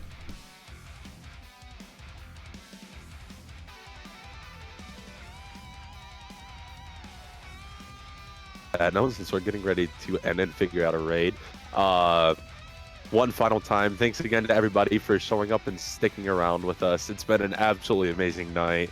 I know we announced it earlier as well. We have decided for Gauntlet for the next month is going to be Blight sets once again. I know me personally, I'm very excited for that. I think it's going to be a great time. And then for those of you unfortunately tuning in to the end of it, if you don't know us, DBD Gauntlet, we are home of the 5v5 tourney, where it is 5 survivor teams versus 5 killer teams. We do our scrim nights, which won't be happening for next month, and we do our tourney nights. And for tourney nights, it's agreed on the community based for killer, and then we go from there. And I think it'll just be a great time, and we'd love to see all of you guys there for the Blight sets.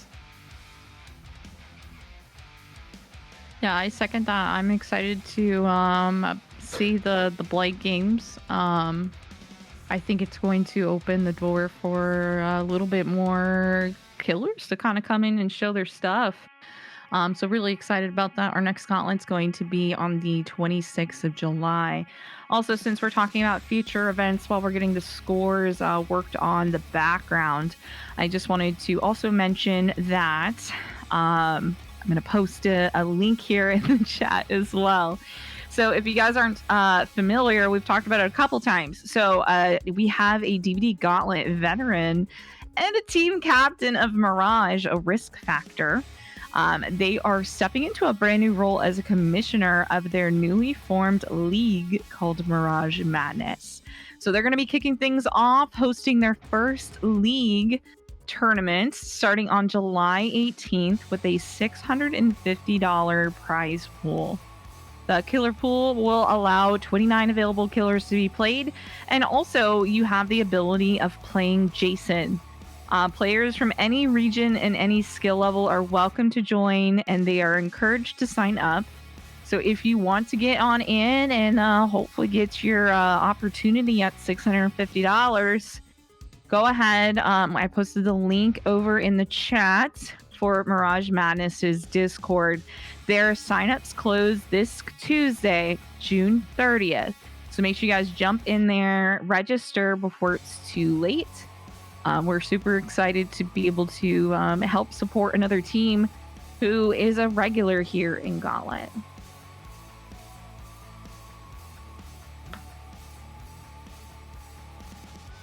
All right, looks like our scoreboard may be updated already. So we should be good to get back over there, and then we're going to go ahead and raid out to one of our homies.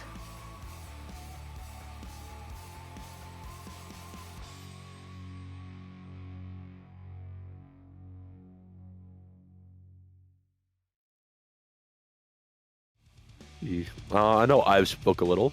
I know Angie spoke a little. Is there anything you want to say for the people watching, Kess? Just a big thank you once again for everyone that showed up today. Thank you to our teams and killers for participating in today's scrims. We are community focused, so this wouldn't be possible without the community pitching in. Thank you for the raids today as well. We appreciate that sincerely, as well as the gifted subs from Zax. Much appreciated for everything today. Thank you all once again. Ooh, and with that updated scoreboard, it looks like Pandemonium did stay in the iridescent place with 66 points. The that put them significantly further ahead of Team Krym. So well done. Great job here. We appreciate you guys so much for hanging out with us while we got everything updated. Okay, we've gotten confirmation on our raid target, Wolfen1138. They are currently not at their desk, but they will be right back. So please stick around for the raid and show them a ton of love. Anyways, thank you once again. We're going to be heading out to raid them very soon, so please stick tuned as a part of that raid.